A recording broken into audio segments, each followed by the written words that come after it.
Welcome, everyone, to the RotoWire Fantasy Football Live Super Bowl Marathon. Over the course of Monday and Tuesday, we're going to have 58 analysts going over the season and the Super Bowl and getting to know some giants in the fantasy football community.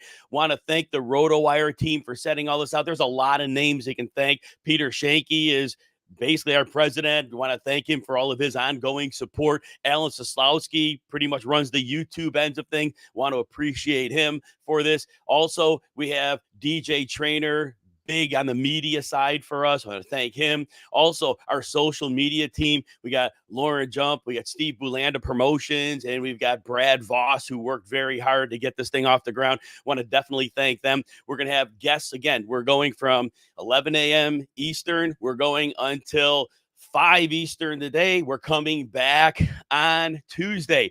We'll start that at, I believe, 6 Eastern. I can't get my Eastern and my Central's times messed up here, but we'll be getting going with this one. This is going to be a great spectacle. Everybody, happy you're here. And we are going to bring in our first guest of the day. We have Scott Fish in the house. Who better to start with? One of the OGs, but somebody who understands the importance of fantasy football bringing people together. Of course, he runs the name Scott Fishbowl. We know that. He created Devi. You know his work with fantasycares.org, just doing so much to make people happy and to help people. Scott Fish, how are you today? Man, that is one heck of an intro. I don't know that I deserve all that. I appreciate you bringing me on first. It's very, very cool. I know I signed up for it, but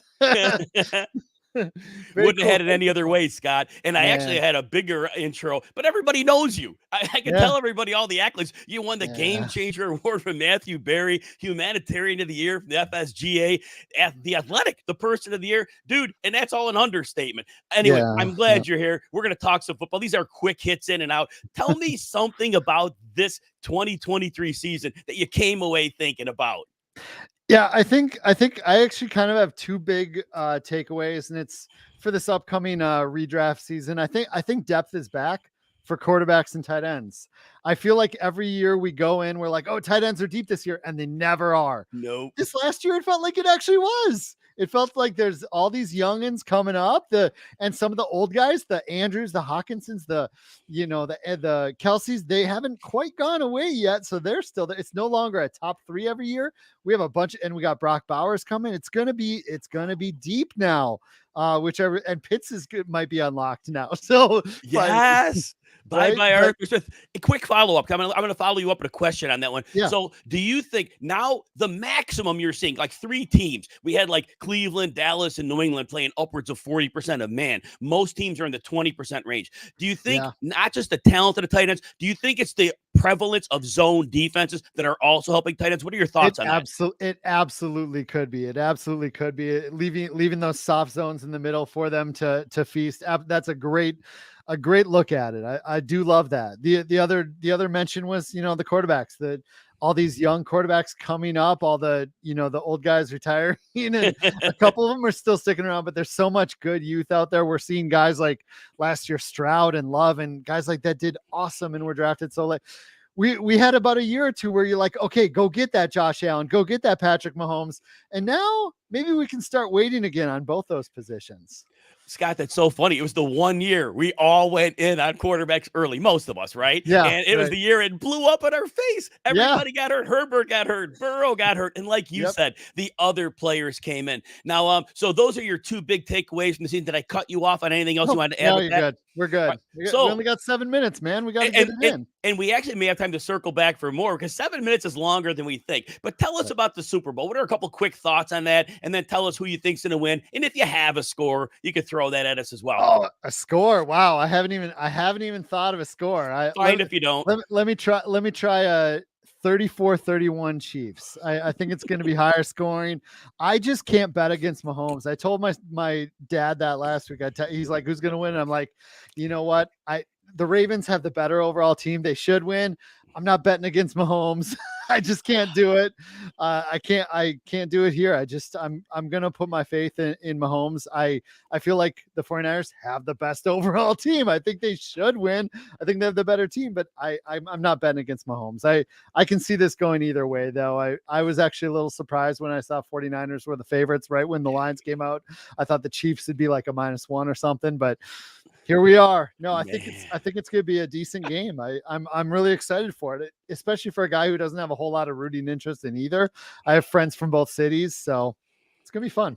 You know, Scott, when I'm looking at it, I'm not going to pick the way. I'll give a prediction, of course, but I'm not going either way because it's like I do think the 49ers are a bit better of a team, but you hit the nail on the head. They got Patrick Mahomes. Yep. I live in Chicago. Michael Jordan played there. I saw him crush the dreams of so many teams that were probably better. So there's that. So is there any other thing on the Super Bowl that you noticed? Maybe an ancillary prediction, maybe a prop you saw, anything in the Super Bowl extra that you want to add to who's going to win? Yeah, I don't know about that. I'm interested to see how L'Jarius Sneed shuts down on the side, man. He has been so unbelievably good this year. If I'm looking at props, I'm probably taking the Kelsey props. I think they're going to feed him. I think the 6.5 and the 69.5 for receptions and yards are probably a little low. I like the McCaffrey over 89.5. He had 90 last week against a Ravens defense that had not allowed a rusher over 88 yards all season. So he was able to do it last week. When I'm watching a game too, I generally like the positives because they're fun to root for. I love the overs. I know that to be sharp, you want to bet a lot of unders. I'll do that in games I'm not watching, not having a rooting interest, because I know that like the first half, the Super Bowl first half under has hit like at a ridiculous rate. Teams come out conservative and low scoring. But I just like overs. I think one interesting one might be Pacheco's if you're looking at an under, because a lot of people are on the over, but McKinnon was activated. If he comes off that IR and he gets some meaningful snaps, maybe that goes under on those two. But otherwise, I probably like the overs on those two. I'm just hoping for a good game. So before I ask you to pitch what you got going on, how are you watching the Super Bowl? Where are you watching it? What's kind of your setup? Oh man, I'm going into FSGA on Monday after the Super Bowl, and I thought about heading in a few days early because I got invited to a couple of the Super Bowl parties and stuff like that. I just can't do it, man. My kid's 11. I love watching with the family and having my home league that's been going for now 33 years. Man. A bunch of them come over, their kids, my kid. It's an experience we get to have each year. I just like that small little close friends and family gathering together. We only do it once or twice a year, you know? And I'm the same way. I think there's a beauty in that. And I think that, hey, we're not in our 20s anymore. We kind of get this thing of what's important. And for us in our stage, that's kind of where we're at. Scott, tell everybody where they can find you during the off season, what you've got going on, maybe even talk about the upcoming Scott Fishbowl. And you got more time than the 1 minute because we got till 10 if we need it. So, okay. Yeah, no, Scottfish24 on all the social medias. That's where you can find me. The Fishbowl this year is going to be unreal. We're going to have 25 plus live events around the country, a couple outside of the country, just a bunch of new cities we're going to unlock this year. It's going to be a lot of fun. We're hoping to get a lot more people at that. I mean, they've been greatly attended, but we're hoping to get even more people. Just going to be a wonderful, wonderful thing, and all doing it for a good cause. If you'd like to donate to a charity, fantasycares.org, we help out a lot of local small charities around the country. And that's the main thing I want to push. And even if it's not Fantasy Cares, take this hobby of ours, this fantasy football, this football hobby of ours. If you're betting, whatever you're doing, take a little bit of that, throw it to a charity, try to do some good out there. Cause man, the amount we spend on this, the amount of leagues there are, if everybody just did a tiny itty bitty little bit of good, man, we'd do an amazing amount of worldwide, you know? You know, Scott, you did a Chicago live one this year, and I was conflicted. Yeah. I really wanted to go, but my XM show, and I only do weekends, so I have very few shows, and being on those is like a highlight for me. But I'm like, you know what? I got to do this. I went to the live event, and I want everybody out there to hear this. If you can go to a Scott Fishbowl live event, I just met more people than I would have otherwise. And it was just a dynamic experience, wonderful people. And Scott, that's because you brought this thing all together. I do appreciate you greatly. I'm glad we've gotten to know each other over the years. Yes. Really, really exciting stuff. Again, he's at Scott Fish 24, and make sure you're always following Scott Fish. Scott, I appreciate you, brother. Thanks for coming on.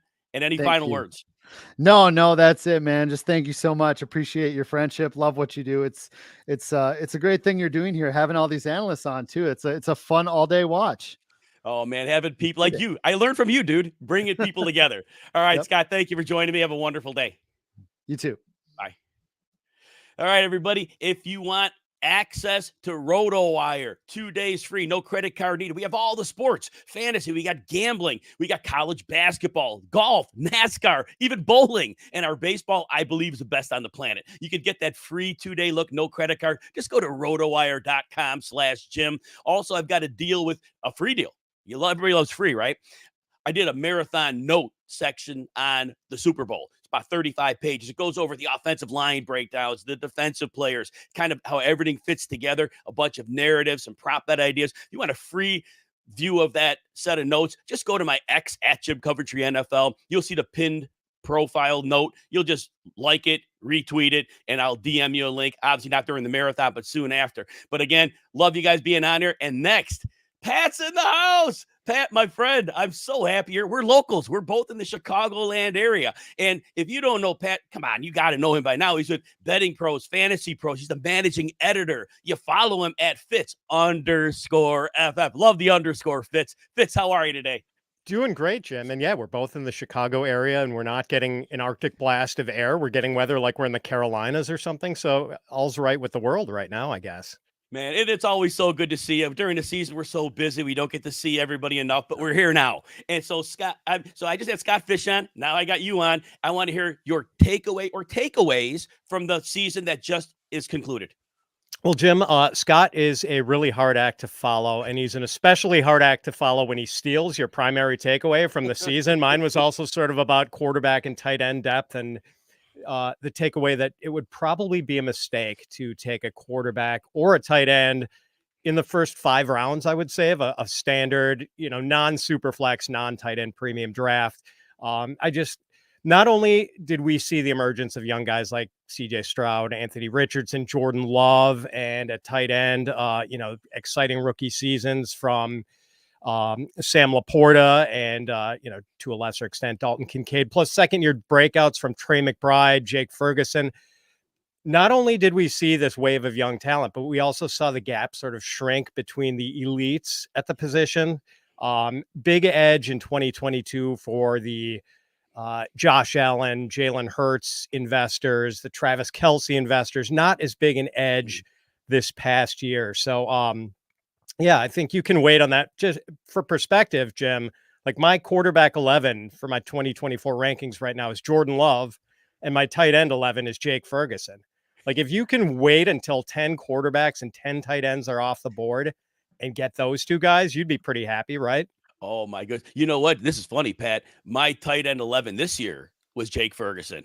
Got him everywhere, of course. But I was on him in the summer because I just thought the dude is so athletic and Dak loves that middle of the field. But again, no self-tuning here. But you're right. When we saw players like that and McBride, like you mentioned, it's going to be fun drafting and getting these opportunities to get these players. Now, you did mention Anthony Richardson in there, and you got me thinking for a minute. So he played 4 games. He didn't finish 3 of them. What's your thought about him as people frame him for next year? Yeah, the 2 games he mostly played, one he finished and one he was close to finishing. I think he was quarterback 4 and quarterback 2 those weeks. And this is crazy, small sample size, Jim, but I broke it down on a per snap basis. Josh Allen led the league in fantasy scoring at quarterback this year. He was 0.36 fantasy points per snap. Anthony Richardson was 0.43 in his limited snaps. I mean, that just gives you an inkling. And by the way, he didn't get to play with Jonathan Taylor, who is presumably going to make the play action game work that much better next year. I can't wait. I've got Richardson at QB5 for next year. Oh, wheels up. I love that take. Strong, hot, and it makes sense, right? How about the Super Bowl? Everybody's up for this one. It should be a fun game. What are your thoughts on the Super Bowl? Should be a fun game, Jim. My heart says Chiefs. Like my dad lived in Kansas City for a while. I would be content if I was going to be executed. My last meal was either Arthur Bryant's barbecue or Stroud's fried chicken. But I think the 49ers are going to win. It's hard to go against Andy Reid and Patrick Mahomes, and Steve Spagnuolo has been pushing all the right buttons in the playoffs. But the 49ers were undeniably the better team during the regular season, and I feel like they have yet to throw their best punch in the playoffs. They certainly didn't against the Packers or the Lions. And Jim, I just can't forget that stretch that the Chiefs had for basically half of the regular season. They went 3-5 between a 15-point loss to the Broncos in week 8 and that embarrassing home loss to the Raiders on Christmas Day. 3-5. Like, they were not a good team during that stretch. And, they've got the lack of pass catching firepower at wide receiver. I think that's where you can kind of pick on the 49ers with Lenore and Ambry Thomas. But I don't think the Chiefs really have the firepower to do it. And, yes, they've kind of got the wheels on for the playoffs, but I also feel that was about the Dolphins being so banged up defensively, the Bills being pretty banged up defensively and shooting themselves in the foot. The Ravens just playing an inexplicably poor game. I heard you and Mario Puig the day before that game, and Mario was talking about maybe the Ravens just being a fundamentally bad matchup for the Chiefs. And I totally agreed. I bet the Ravens hard and was just baffled by how poorly they played in that game. So yeah, I'm taking the Niners this week. I'm hoping for a good game. I'm going to bet the Niners, but I'm probably going to be rooting for the Chiefs. Hey, the Niners took out my Packers. I can't, it's hard to cheer for them. Oh, no doubt. It's funny in that Ravens game, they didn't want to run the ball. And to me, that was their biggest advantage. And defensively, it was funny because they had no plan for Kelsey. Some plays Arthur Millette was on him. Wow. Some plays Brandon Stevens. Not really. Some plays Kyle Hamilton, mostly good, but they had no plan. Then the second half, they figured it out a little bit too late. But you're right. It was pretty incredible. But the Chiefs, they did what they needed to do, like you're intimating, and they got here. So all that said, any ancillary prediction on the Super Bowl, that maybe a prop that you want to push or an idea, something beyond what you mentioned? Yeah, Jim, I just posted a Betting Pros article on my 4 favorite player props. People can find that pinned to the top of my Twitter timeline. And I think out of those 4, my favorite, and this is one that probably a lot of people are going to be on, it's Christian McCaffrey over 126.5 combined rushing and receiving yards. I know Scott picked the rushing over. He likes that at 89.5. And I think there's a great case to be made for that one. I think there's a pretty good case to be made for over I think it's 34.5 receiving yards. I'd rather just bet the total on yards from scrimmage.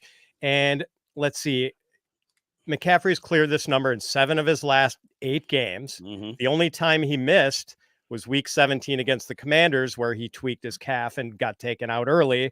He's also run for at least 90 yards in 7 of the last 8 games. Again, the Commanders were the only miss. And let's see, he's averaged 102.8 rushing yards per game over that span. Just had a really good game against the Lions, maybe arguably the best run defense in the league. So, yeah, I don't think the 49ers want to turn the Super Bowl into a duel between Patrick Mahomes and Brock Purdy, Jim. So I expect them to get the ball into Christian McCaffrey's hands early and often. So that begs one more question before I turn you loose. Sure. If they're going to ride McCaffrey, and I agree with you, I think that's going to be McCaffrey versus Mahomes, not Purdy. You're intimating the same thing. The plus 475 odds of McCaffrey to win the Super Bowl. If the 49ers win and they play the game that we think, how do you think about McCaffrey as a plus 475 Super Bowl pick? I've got an MVP bet down on him, Jim. So yeah, I'm bullish. Wheels up on that one.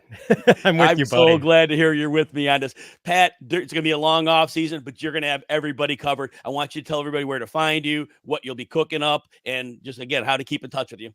Sure, Jim. Well, anyone interested in investing in Super Bowl, this Super Bowl should check out bettingpros.com because we've got every conceivable angle covered. And then throughout the season, we're going to be doing dynasty content, best ball content, a lot of rookie stuff over at fantasypros.com. So keep checking in. We've got all our rankings up for 2024 already, dynasty redraft.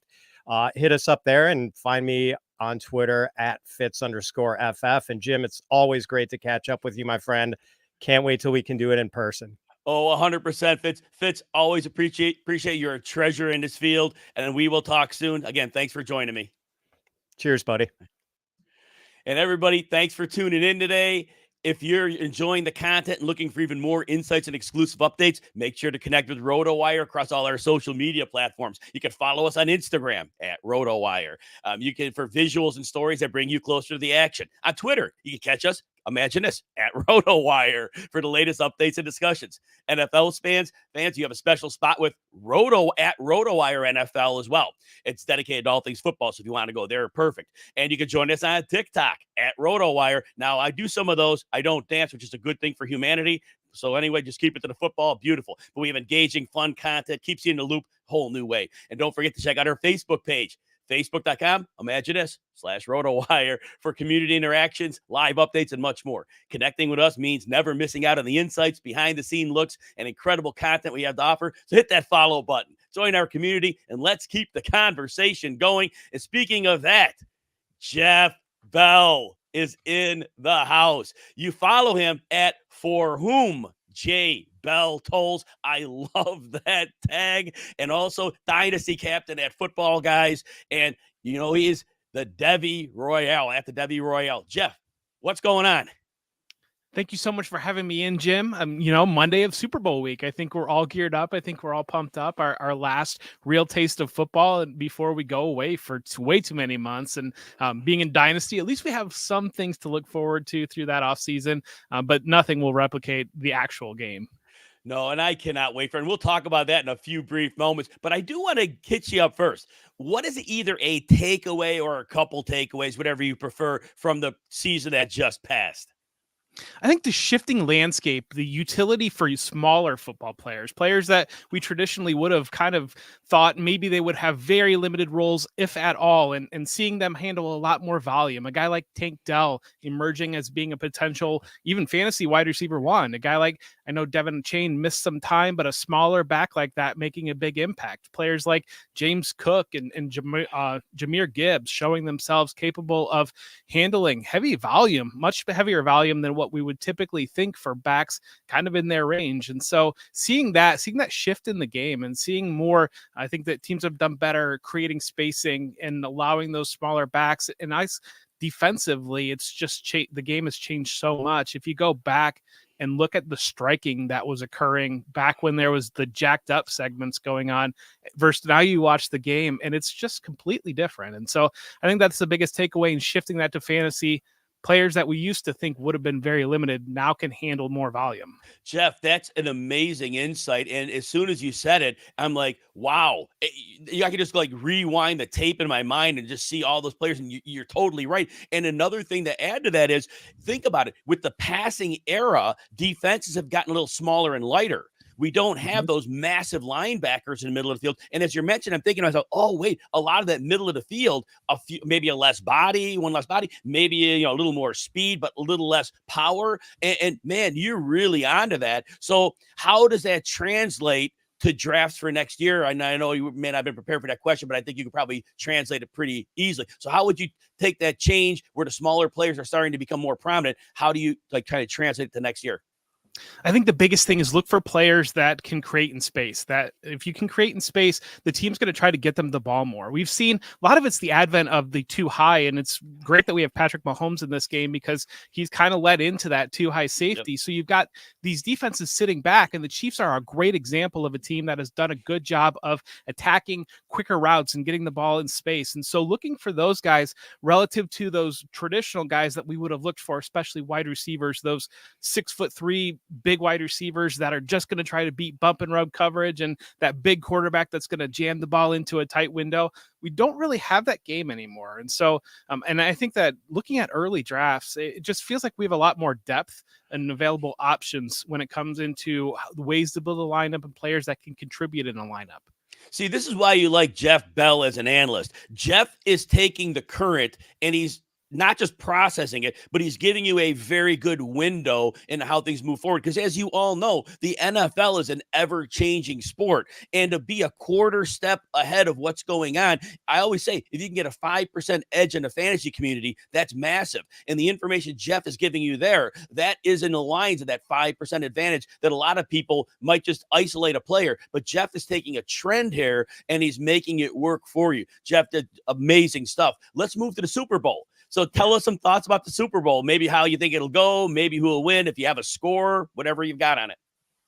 I'm on the Chiefs. I like the Chiefs quite a bit here, and maybe that might be the public play, but I look at Patrick Mahomes going up against Brock Purdy, and I think that the 49ers have different ways to attack off of just relying on Brock Purdy. But I think when this one game sample, if I think the Chiefs offensive and defensive lines can hold up. And so that's one of the big things. So if you're giving me the ability to hold up on the lines and Patrick Mahomes relative to having Brock Purdy as the other quarterback, I'm going to lean the direction of taking Mahomes and taking a little bit better odds that way. I totally love that. How about an ancillary projection? Is there maybe a prop you like? Is there a bet you like? I know you said you already like the Chiefs in this one. Anything else you've got on the game? So stacking together a little bit of a three-way parlay on DraftKings, having the Chiefs money line and adding in Harrison Butker over 2 field goals. One of the things that we've seen for 4 of the last 5 Super Bowls is going under the total, and the Chiefs being involved in those games that go under. So by playing the Butker, you're kind of leaning into that, hitting that under, getting those field goals, and then stacking in a Brock Purdy interception with it, kind of looking at it as if the Chiefs are going to win this game, they got to create a turnover at some point. I know the Chiefs have been lower on the season on turnovers and interceptions generated, but Brock Purdy, we know that he can put the ball in defenders' hands, and they don't always catch it. But it's kind of one of those things of building a game script that works together into a direction and kind of hitting on all three that way. Oh my gosh, when you said that, you reminded me of Asante Samuel in that Super Bowl with Eli Manning. When Manning threw the ball right in his hands, it would have been game over. And nope, he drops it. And then Eli Manning, a few minutes later, is the MVP, hoisting the trophy. But yeah, Brock Purdy does throw that ball in harm's way. So I do like that three-way parlay you've got there, Jeff. Jeff, we might have a little time to circle back to something else. But first, I want to make sure everybody knows what you're going to be up to this offseason, where people could keep up with you and find your work. Yeah, so the biggest thing right now at Football Guys, we are steering hard towards the Football Guys rookie guide. And so that's going to be over 150 pages of information that is going to be coming out very soon. I'm not able to give you a date, but I'm saying we have been very busy. So that is coming up very quickly here. And then once we get through that, obviously tracking the waypoints throughout the offseason, but really leaning into that dynasty content, looking at free agency upcoming as the NFL Combine goes on. We just came out of the Senior Bowl, and so I think a lot of people are excited about that rookie class. So that's kind of where my eyeline is going to be over the next couple months. So, Jeff, a lot of people who are watching this show, they play redraft. They don't play dynasty.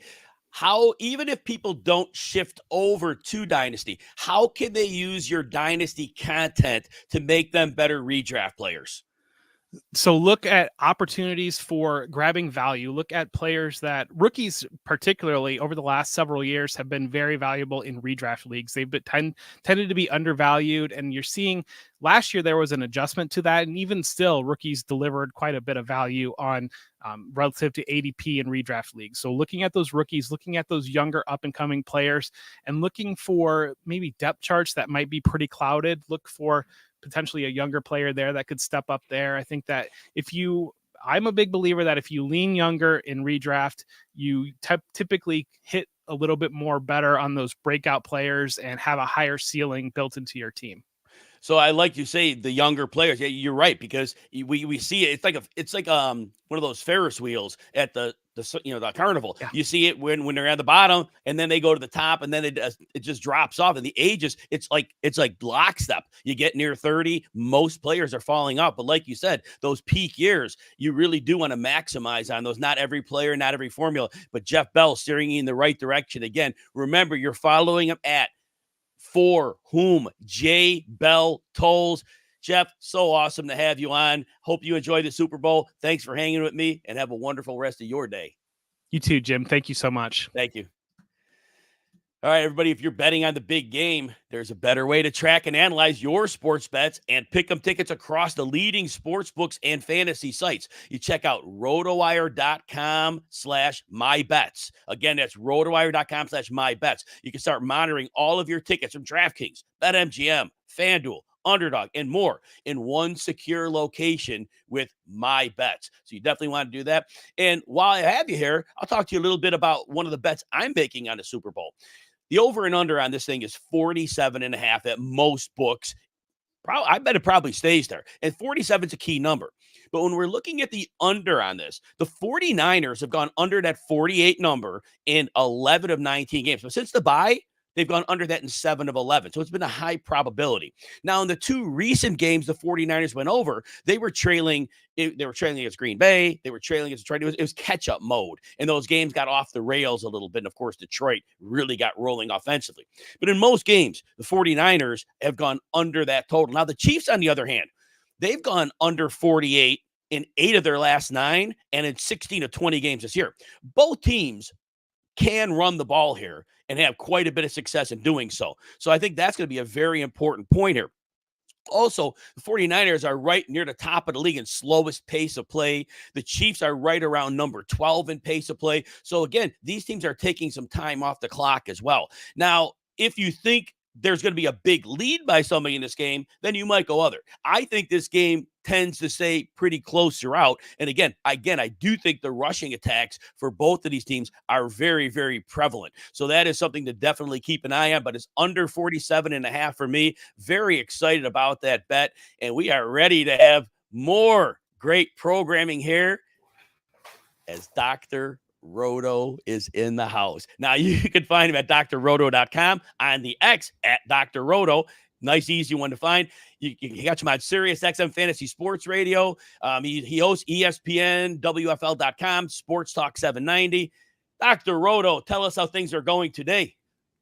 Things are going great. It's a little rainy here in Southwest Florida, but it's Super Bowl week, and I am not on Radio Row. One year, Jim, just 1 year, I want to be on Radio Row. I want to see the players. I want to talk. I want to pimp their products. I just want to be down there for the once in a lifetime, moment.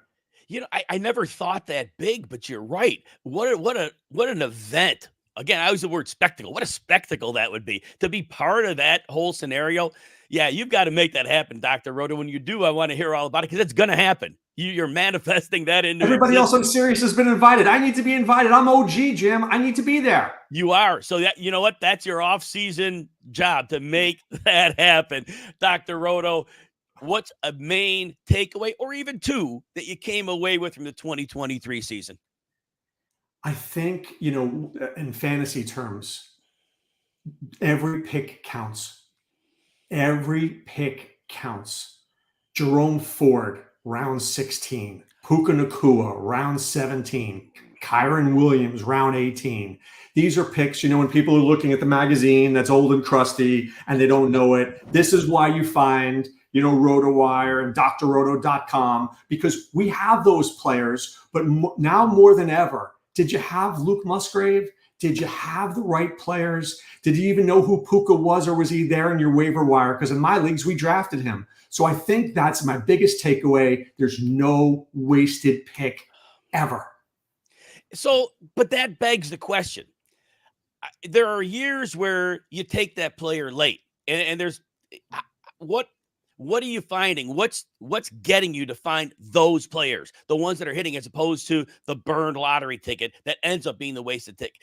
But it's kind of like DFS. If you play DFS 7 nights a week, you're probably maybe going to win one. You're going to lose 6 times, right? Yep. But when you're doing it with seasonal, when you draft those backups, maybe Nick Chubb plays all season and you're stuck with Jerome Ford. But the season Nick Chubb gets hurt, you're a winner, right? Now, I don't want you winning once every 7 years, but conceptually what you want to do is maybe draft 4 of those guys. And if one hits, you win. Yeah, I love that. I mean, you're right, though, but that's the whole thing. Later picks, these are the guys with the upside you're saying, and these are the players, and you're identifying those, and that's really critical because, like you said, when you hit on those, good luck to the rest of your teammates because they're going to need it. Their league mates, I should say. Dr. Roto, was there another takeaway, or is that the primary one? I just want to overstep you in case you had something else. No, I just think, the quarterback play, it really made me appreciate that who the guys being drafted this year. We need those guys in the league. There was a lot of bad quarterback play this year. I think there was a lot of mess with the referees. I think football got messier this year than I remember it in years past, and that bothered me a little bit. So it'll be interesting to see what rules they change next year to protect quarterbacks better. But I was shocked. There were weeks when you're getting guys who we didn't even know who their names were who was starting. Dr. Roto, I was doing, and then the research wasn't like, it was close. I had like 40% roughly of games were started by a quarterback that was not number one on this depth chart in week one. It might be like 42 or 40, but it's over 40%. It was the same amount of injuries we saw to quarterbacks, but instead of the 1 game miss or 2, these were like season enders, 6 weeks missed, 8 weeks missed. And what did you think about just the sheer amount of games that were missed by quarterbacks? I mean, it was enormous. It wasn't almost like the best team winning. It was the team that was the healthiest, right? When you got down to the end, did you have guys who were able, when you look at your fantasy roster, how many guys were on the IR and how many guys were playing? So it just felt more overwhelming than in years past. I think there were a lot of like ridiculous penalties. And I know we could always say that. It just felt this year more so than ever. And then going to those late draft picks, not wasting one pick because of all those injuries, because of all those things that happen. You can't waste it. You led me to a follow-up question.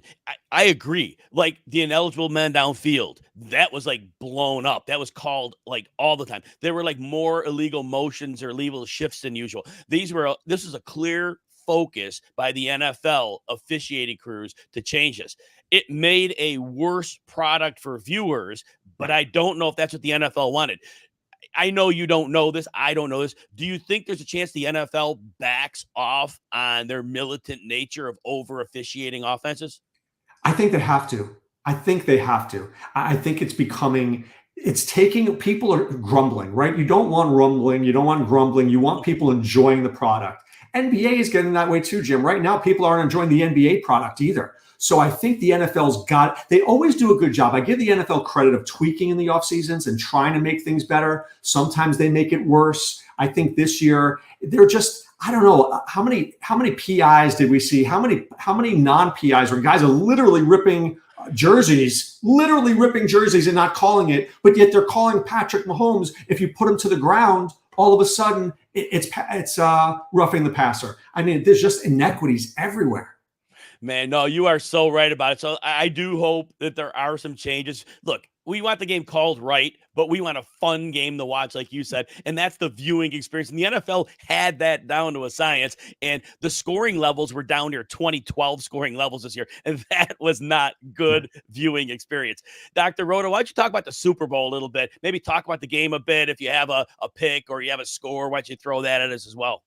It's so funny. I've been trying to wrestle. And on my show, I try to analyze the games, as you know, each game, break it down. This is a tough one for me. This really is a tough game to break down as an analyst. I see one pathway where if the Chiefs defense puts pressure on Purdy, maybe bad things can happen. Chris Jones is in his face. Karlaftis is in his face. Snead is playing at the highest level we've ever seen a cornerback play. How does Purdy respond to that?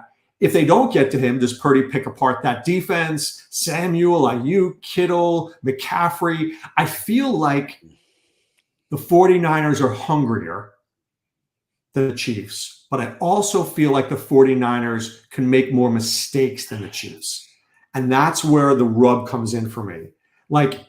Kyle Shanahan was up by 10 the last time. He may need to be up by 17 or 20 because Patrick Mahomes, if they have the ball, at the end of the game, Chiefs are winning, right? So there's no doubt about that. So, real quick, Dr. Roto, you mentioned, for the audience that they don't know, that Super Bowl 54 you're talking about, it was 20-10 49ers at the end of the third quarter. They gave him 3 touchdowns. So that's what Dr. Roto was referring to. Go right back ahead. I'm sorry. Yeah, no, but it's true. So it's like, and can I tell you this? I think this game is going to be won or lost at the coin toss. Don't laugh.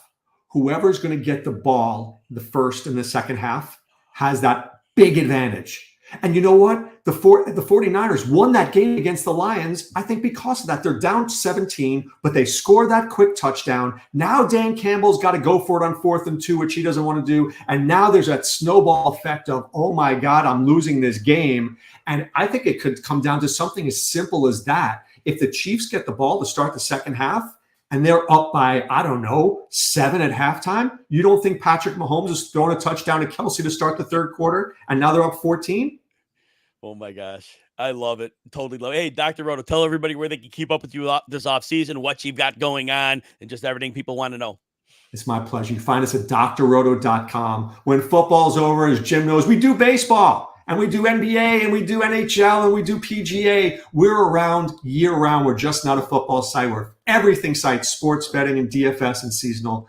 So I appreciate you having me on. I think what you're doing is amazing. I'm impressed. It's like a marathon, and I get some sleep at some point. Oh, no doubt, no doubt. Hey, I scheduled over 2 days because I'm old, and I know that I don't want to go one full day of all these hours. So I figured that I'm old enough to know. Appreciate you. Thank you for coming on, and we'll talk soon, my friend. Good seeing you. Take care. Bye. All right, everybody, now is the time to take advantage of a generous welcome offer on BetMGM. When you sign up today, going to RotoWire.com and you click on our sports betting tab at the top of the page, you can claim the exclusive BetMGM bonus code ROTOBONUS. Again, that code is ROTOBONUS, ROTOBONUS. You'll unlock a bet and get welcome offer. Then once you make a first bet of at least $5, you'll get $158 in bonus bets, presenting an excellent opportunity for new users to use the bonus on bet to bet on popular sports markets like NFL odds, Super Bowl odds on BetMGM Sportsbook. Definitely something you want to take advantage of. Everybody, we are so happy you're here. If you do have the opportunity, if you're on RotoWire YouTube, we're on a number of different platforms, but if you get that like and subscribe button, we would appreciate that greatly. And even though we're a little bit early, we have Jagger May in the house. Jagger May, you could be found at Fantasy Blue Chip. You're with Football Guys. You're the meme lord and the video editor. You've got it going on. How are you today? I am great. It is Super Bowl week. I'm just like everyone else. I'm fiending for football. We had that week off, and granted, it was nice, but I don't love weeks off from football. So no, it was depressing. I didn't. Yeah. I was at the gym in the morning, and all of a sudden, I got this little bit like this weird feeling. I'm like, "What's wrong with me?" And then I'm like, "Oh, there's no football today." So, were you in a similar boat? Yeah, and like everyone kept telling me, like the Pro Bowl's on, and I'm like, that's like, come on now, like I don't, that's not real. No, definitely. I did not watch a second of it. So, Jagger, we has had a great season, a crazy season, a weird season, a whole bunch of superlatives on it. What's a takeaway, or even maybe two, whatever you're thinking, from that season that just passed? Offensive coordinators matter more than people think they do. Like they matter, like to me, I think they matter even more than head coaches at this point. If you don't have a solid offensive mind, then like, especially for fantasy or betting or anything like that, none of your pieces really work. And it's really shown with like how Arthur Smith handled Atlanta. I mean, think about what Bobby Slowick did for the Texans when we thought that was going to be a wasteland. So that's easily my biggest takeaway. It's a unique one because not a lot of people are talking about that. And you're right. When you look back at the season and you're like, oh, that is 100% spot on. And even though he's not an offensive coordinator, I mean, look what Sean McVay did with his offense. Exactly. Right? Puka Nacua has like no athleticism. I mean, like his testing was like awful, big and slow, and yet superstar. And then it made me think, what would Cooper Kupp have been had he not been with McVay? He would have been a good player, but would he have ever been like this galaxy superstar with the season of all seasons? And then Kyron Williams last year's like, and then McVay figures out, oh, wait, the defenses have figured out to solve a lot of the basic running concepts. We're going to go with duo downhill. And all of a sudden, Kyron Williams is going off every week. So I love that take on the offensive coordinators and offensive minds. So how do we extrapolate that to next season? It's follow the coordinators. You joke about follow the money, and like you can almost follow the money. You even think you see the head coaches and the GMs adjusting because they're like, wow, I'd rather pay my offensive coordinator, new head coach money than see someone else pay him new head coach money, because you got to think like what Ben Johnson's staying, Bobby Slowick staying. It's really telling. So in other words, I think the advice, I'm going to try to paraphrase because you said it perfectly, but when you're drafting next year, if you have similarly ranked players, if the one player has an edge with his offensive designer, whether that's the offensive coordinator, in some cases like McVay, it's the head coach, give that player the boost because there is more upside. And if the defense of the league make big adjustments that the rest of the league is struggling with, those coaches and those players will overcome. Does that encapsulate what you're saying? You said it so much better than I did. Yeah. No, I know you said it the best, and I just recapped because it was so good. I see. I was a former teacher, right? And Mhm. repeating is super important, right? When something Mhm. really good is said, some people they hear it, but they kind of miss some of it. But then you repeat it in a different word set just to make sure everybody, because that point was so good, we hammered it home, Jagger. All right. So Super Bowl's coming up. We had that week off. We've got this one coming up. Tell me your thoughts about the Super Bowl. If you have a winner, if you have a score, great. But what are your thoughts on this upcoming game between the Chiefs and the Niners? To me, this should be a slugfest. I don't think it's going to be the points that a lot of people would expect from a Super Bowl because, believe it or not, the real ones know the Chiefs defense. Spags is cooking over there right now. Like that Chiefs defense is stout. And on the other side of the ball, the 49ers are pretty good at stopping the run and they can be beat on the edges. But let's say the Chiefs are going back to what we saw before the playoffs, then that's why I think that scoring is going to be low. So one thing I do like, and maybe I'm getting a little bit ahead, is I love like Debo Samuel's rushing props right now because I think they've got it. Like I think he's like 16 is his over under 16 yards. I'll take that all day because the 49ers are going to have to dig deep into that bag because no one's been able to run on the Chiefs now. So that's something I'm willing to bet on. And to me, I like the under for scoring as well. So. That's my big bet. It's the under. It's like under 47.5. I'd gone over some trends earlier with that. And to me, I did a poll, Jagger, on the X. About 300 people voted, and it was like 53% the over, 47 the under. And that means the league set the number right because the public's gonna be pretty well split on it. But to me, like you're saying, this is more of a running game. This is more of a defensive game. And these teams have not, like when the 49ers had to play in that shootout mode against the Lions, yeah, that game soared over. But most of those games, they're not in shootout mode. So I love that call. Is there anything else about the Super Bowl you didn't mention that you wanted to predict or talk about? I'm interested in seeing Brock Purdy, because I'm not saying Brock Purdy's good or bad. I'm not Cam Newtoning over here or anything like that. But he hasn't played well through the entire playoffs. Like it's like he's had like that one good drive, and the Chiefs are a team where you got to be on the whole game. You can't let Patrick Mahomes like stay close. And another thing too, it's if you do get ahead, you got to keep your foot on the neck of the Chiefs, man, or they're going to come back at you. So seeing Brock Purdy, I need him to be Cobra Kai. I need him to strike fast, strike hard. So, it's funny. When you use Cobra Kai, it works for all audiences because back in the day, the original movie was out, so the old folks like me get it, and then the more modern movie came out, and the younger crew gets that. So you could not have used a better analogy than that. I love that. Hey, tell everybody what you've got going on this offseason, where they can find you, what kind of work you'll be doing, Jagger.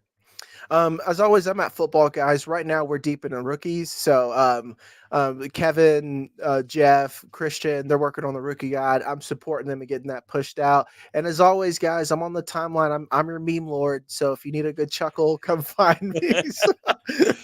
So with the Super Bowl, and putting you on the spot, is there any particular meme for the Super Bowl that you've kind of found a favorite one or not yet? You're not to that point yet. I'm still cooking right now. Like the day of, I'm going to have some ready for every scenario. Well, I'm going to be looking forward to seeing that one. But outside of that, like you said, follow the offensive minds in 2024 drafts. Jagger told you earlier that he noticed an excellent trend this year. The great offensive minds have been able to overcome the defensive changes that have been going on. So that is a group of words of wisdom that Jagger gave. Any parting thoughts that you missed? Anything else you wanted to say? Have fun Sunday, guys. That's the most important thing about the Super Bowl is have lots of fun, even a little too much, and ask off work for Monday. Yeah. And where and how will you be viewing the game? I'm still debating. I'm torn between watching it by myself so I can pace around and yell, or I could go to the bar with friends where I could pace around and yell in public. Oh man, I love it. So happy you came on the show today. Look forward to working with you in the future, Jagger. Again, have a great day and thanks for coming on. Thanks, man. See you. Thanks.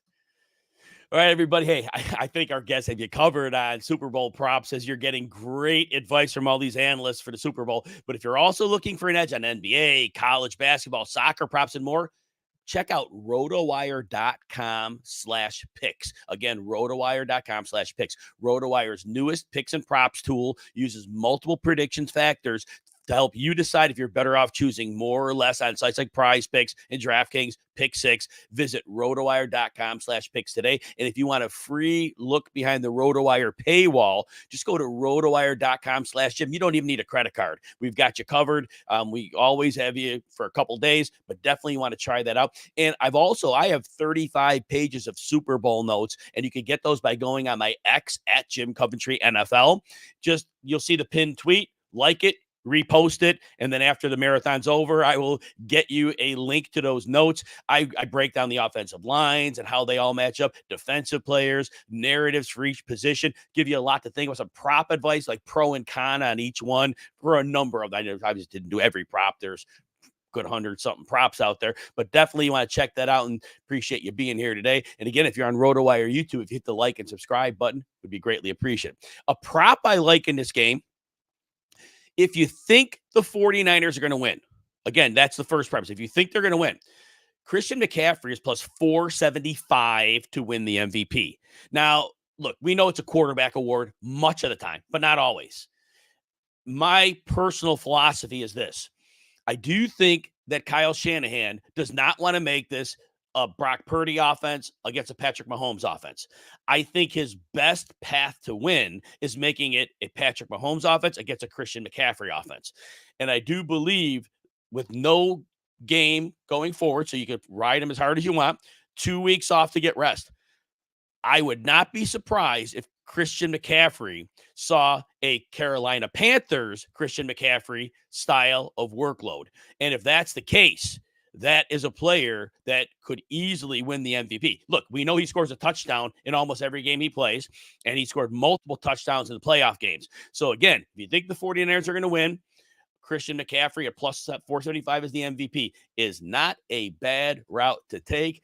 We have Adam Thompson of Bookies. If you watch this channel during the season, every Friday during the regular season, Adam came in and he was giving you betting picks for the upcoming weekend, giving you winner after winner.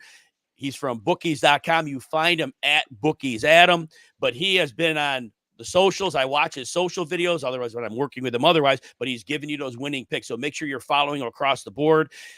Adam Thompson, tell us what's going on. What is going on with you? Are you staying hydrated? That's what I want to know. That's the big question. Are you going to make it? You know what? We did the NFL draft. I did the NFL draft coverage. I rotated a couple guessing, and somehow I made it the entire draft without getting up from my seat. I was a school teacher for 30-something years. So I learned that you can't really take a break and you can't really get out. So I think that served me well. Adam, this is a great season, but it was a crazy season. It was a weird season. All these different superlatives we have. What's something or a couple somethings that you took away from the 2023 football season? Well, it was a year of the under. Of the 32 teams that were out there playing games, only 10 of them finished with more overs than unders. 22 of them did not. So points were down. They were down overall. This is the lowest total of points per game since 2017. But even from odds makers' perspectives, nobody hit. Few teams hit expectations. So fewest points, 43.6 per game. That's the lowest since 2017. Second lowest since 2009. From a yards perspective, it was the lowest since 2008. And when you look at it a little closer, the passing yards stayed about the same. Rushing yards, teams are not rushing as much as they were. It's way down. It's about 18 fewer rushing yards per game. So the downward de-emphasis on running backs continued in 2023. Wow. What? It's nice because we're having all these different people in and we're getting different takes from them. As you told me to hydrate, I'm getting my hydrogen water all set up here because you reminded me. I'm glad you did that. But like we said, these different unique perspectives coming in, you're right about the numbers, and they have been significant. I mean, when you actually put that into like which years and how many rushing yards per game have gone down, those are significant numbers. I think you said it was 18 rushing yards a game, correct? Down? Yeah, 18 down rushing, yeah. If somebody's casual and there's like, oh, well, it's just 18, it's not much. No, 18 is really, really significant. Yards are vital. And so any number over like 2 or 3, that is substantial. So Adam, I mean, and this is a crystal ball question. Nobody has the answer. how does this shake out to next year? Does it roll forward? Do things adjust back? Does the league take countermeasures against a lot of the refereeing? What do you think is going to happen? Yeah, it's tough to say because, the refs, the NFL was trying to do everything to protect their quarterbacks, to protect the receivers, to get more scoring, to make it more exciting for fans, to make sure the star players are out there. But now you see these star running backs. A lot of them are free agents coming up in this year. Saquon Barkley, Jacobs, Derrick Henry, Austin Eckler. And there's not a huge, I think Barkley will probably end up staying in the Giants, maybe as a franchise pick again. But a lot of these guys aren't going to get the money that they probably have earned because, lead backs just are becoming dinosaurs in this league. And you see the defenses really kind of becoming the emphasis for these NFL teams, how to stop modern offenses. 3 of the top 4 defenses in the league were playing in an AFC or NFC championship game, meaning the Chiefs, the Niners, the Ravens. So defense doesn't win championships, but it wins conference championships. When it comes to the Super Bowl, the last 7 champions have ranked in the top 6 in scoring in the league. That helps one of these teams, doesn't help the other one. Oh, and you're going to talk about that in a moment. I still want to leave this discussion that we had for a moment, though. But I guess maybe here at the end, we'll circle back because it was a great discussion you had about this past season. But I do want to take time about the Super Bowl because I know everybody wants to hear about that. So let's go over your thoughts about the Super Bowl. If you do have a winner and a score, go ahead and throw that out as well. But what are your thoughts? Yeah, like I said, in recent history, if you're a top 6 team in scoring, those are the teams that win the Super Bowl. It's 7 straight years. The Niners ranked number 2 in the NFL in scoring, including number 1 in scoring away from home when they're not at home. The Chiefs, 15th. Oh, wow.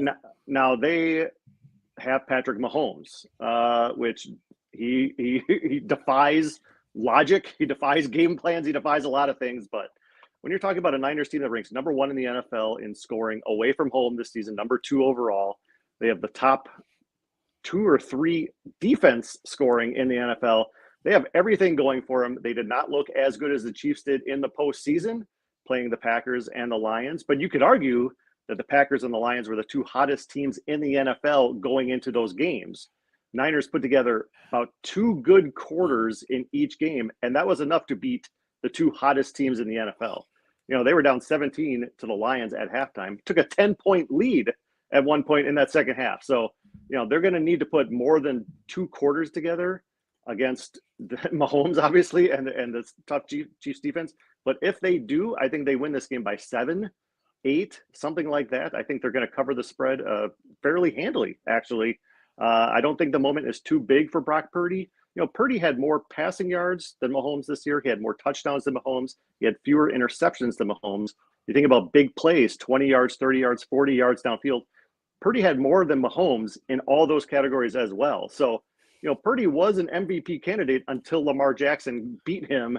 And they did not look good at all. The Niners didn't in that game, certainly. But, let's not discount what Purdy has meant to this offense, only throwing about high 20s, around 30 times a game, because they also have the best running back in the NFL behind them. So, and I think it was interesting. We saw Bosa. Do you see Bosa in a press conference asking about this Chiefs O-line? What do you think about this O-line? Well, they hold a lot. Don't think the refs didn't hear that somewhere, some snippet. And that's going to be in the back of everybody's mind going into this game. So that was a deft move, but I think that helps him too. I think Mahomes is going to get his.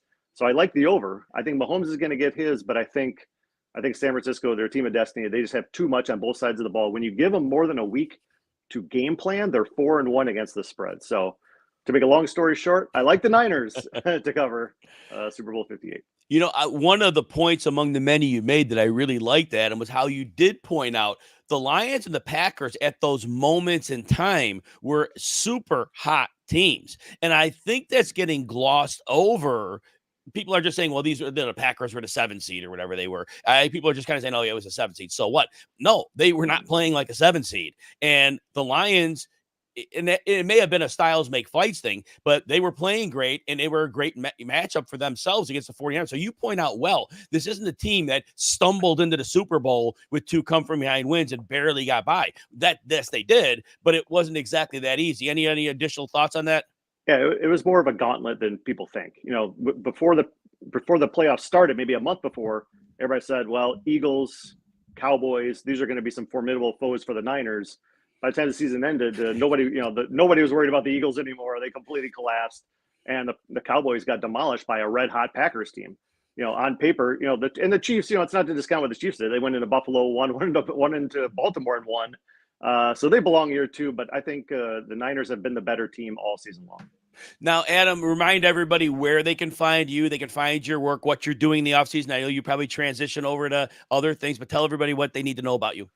Yeah, starting Monday, it's NBA season. So we'll get going on the NBA picks, and the next thing you know, MLB is going around. So we'll have it never truly stops. But you could, bookies.com/picks for all my picks and the best odds and where to find them. You can get them all there. And on the socials at Bookies Adam, including X. Yes. And so, again, if you're not following Adam, and especially if you're into gambling, you need to do that. But he knows so much more than gambling. Like I said, even when it comes to fantasy, when I talk with Adam on my Friday shows during the season, Adam knows his football inside and out, and he knows his other sports. He is definitely somebody you want to follow. Adam, I always appreciate you. Enjoy the Super Bowl. Oh, real quick, where are you watching and how's your viewing experience? A place. I'll be with about 80 of my closest friends at a place. I usually like to hunker down at home, sit in my chair, get everything I want around me, and I'm fine with that. But this year we're mixing it up a little bit. We're going out. Oh, that's good. I hope you have a wonderful time. Adam, as always, thanks for joining me, and we'll talk soon. Sounds good, sir. Right, take care. All right, everybody at RotoWire, remember, we got your fantasy and gambling content for every sport. We got college basketball, we got golf, we got NASCAR, even bowling. I still say we have the best baseball coverage on the planet. We just have a team of legends on that one. Anyway, 2-day free trial, no credit card needed. Just go to rotowire.com/Jim. Check out what we're all about. Hopefully you like what you see. Love to have you on part of the team. There will be Super Bowl content up, and that'll be growing as the week goes on, but definitely check that out. And I would like to thank everybody for tuning in today. We have a long show yet to go. We're picking this up tomorrow evening as well. But if you're enjoying the content and looking forward to even more insights and exclusive updates, make sure to connect with us across all of our social media platforms. So you can follow us on Instagram at RotoWire, imaginative name, for visuals and stories that bring you closer to the action. On Twitter, same thing, at RotoWire, latest updates and discussions. NFL fans specific. If you just want RotoWire NFL, then go to at RotoWire NFL on the X. Dedicated to all things football. TikTok got you there as well at RotoWire. Pretty easy name across the board. Engaging, fun content keeps you in the loop for a whole new way. When I do my shows, fortunately for everybody, I don't dance, just talk a little football. We also have Facebook. Connect there as well. Facebook.com/RotoWire. With a lot of excitement, I bring in my friend, Howard Bender. Look, he has more excitement than I have. You got me beat. We knew that. You can find him at Roto Buzz Guy. Howard Bender, what's going on, my friend? What is up, Jim? Coventry, man? Thank you so much for having me here, man. It was great watching the first hour of the show already. So, dude, I'm psyched, man. It's Monday of Super Bowl week. Forget about last week. It's Monday now. Exactly. Howard, always love your work and listen to you all the time. Just like I said, one of the legends in the business. So happy you took time out of your day. I always hate to ask people like you to come on shows, but I want more people, the million people that know you. Maybe there's 500 who don't know you. I want them to know you. You're the head of content at Fantasy Alarm, and I've worked with so many Fantasy Alarm people. You have really put together an all-star team over there, led by yourself, of course, and I appreciate that. Of course, you're a writer, New York Post Sports, and you're award-winning host on Sirius XM Fantasy and Better Network. So let's get into things. Are there any comments on that part of it you want to make before we get into the season and the Super Bowl? Nope, that is where I work. That is how I spend the grind. So this is a season. You call it whatever you want. 4-letter word, maybe some beautiful words. What's a takeaway or maybe two that you came away with in the 2023 NFL season? Oh, man. What's the takeaway? I guess the takeaway is going to be that everybody overreacts. Like that, it's like the classic thing. There are certain basics. And listen, you've been doing this for years. I've been doing this for years. We see the same mistakes being made over and over again. And it's not just the new players, right? It's not just like, oh, you know what? I'm 12 years old and my dad got me into fantasy football. It's really about the fact that people, they it's like betting. that people bet what they want to see, not what they're actually going to see. And I think that kind of spills out into the fantasy community. You know, we're talking about things like the Senior Bowl and the Combine, and, you know, and everybody overreacts to that stuff. I mean, it's one of those things over and over that so few people just get the basics down. And that to me is how you win. We had an amazing season for fantasy football over at Fantasy Alarm because we attacked the basics, the X's and O's of the game, and we let that help us out instead of all of the hype. You know, and as you point this out, right, everybody has the lottery ticket mentality, as you're saying. It's like everybody wants to strike gold, and sometimes you could take a lot of silver, right? You get enough silver collected, you got yourself a really strong portfolio. But if you took a bunch of swings for gold, you got a lot of nothing, and maybe you did hit on one, and all of a sudden your season's in the toilet, and you're wondering what happened. Is that along the lines of what you're speaking? Yeah, basically. I mean, you know, it is. I mean, listen, I myself, and listen, I'm no stranger to it either. I got caught up in the Bijan Robinson hype, no doubt. I was in on him, but yeah, I mean, I'm talking about things like, all right, so I do an article every single year in the draft guide about offensive schemes and systems. And I follow, like, for me, it's about following the coaching movement more than it's about following the free agent movement that we have over in, you know, in the NFL. And that to me is like where it's at.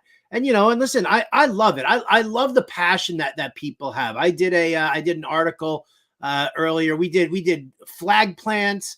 I did Howard Bender's favorite fades for 2023. And, you know, people just get bonkers about it, but it's all steeped in the research and it's all steeped in understanding the X's and the O's. And that's the problem, is that people, you know, a lot of people don't do it. I'll give a perfect example, right?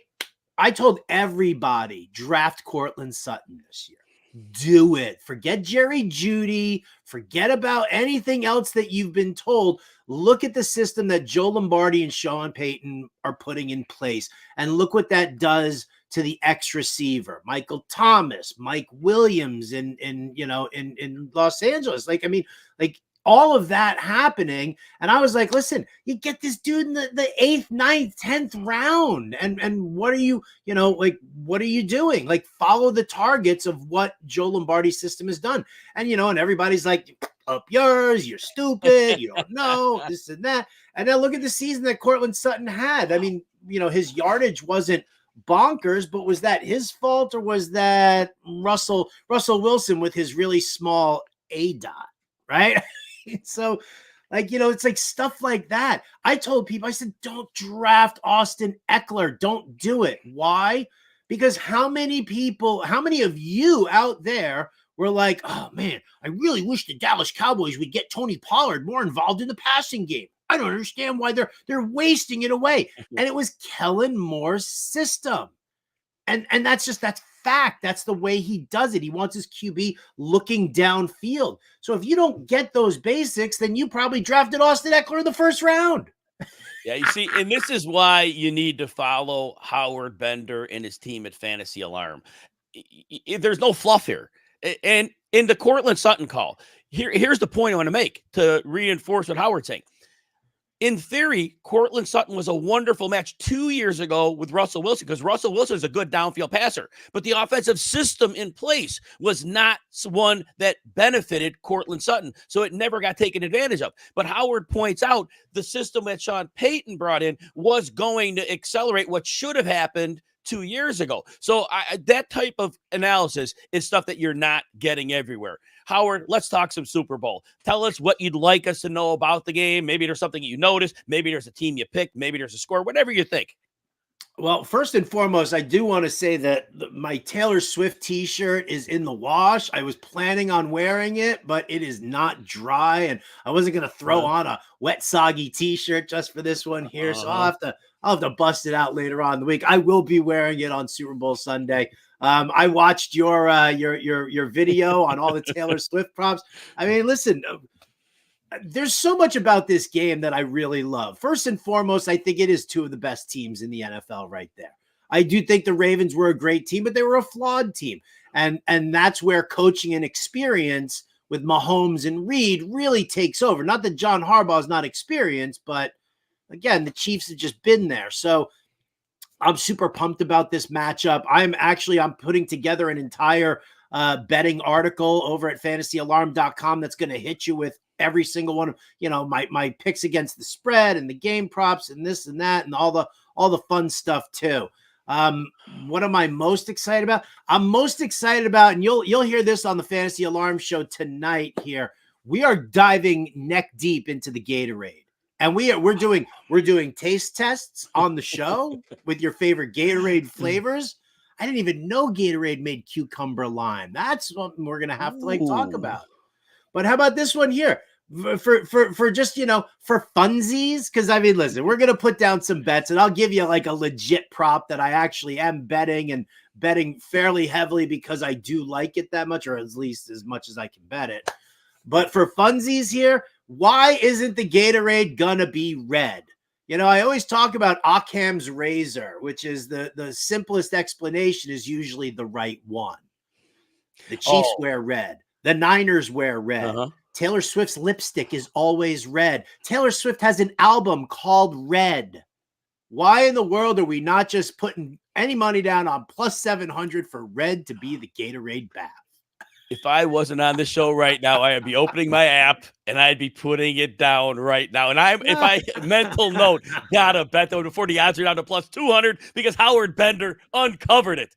Howard, tell everybody, and you're always available. Tell everybody where to find you, your work, what you're doing. I know you cover everything. Go ahead and tell us where to find you. Oh, hit me up at RotoBuzzGuy on Twitter or X, whatever you want to call it. Friend me on Facebook. I don't care. We can do that. I'm on Instagram at RotoBuzzGuy. But most importantly, just find me all over at fantasyalarm.com. We got a great Discord channel over there. Happy to talk to anybody and everybody at all hours of the day. What else am I going to do? Howard, I appreciate you, man. I'm glad I've got to know you over the years, and hopefully that continues. Have a great week. Enjoy the Super Bowl and keep dominating, my friend. Much love, Jim. Thanks so much for having me on. Rashee Rice, over 6.5 receptions. Book it. Take care, Howard.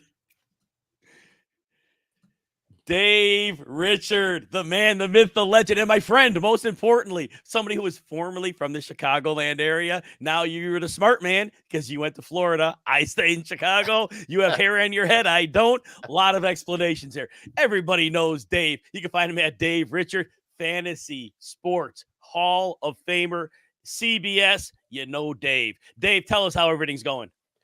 I'm having a terrible day, Jim. I apparently missed a dentist appointment, and I didn't know it until I got to the dentist appointment, and they told me that I was an hour late for the dentist appointment. That was after going to a different doctor earlier in the morning. I haven't eaten anything yet today. I just came back from Mobile from the Senior Bowl. I'm trying to do expense reports for it. The whole thing is barfing on me. Their entire platform is just a total mess. The only thing that kept a smile on my face, and I promise this is true, is knowing that I would get the chance to talk to you, even if only for a few minutes today, Jim. You always make me smile. You always brighten my day. It's always good to see you. Always good to talk to you. So now I'm doing a little bit better now that I'm here. Oh my gosh, Dave, you're talking about this bad thing. My heart's going out to you. I'm thinking, oh man, and then you come back with that. Dude, you're awesome. I'm so happy you're here. Let's talk some football because I know I unfortunately have limited time with you, but I love that beginning because and your day's going to get better. It is going to continue to go uphill, and then that dentist appointment will be fine. We get that one taken care of. What's a takeaway or two that you had from this wild, weird, great, crazy NFL season? Okay, so I had something written down. I'm not even going to go with what I have written down, Jim. I want you to think about the leagues that you were in, and you can include the Kings Classic as one of those leagues. It felt like there was one or two teams at the top, one or two teams at the bottom, really bad record. If you're at the top, really good record. And then everybody else is in between. There's that big glut of teams that was like a game above 500, a game below 500, or right at 500. If it's going to be like that next year, then I think I'm going to draft players with the idea being that the guys that I get don't take off until October. I'm okay. I'm not trying to get a perfect season. It would be great. It's rare. I don't know how many perfect seasons you've had in your illustrious career as a fantasy manager. Mine are few and far between. I have a lot of 1-loss and 2-loss teams, but not a lot of undefeated teams. I just want to win the league. I want to build a team that starts to peak in October and then really takes off by Thanksgiving. And so when I go into my drafts this year, I might not go after players that are going to get me off to a hot start. And we talk about those guys all the time in our draft prep leading up to the season.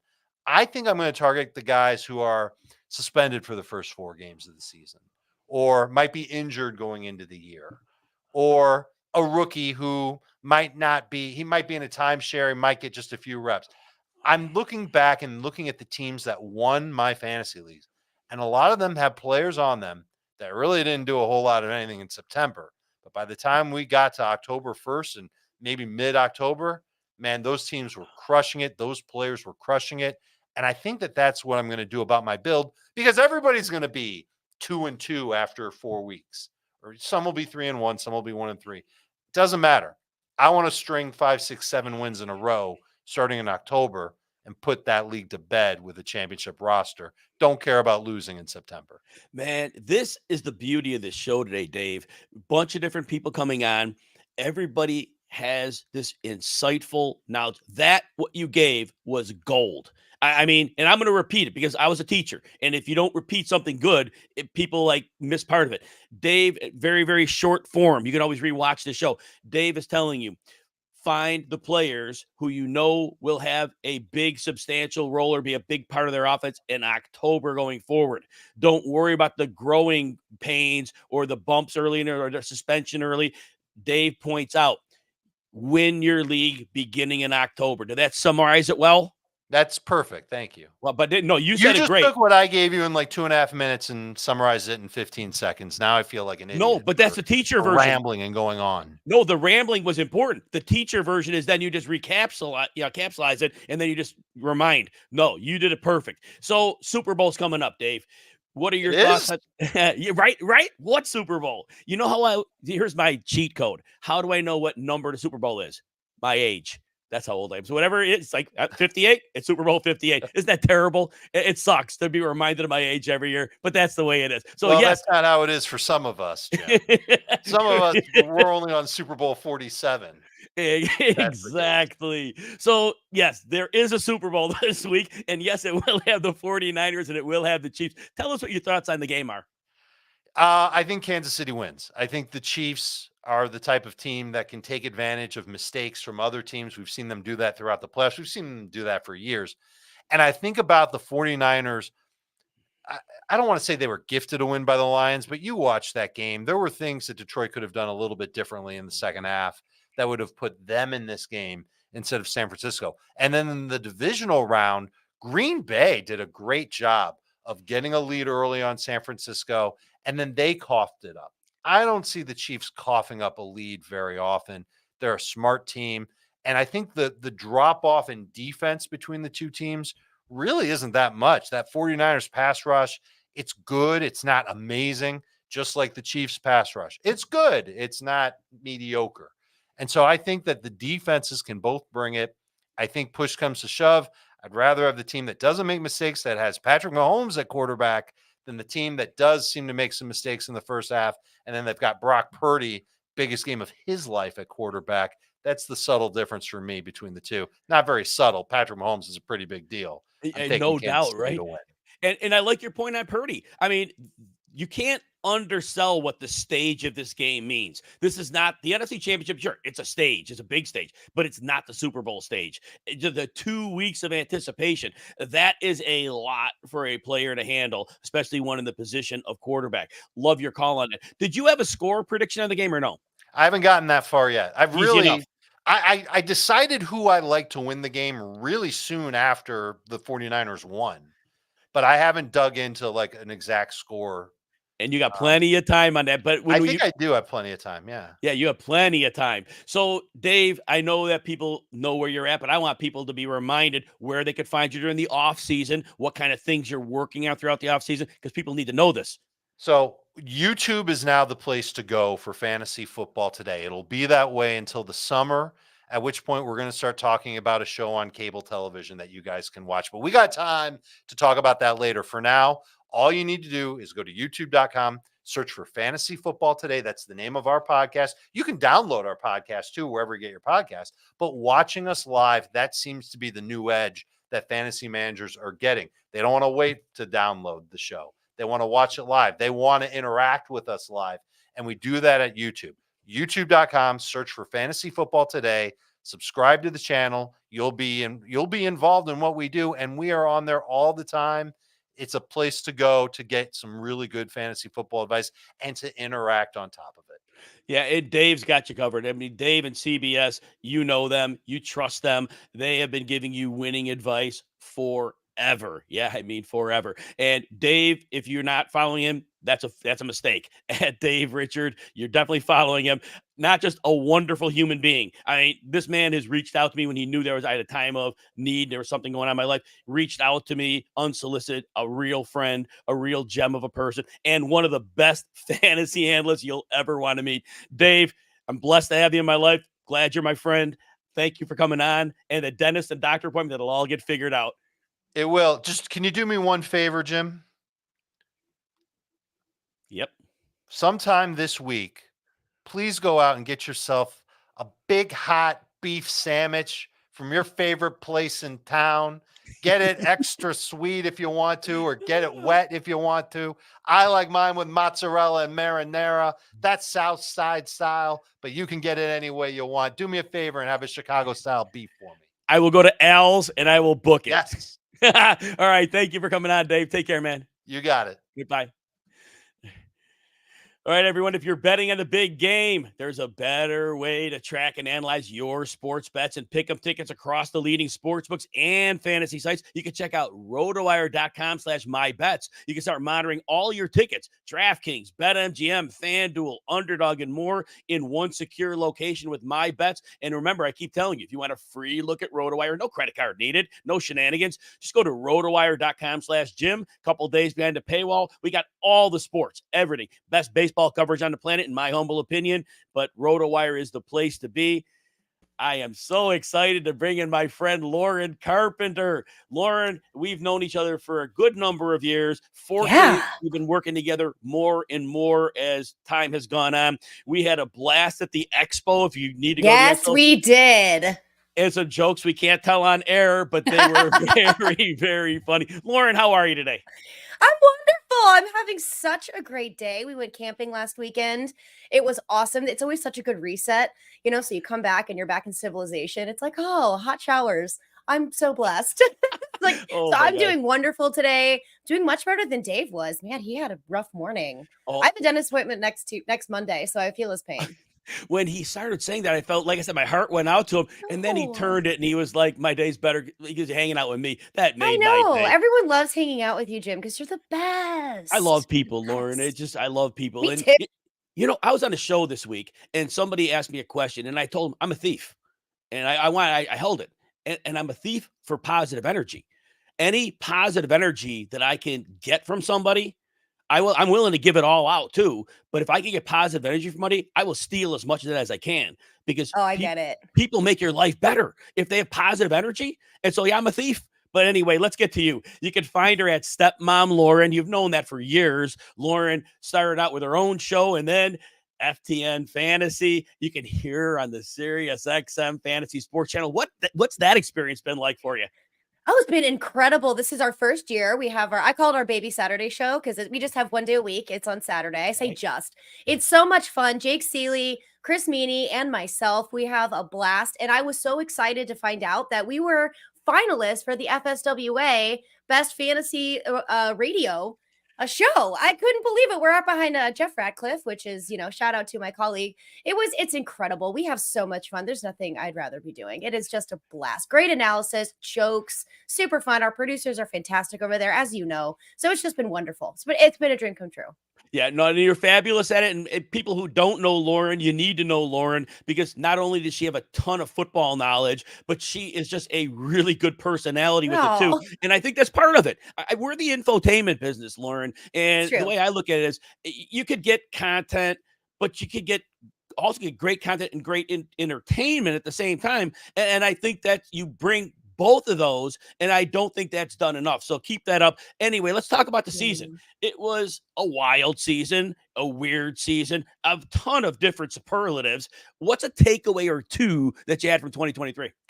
Yeah, we've talked about this before, but I'm going to repeat myself. I apologize for everyone out there who's heard it before, but it's the year of bye-bye bell cow. I mean, we're moving towards this running back by committee, which in terms of real football is very smart. It gives sustainability. It gives longevity to these running backs who really need to be able to stay healthy throughout the season if they want to make a run in the postseason and then have a shot in the playoffs and in the Super Bowl. So this is frustrating, obviously, for fantasy football managers, but I think this is where this is trending when it comes to fantasy football. We started it last year, and this is a nod to Chris Meaney, who always goes for his alpha wide receivers first. I think a lot of people were disappointed with some fantasy football running backs, and Howard Bender mentioned this name, which is one that was a huge bust for me, was Austin Eckler. That was a big one. Bijan was another big name as well, but these bell cows, it's very difficult to find out which one you think is going to hit. And now that Derrick Henry is leaving the Titans, he has a lot of wear and tear and not too much tread left on those tires. We don't have a lot that we are really can nail down. I mean, who knows where Saquon Barkley is going to be? I feel so bad for him if he's going to be in New York still, because he's probably going to be under a franchise tag. Poor man. Let him set him free. Go play somewhere else. But we found this throughout the season. These bell cow running backs get hurt.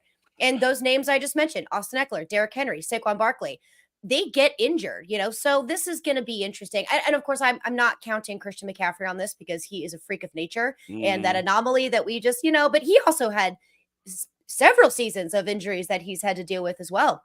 So this is going to be moving forward. This is going to be a trend of running backs by committee, or I'm sorry, is it timeshare? I can't remember. Jake always corrects me on this. Timeshare, running back by committee, whatever. There's going to be more than one that's going to be heavily involved. So this is going to be a little frustrating for fantasy managers. So keeping in mind what Howard Bender said as well, which is I'm a firm believer of, is the coaching changes, offensive coordinator schemes are going to be so important because players play to their coaches.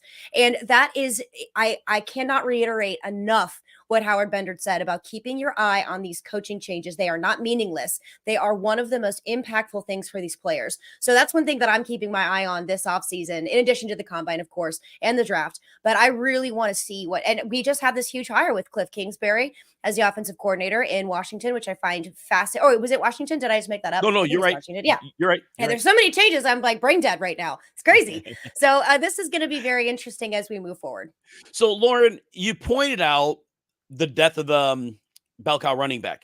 How at this early stage do you extrapolate this out to 2024 drafts? Like, are you taking some of those running backs that would be considered, top 3 to top 10? Are you pushing them behind some of those wide receivers? How are you framing this? Are you raising values in the mid rounds because of the players getting some extra work? How on a macro? And again, this is kind of caught you off maybe, but sounds like you're already on this thought. No, it's good. I've actually thought about this already, so I'm glad you brought this up. This is where mock drafting comes in handy. It really does. Mock draft the crap out of your teams out of these players as much as you can, because this gives you an idea of where players are going how those trends are changing the ADP. It's really going to depend, but I have a feeling that over the next couple of years, we're no longer going to have the term dead zone in drafts. We are actually going to find some significant value for running backs that are maybe the number 2, but I think this is going to be 2A, 2B, or I'm sorry, 1A, 1B. I don't necessarily know if we're going to have an RB2 for a majority of these teams. Some teams, of course, they're going to stick with what they know, but this could turn very closely into I don't even know if that phrase made sense, but I'm just going to run with it. The Najee Harris, Jalen Warren type of situation, which blew my mind because Mike Tomlin is about his bell cow running back. But hey, this is where it's going. So I'm really going to see where these running backs start falling. And I'm not going to have an issue taking the 1B running back, especially when we saw all of these injuries. Look what happened, like Zamir White, Ty Chandler. That's how I lost in the playoffs with a stud packed team. I got Ty Chandler and Zamir Whited. Wow. Wow. Awful. Yeah. So I'm going to really pay attention to those dead zone areas and where I can pick up some value at the running back position, and also scouring the waiver wire and trades. I love the way you took that piece of knowledge you gave and then you translated to 2024. I think that's going to be a perfect way of framing this running back landscape. So big game Sunday, Chiefs. What game? Niners, What are you talking about? Right, exactly, huh? Yeah, Huh? it's like, After no football oh. this Sunday, I'm like discombobulated to say the least. It was weird Sunday. I went to the gym, and all of a sudden I got this like weird feeling, like this malaise about me, and I'm like, "What's up with me?" Right. And it's like, "Oh, there's no football today." So yeah, it was that. So we got one more game, but hang on to that. What are your thoughts about this game? So I think that this is going to be a really big game for Isaiah Pacheco. And the 49ers have shown a few little kinks in their defensive armor when it comes to the run game. I think Pacheco can get going. I actually really like his prop at 67.5 rushing yards. I'm going over on that. I'm also going to echo Howard Bender as well. 6.5 receptions for Rashee Rice. I'm going to smash the over on that. I think that what Steve Spagnuolo is going to have to do is be very Bill Belichickian in this and shut down their most productive weapon, which of course is going to be Christian McCaffrey. So not that I'm thinking that he's going to be uber limited, but I think this is going to open up a lot more options for the 49ers on other offensive fronts. I think that they're going to have enough left in the tank to be able to shut down Deebo Samuel and then maybe limit Brandon Ayuk. So I think this is going to be a really good game for George Kittle as well. I also think Travis Kelce is going to have another big game. I wouldn't be surprised if he scores 2 touchdowns. I don't think that this is going to be a super huge scoring game. What I mean by that is I see it's like a 27-24 type game, or it would not surprise me if it's 24-21. Harrison Butker kicks a game-winning field goal to take it for the Chiefs. And he rarely misses, so that would be the guy to make that kick. So, Lauren, tell everybody where they can keep up with you and your work as this off-season begins. Yep, absolutely. You guys can find me, as you said, it's at Stepmom Lauren on social media. That's Instagram, Twitter, Facebook. Facebook and I are kind of in a fight right now. I don't really like to use their, and not that I hate them, it's just confusing to use their app. So it's a lot easier to get a hold of me on Instagram and Twitter. I'm also starting my off-season side hustle, which I'm still sticking with the Stepmom Lauren brand, but I'm actually starting a shop, a brand label, if you will. I'm not like getting it trademarked or anything, but like selling t-shirts, funny fantasy football stuff. If you have any cool ideas, let me know. I can put it on a t-shirt that you guys can purchase, or we can do some fun stuff in the summer. But yeah, I'm going to start my side hustle and I'm building a house. So wish me luck. And it's going to go extremely well. Lauren, I'm always happy to work with you. Thank you for hanging out with me for a little while. And hopefully we get to do this again soon. Enjoy Absolutely. the Super Bowl. I can't wait, Jim. Thanks. Bye, Lauren. Bye. Oh, guess what time it is? We got Fensty in the house, Justin Fensterman. You can find him at Fensty Sports. You can find him on the Sirius XM Fantasy Sports channel, Sirius XM Sports, Fantasy Guru site, NFL, NBA. Fensty, you're also the host on Cool Oldies 1450. Dude, that is so awesome. I love that. But Fensty, one of my favorite people. I've known you since 2018. Always positive, always knowledgeable, always a great friend. So happy you're here today. Jim, thank you so much for having me, man. It's great to talk to you. And yeah, that's what I am. Oldies rock DJ by day and then sports broadcaster by night there. But we're just trying to expand, and let's be real, music from the 50s, 60s, and 70s. No disrespect to Taylor Swift. I love her, but nothing compares to the music of the classics that laid the foundation. Oh my gosh. So Fensty, I'm old. I'm 58. When I was growing up, the oldies were oldies. And now I know the music from my era is now the oldies channel. And that was not good for me, but it's good for you and it's good for everybody else.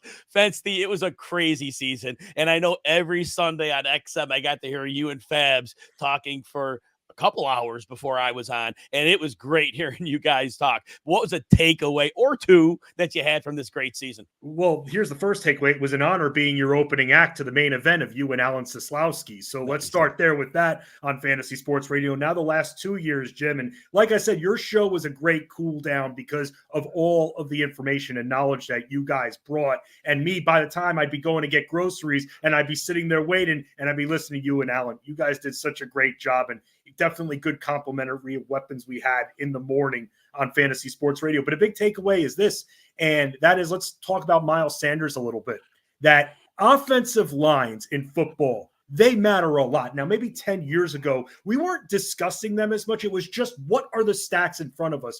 But you got to look beyond the stats. And Miles Sanders, for me, and a lot of people will point to that video we saw him with the coaches over the summer saying, we got to throw you more passes. You're capable of catching passes, so we're going to throw you more passes. And a lot of people, including me, used that and thought, like a dog. Like we're being fed this amazing piece of fantasy info indirectly, and we're going to wear it all over the place.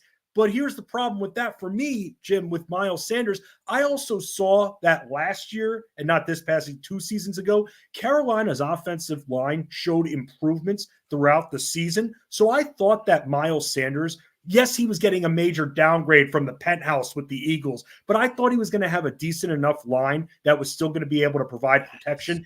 And I've got this thing as well, Jim, which is also part of my takeaway in my mind, that rookie quarterbacks that especially don't have good offensive lines, they're going to utilize their running backs more in the passing attack. So I used those 3 things, and it just didn't work out. And then they turned to Chuba Hubbard, who per game on a per carry basis wasn't great, but definitely better results. Miles Sanders just 1 touchdown. What a waste of a 6th round pick.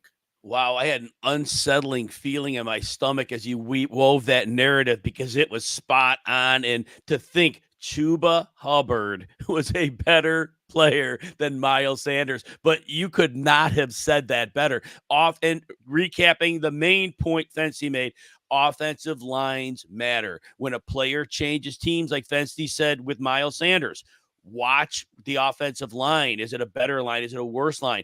Those are very important things to plan on. So, Fency, when you're doing your draft prep in 2024, what will be like your framework in how you're approaching offensive lines in relation to drafting? Sure. And something that stepmom Lauren just outlined, which was great, was that, bell cow running backs, it's not the same as it was years ago anymore. And if you look, if your running backs have certain skill sets, why not utilize those skill sets? I mean, we saw it with Detroit, especially. We saw it with multiple teams. So with that, if I'm going to look to invest in a running back unit, expecting now, rather than your, I guess, normal handcuff price tag of 14th round, 13th, 14th, 15th round, if now I'm going to have to really consider and investing in a running back unit, Jim, as opposed to just one player, but investing in the team, I am going to have to make sure that that offensive line is good to go. Nobody is hurt. And everything then will work out. That's the biggest thing, because we can look at all the summer stats we want from the previous year. But then when we go into a situation like the Buccaneers had a couple of years ago, where everybody, Jensen, Wirfs, everybody is getting hurt. Well, what good is that for us that are investing in that protection that's all of a sudden not there anymore? And I don't want to say, Jim, to myself that, you know what? They're going to be fine. It might take a few weeks. I'm done living that life. And I made that mistake with Joe Burrow as well, knowing he wasn't going to be 100%, having all of that at my disposal. And I said, you know what? For 3 to 4 weeks, I'll lamb it. I'll have another quarterback in his place, and then everything will be great, sunshine and rainbows. And it wasn't. Oh my gosh, what an amazing takeaway. And again, you translated that very well, the draft prep. And of course, we'll circle back on this in the summer, but that is advice people need to be looking at now, because people will be doing best ball drafts. So, Fency, let's move on to the Super Bowl. What a game we've got on Sunday. I'm so excited. 49ers, Chiefs. Tell us about your takes on the game. I'm so excited for this rematch right here. And the first game was so exhilarating that I feel like we're going to see a little bit of a point of differentiation. You saw the Chiefs with a nice comeback the last time. I think for this game, and especially with what we've seen from the Kansas City Chiefs and Patrick Mahomes as well, especially his record as an underdog, I'm thinking that the Chiefs are going to be the first team to go back-to-back in 20 years. They've been great. They've been outstanding. I kind of worry about the 49ers. And yes, one can think, okay, they've now had 2 weeks to figure things out, work through their issues. Running backs burning them, multiple running backs in 2 games that they've played in the playoffs, multiple running backs burning them for 6 yards per carry. We're not used to seeing that. It's a new time now. And these teams like the Packers and the Lions have shown that the 49ers are vulnerable to letting up the scoring. And I can't put my eggs in their basket anymore, even though, like a lot of us, they've been one of our favorite teams all year. This Chiefs team, they have the grit, they have the experience, which is this big game experience, which to me is one of the most important things, as do the 49ers as a whole. But I'm not betting against Patrick Mahomes here after what we just saw these last couple of games from Kansas City.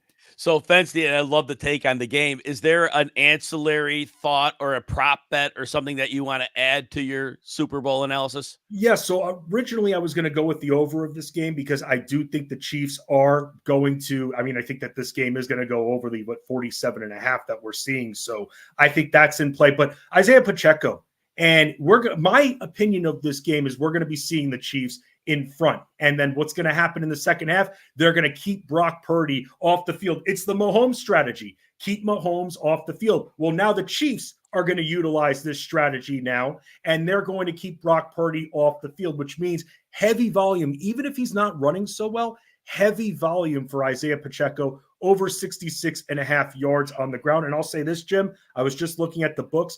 His anytime touchdown prop right now at -130. If you're going to bet it now, because that juice is going up over the next couple of days. That's a great point. Yes, when you like a prop and you think it could be popular, bet it early, because that could be -150, and all of a sudden your winnings are shrinking by the second. So great call on it. Fensty, where can people find you and what will you be doing throughout the offseason? I know you're going to be heavy NBA too, so tell people what they can find out about you for offseason. Absolutely. Find all of my fantasy work at fantasyguru.com. I'll be all over from time to time, different time slots. I'll be appearing on SiriusXM Fantasy Sports Radio, on X, the artist formerly known as Twitter, at Fensty Sports, and also Instagram there. And hey, look, if you live in the Maryland area, you can rock the Catoctons with me on Cool Oldies 1450 WTHU every single weekday, Monday through Friday, 3 to 6 p.m. We have a great time. I do voice impressions. We have a lot of fun, play some trivia, and play some of the greatest music ever created, Jim.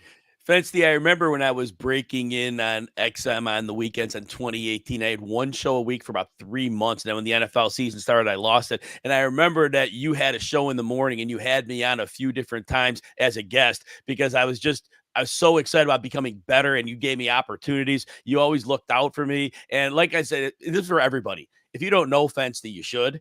And if you're not following his work, you definitely should. But not only is he an outstanding analyst, but he is a wonderful human being. And Fensty, somebody you need to know. Fensty, thank you so much for hanging out with me today. And I know we're going to talk soon.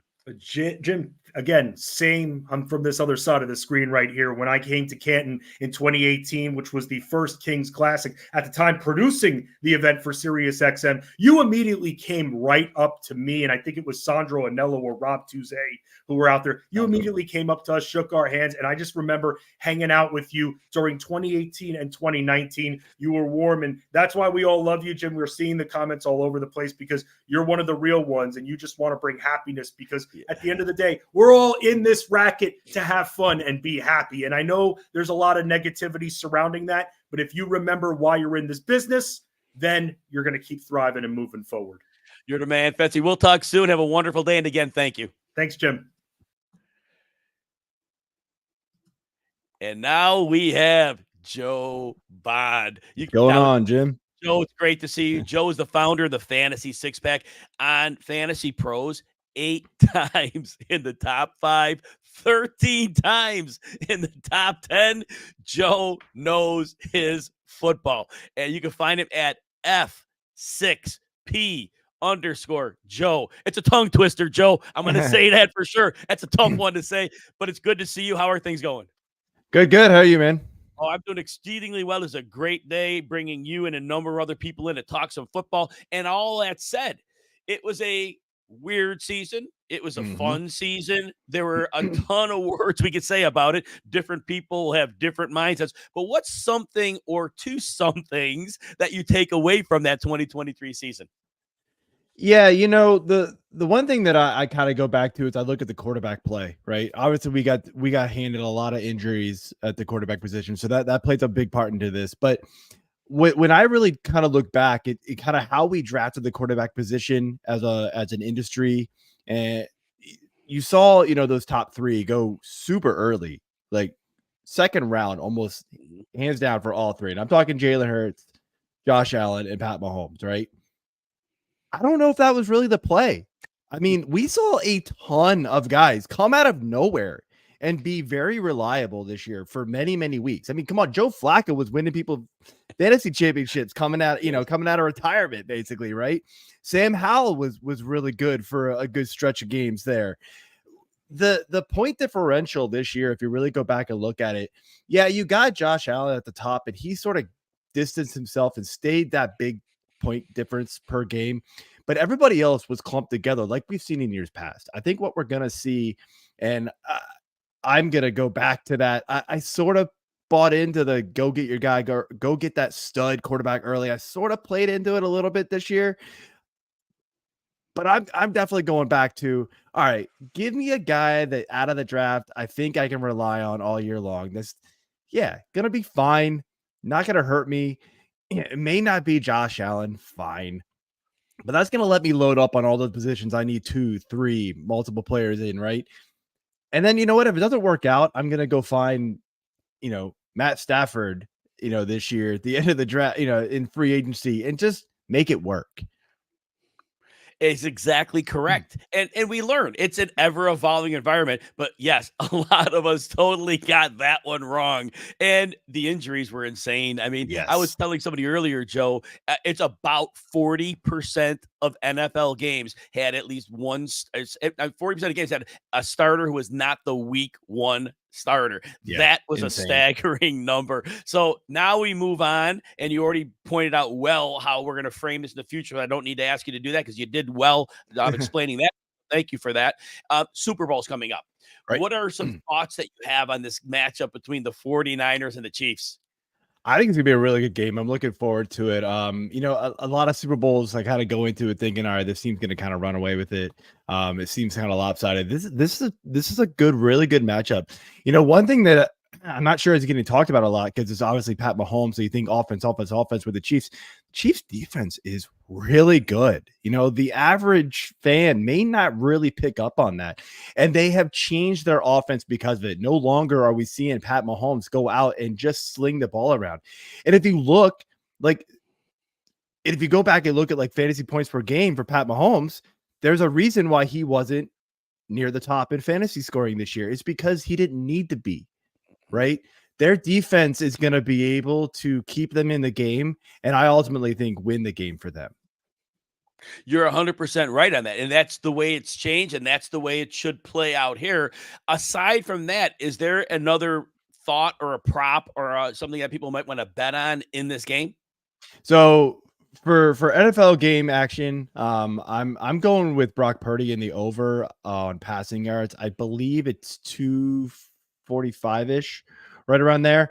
I think, the Chiefs are going to focus on this run game with CMC, and the Chiefs are going to get a bit of a lead, and they're going to force San Francisco to pass. And, it's ultimately not going to work, but it's going to, we're going to see some downfield throws to Kittle, to Ayuk, and that's going to get his passing total up. I do have a fun prop one if you got a second. Oh, please. You still got a couple minutes. So yeah, we're good. Yeah. So I love this halftime show. Usher, man, this is back in my day, growing up, I listened to Usher a ton. One of the props every single year for a halftime show is first song played. And I actually did a little homework on this one because my initial thought was, right. With Little John. But you don't usually see a halftime show performer come out with a guest right away. They usually come on later. So my thinking is My Way is going to be the first song. And if you go back and look at his recent set list on concerts, that's the song he leads with. Oh man, that is outside of football, but it's the intel that might make you a few dollars. Joe, I love some fun that. With it. This is Super Bowl. Oh yeah. I also heard somebody talk about the national anthem. Josh Vizcaya, a friend of mine, he's a gambler, and one thing he pointed out was that it's a country music singer, a little bit, on the plus side of the median age. Thought it'd be a definite over on that. But when we're talking about Usher's first song, I think these are fun bets to make. Yeah, of course. And this is part of the experience. This is what we love about Super Bowl. Joe, tell everybody what you'll be doing this offseason, where they can keep up with you. Yeah, absolutely. So fantasy6pack.net's where you can find all the work that we do over here. We've got fantasy football. We're obviously keeping up with all the dynasty and the rookie stuff and the NFL draft. And if you play fantasy baseball, we're jumping headfirst into that right now as well. So come on over and check us out. Man, I know that baseball season is a grind, and I always love the companies that do well with both of those because as an analyst myself, I just only do MLB. but man, I remember those days of doing both. Of course, I was a lot younger. But Joe, you've been doing great work. all those high finishes on Fantasy Pros. You are very, very accomplished. And also, thank you for having me on your show before the season. I appreciated that invite. That was great. Joe, continue the great work. Where are you watching the Super Bowl, or how are you watching the Super Bowl? What's your experience going to be? Just keeping it chill this year at home with the family. Nothing big. We usually do a big Super Bowl party, but just didn't get around to playing it this year. Well, definitely enjoy that, and hopefully we talk soon. Enjoy it, Joe. Yeah, man. Have a good one. We'll have to get you on our shows again soon. See ya. Anytime. Bye. Everyone, now is the best time to take advantage of a generous welcome offer at BetMGM. When you sign up today, going to RotoWire.com. Now, at the top of that page, you'll click on the sports betting tab. At the top, you can claim the exclusive BetMGM bonus code ROTOBONUS, ROTOBONUS. You'll unlock a bet and get welcome offer. Then once you make that first bet of at least $5, you get $158 in bonus bets, presenting an excellent opportunity for new users to use the bonus to bet on popular sports betting markets like the NFL odds, the Super Bowl, and you can find these at BetMGM Sportsbook. So excited to bring my friend Marcus Grant in here. Marcus, I am so happy that in 2018, we were in our first Kings Classic. We sat next to each other. That gave me an opportunity to probably get in your ear a little more than you liked, but you were very gracious. You let the old man talk a little bit, but I got to know you a little bit. And over the years, I get to see you once in a while, and it's always a great experience. You have been gracious coming on when I'm guesting on the XM show. So Marcus, everybody knows Marcus, but you can find him at MARCASG, NFL Media, MB Fantasy Life, ESPN Los Angeles. Marcus, how are you? I'm good. Wow, 2018. I guess it has been that long. Yeah. I had hair, dude. I had hair.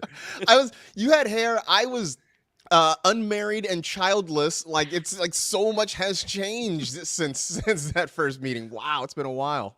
Man, but again, you just continue to dominate the work. I love seeing your work. I see you on social media, and you are doing wonderful work with that. So again, if you're following Marcus, of course, catch the social media aspect of that as well. Marcus, it was a season, and we could put a lot of words before that, after that. Could be 4-letter words, could be a lot of words. Tell us some takeaways, or just a takeaway, whatever you're thinking about the season. I mean, a couple things. One, if you're going to draft a running back early, draft the right one. And I know that seems simple, right? I know it seems basic, but in a year where most of the first round running backs, except really for Christian McCaffrey, all let you down. I mean, some of it was injury, right? Like nobody foresees Nick Chubb having the awful knee injury that he had early in the season. But guys like Austin Eckler were disappointing. I mean, if you want to call Saquon a first round pick, I mean, he was sort of underwhelming. He was banged up at times this year. It just was hard to get that pick right. So that's a thing that I think people are going to be very wary of going into next season. And the other thing that I thought this year was, we're slowly, I'm not going to jump right in because we do this every year, but we're slowly starting to see some depth at the tight end position. I know that every year, right, we get into August, we're like, there's depth at the tight end position. And then we get to mid-October, we're like, tight end sucks. What were we thinking? But I do think that even with Travis Kelce having a down year, he was still a top 2 or 3 tight end. Sam Laporta was amazing. George Kittle still had very good games. TJ Hawkinson, until he unfortunately got hurt. Mark Andrews was playing well before he got hurt. And then you add guys like a Dalton Kincaid who had flashes. I'm still maybe not as hopeful for Kyle Pitts, but I'm still hopeful that Kyle Pitts can develop. So I think we're starting to see a little more depth to the position, which is certainly welcome, because it really had been, if you didn't get one of the 2 or 3 elite tight ends, you were going to be sort of paddling upstream the whole season. Now, Marcus, the league, the majority of teams are playing man only about 23% of the time. You got a few teams like the Cowboys, the Browns playing upwards of about 40%, and the Patriots who are in Chiefs coming in the 30s. But otherwise, you saw teams in the 20s. So what impact is the zone defenses and the rise of the tight ends? How are those connected?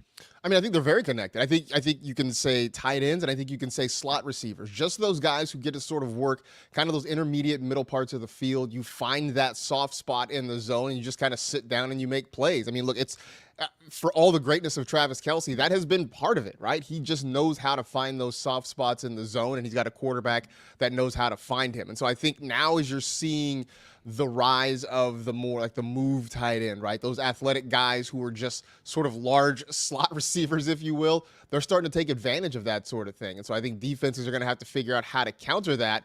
Unless they just feel like, most tight ends, right? I think I named 6 or 8 of them. Yes. That means there are 24 teams that are still looking to find somebody who can be that sort of zone beater. So maybe it's not something that's created a sea change in defenses yet. And sometimes it's offensive coordinators that are stubborn. They're running their system. And Marcus, we see all these retread coaching hires. And a lot of times, and again, I guess that's the way the league does things, but sometimes understanding there are different ways to attack. I mean, how do you see the recycling of some of these coaches that never really were great, but are continuing to get jobs? I mean, I think there's a safety in the familiarity. And I think, obviously we're talking about football, but I think it expands across industries, right? When you have decision makers at the top who have been in those seats for a long time, who maybe have had some success in the past, right? Because I think about, you talk about retread coaches in football. I think about, watching movies that are reboots or TV shows that are reboots, right? Because there is some familiarity. Why take a chance on, say, an unknown coach with maybe a different kind of philosophy, or why take a chance on an unknown writer or script or something like that when you can make another Iron Man movie? And I say that as somebody who loves the Marvel movies. Me too. Right? I'm not just like dumping on these unnecessarily, but I think it's sort of the same, right? I think teams would rather fail with something sort of familiar. At least you can say, hey, look, we've tried this and it worked, as opposed to going way outside the box and having it fail and everybody looking at you and saying, what the hell were you thinking? I think that not everybody's willing to be that forward thinking or that progressive when it comes to making coaching decisions, especially with so much money on the line here. Right when you were going to say that, I was going to say these are billion-dollar enterprises, and sometimes the layup is better than the 28-foot three, right? You got a little higher hit rate. I love that analogy. The money, yes, that definitely has something to do with it. So, Marcus, I am so excited for the game this week. First of all, are you going to be actively working out at the game, or are you going to be I will not. I'll be mostly around Los Angeles this week. I'll be doing a couple of things for NFL Plus. We'll be streaming some stuff, so just take a look out for that later in the week. Wednesday, Thursday, I should be on there. But otherwise, I will mostly be around a very wet and rainy Southern California the next few days. Oh my gosh! And I guess apparently winter has not been kind to you out there. From what the last couple of days have been rough. Like it started raining last night. It's supposed to rain all the next couple of days. This is not a city that was built for rain, so even just like a slight amount of rain will cause backups and flooding. So the next couple of days, where I am, I think we're all good. But I know parts of LA, they're expecting some serious flooding potentially. That's rough for people. I always hate when I hear that. But to the Super Bowl itself, talk about the game. What are your thoughts about it? Maybe if you got a prediction, maybe if you even got as far as a score, it's early in the week. What are your thoughts? So I will preface this by saying that I grew up a 49ers fan. So I am very intrigued because obviously the last time the Niners were there, they lost to Patrick Mahomes and the Kansas City Chiefs, a game that they led into the fourth quarter, and Mahomes led the comeback against Kyle Shanahan and Jimmy Garoppolo. I just have this feeling, and again, this might be my homerness talking, I'm willing to admit that, but watching this team in the postseason, they have figured out how to win games, right? They have very famously been 31, I think it was, when trailing into the fourth quarter under Kyle Shanahan. And they were able to come back a couple of weeks ago and get a win there against the Packers.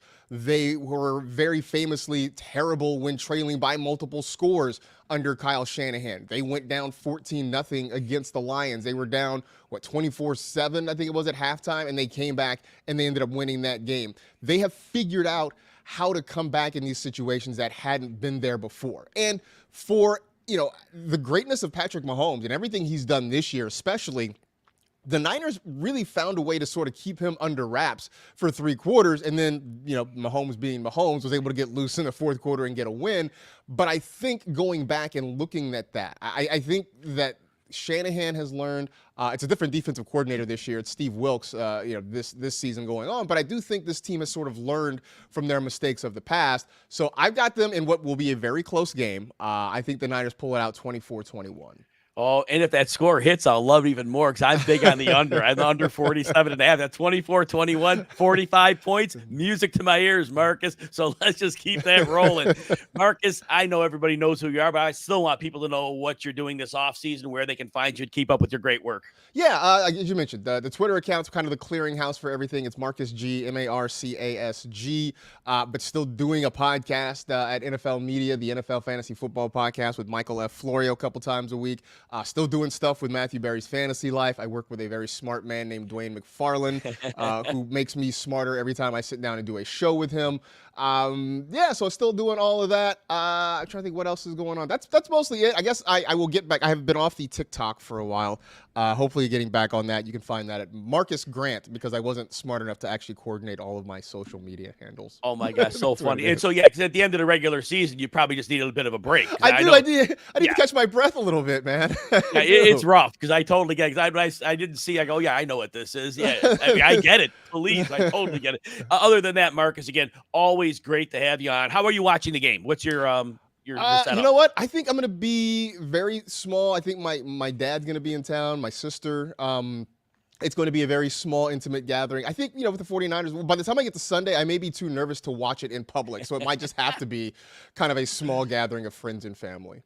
Like I told everybody, if you're not keeping up with Marcus, you need to do that. Marcus is one of the best in the business. So, and not just the content, but you see the personality. You see who this guy is. This is somebody you want to be around. This is positive energy. This is a great human being. Marcus, can't wait to see you at the Expo, assuming you'll be there again next year. Definitely will have to hang out a little bit and always have a talk, and hopefully we connect before then. Thank you for coming on, my friend. I appreciate it, Jim. Enjoy the Super Bowl. Enjoy the podathon you guys got going on too. Yes. All right. Take care, Marcus. That's it.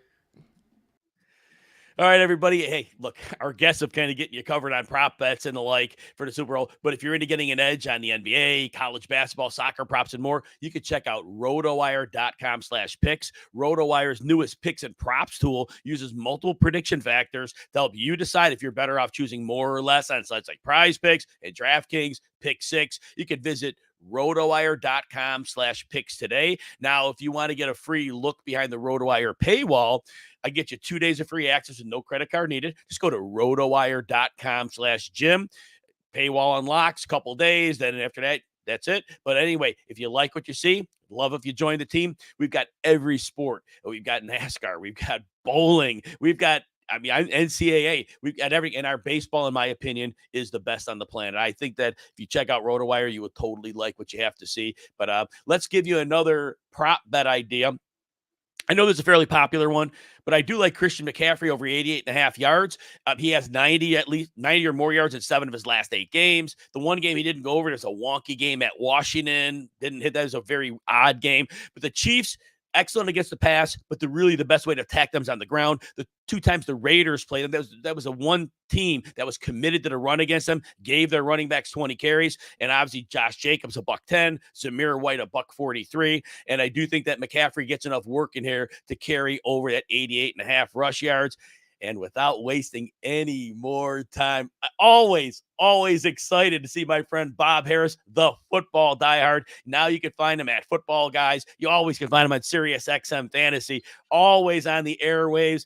And Bob Harris always makes time for everyone. And I always hate to ask you to come on shows, Bob, because I know you are all, and that's why I don't bother you much. I pick my spots with you. Likewise. I mean, you're live streaming every minute of the day, every single day, all season long. So man, happy to be here. Thanks for the invitation. Yeah. And again, always thank you. And so first of all, whatever you want to call the season, you could call it a 4-letter word. You could call it a lot of different things, but it was football, and we love football. What's something, or maybe a couple things that you took away from the 2023 season, Bob? So I feel like one of the big lessons I learned was that the NFL has achieved the overriding objective of the NFL, which is, if not parity, downright volatility. They want us to go into every game not knowing what the outcome will be. And I mean, I talk about this all the time. I mean, if you think this is an accident, that it's not. Look at the design of the football. It's an oblong spheroid. It's meant to bounce funny ways, just from a starting point, right? And then all the rules and everything that's meant to even the playing field, making it easier for offenses to put up points.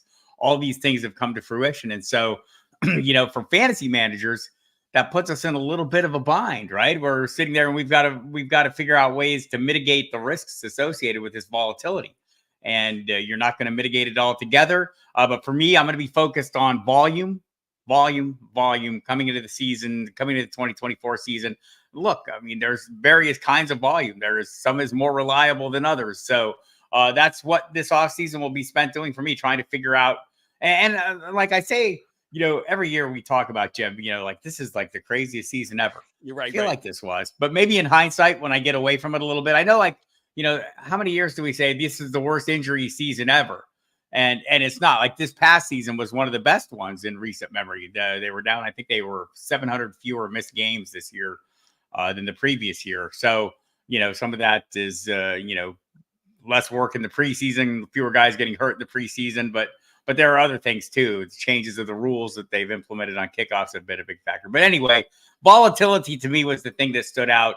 And, as the 1A, and I think if there was a 1B or a close 2, it was, watch out on those quarterbacks. I think we're all going to be, maybe dialing back a little bit on that. Because you're right. This was the year. There were so many preseasons when we drafted early, when we had these inclinations. And in July and maybe early August, we were having these wild ideas. And then all of a sudden, when late August came, things were back to normal. It wasn't the case this year. Can you talk a little bit about the quarterback draft phenomenon that was really, for me, a first that we had this year? Yeah, I want to say, we all just see, like I've kind of, for the last few years, been in a place where if I hit a spot in a draft where I don't love the skill position player or any skill position player, there's a quarterback waiting for me there. And I feel like that's still a possibility going forward. But the quarterback run is not going to start in round 2 anymore. Or, sometimes we saw it last year, even in the tail end of round 1. I think you're going to see that dial back a little bit. Patrick Mahomes' season was a bit of a wake-up call. No matter how, like Josh Allen still came pretty close to delivering on expectations. Probably Jalen Hurts did too, although I feel less comfortable with him than I do with Josh Allen just in general. Those short touchdowns seem to be, at some point you feel like the luck's going to run out, but maybe it won't. So, and I think people are going to keep drafting that way. The early mocks I've been in, it's been Josh Allen, Jalen Hurts, and Lamar Jackson, or Jackson working his way into that top 3 ahead of Mahomes. But then there's a bit of separation, though, from those top 2 or 3, and they're going later. And then that next group is, you start getting a little later run. I think one of the standard ploys I've used for 1,000 years, and that's quite literally 1,000 years, going for a upside quarterback. I think you'll see me draft Anthony Richardson ahead of ADP a lot this year, and then waiting around for a Kirk Cousins, a Matthew Stafford, a Jared Goff, whoever, right? There are a herd of guys that I would feel pretty comfortable with if I was forced to start them in any given week. But having a lottery ticket at a reasonable price at the decision seems like a great way to go. I mean, my goodness, Bob, Jared Goff has been a solid QB Right. one 2 years running. Kirk Cousins was quarterback 3 or 4 when he was hurt in week 8. He has really good weapons around him. We'll see if he's back in Minnesota. I mean, like we're sitting here in January and February speculating and doing draft picks based on totally unknowable circumstances. And you have to deal with that as if you're doing this, or like to me, if you're a fantasy player out there and you want to be ready for your August drafts, it starts in February. Start drafting. Like we just did a Sirius XM, fantasy channel mock draft where it was late in the draft. I want to say around 10ish or so. And I had a sexy move in mind. I was going to grab Brock Bowers and he went a couple picks ahead of me and I'm like grasping for straws. I did something I would normally not do. I drafted Jerry Jeudy, because I didn't have a handful of upside guys in my basket to grab onto. But those kind of moments where you get caught off guard by a pick, you're never caught off guard. If you've been drafting, the more you draft, the less likely you are to be caught off guard at any given point or making an emotional response to a pick right before you. That's always what leads to the bad outcomes, right? Damn, I'm screwed. I got hosed on that pick. This guy, right? And that's how you end up with Jerry Jeudy's. You know, you mentioned the word emotional, and yeah, I think what you're saying, and for me, I kind of say it like we draft a lot because I want my important drafts to be objective. I Right. don't want I don't want any emotion involved, and you take that emotion away by drafting, getting Reps. comfortable with where you want players or which players you need, what positions you're attacking. But yes, eliminate the emotion. I love that, Bob. And of course, you've been ahead of the curve because you are the curve. You've been forever. So that's awesome, dude. Now, Super Bowl. We're all excited about the 49ers Chiefs rematch of Super Bowl 54 when the Chiefs scored 3 fourth quarter touchdowns to not only wipe out a 49ers double digit lead, but to beat them by double digits. Bob, what are your thoughts on this game? So I'm gonna once the Chiefs get in there, it's hard to discount them. I mean, they have experience in the big game. They have Patrick Mahomes, who, is likely to show up. Who shows up with them? Probably Travis Kelce, probably Isaiah Pacheco. I went into this game.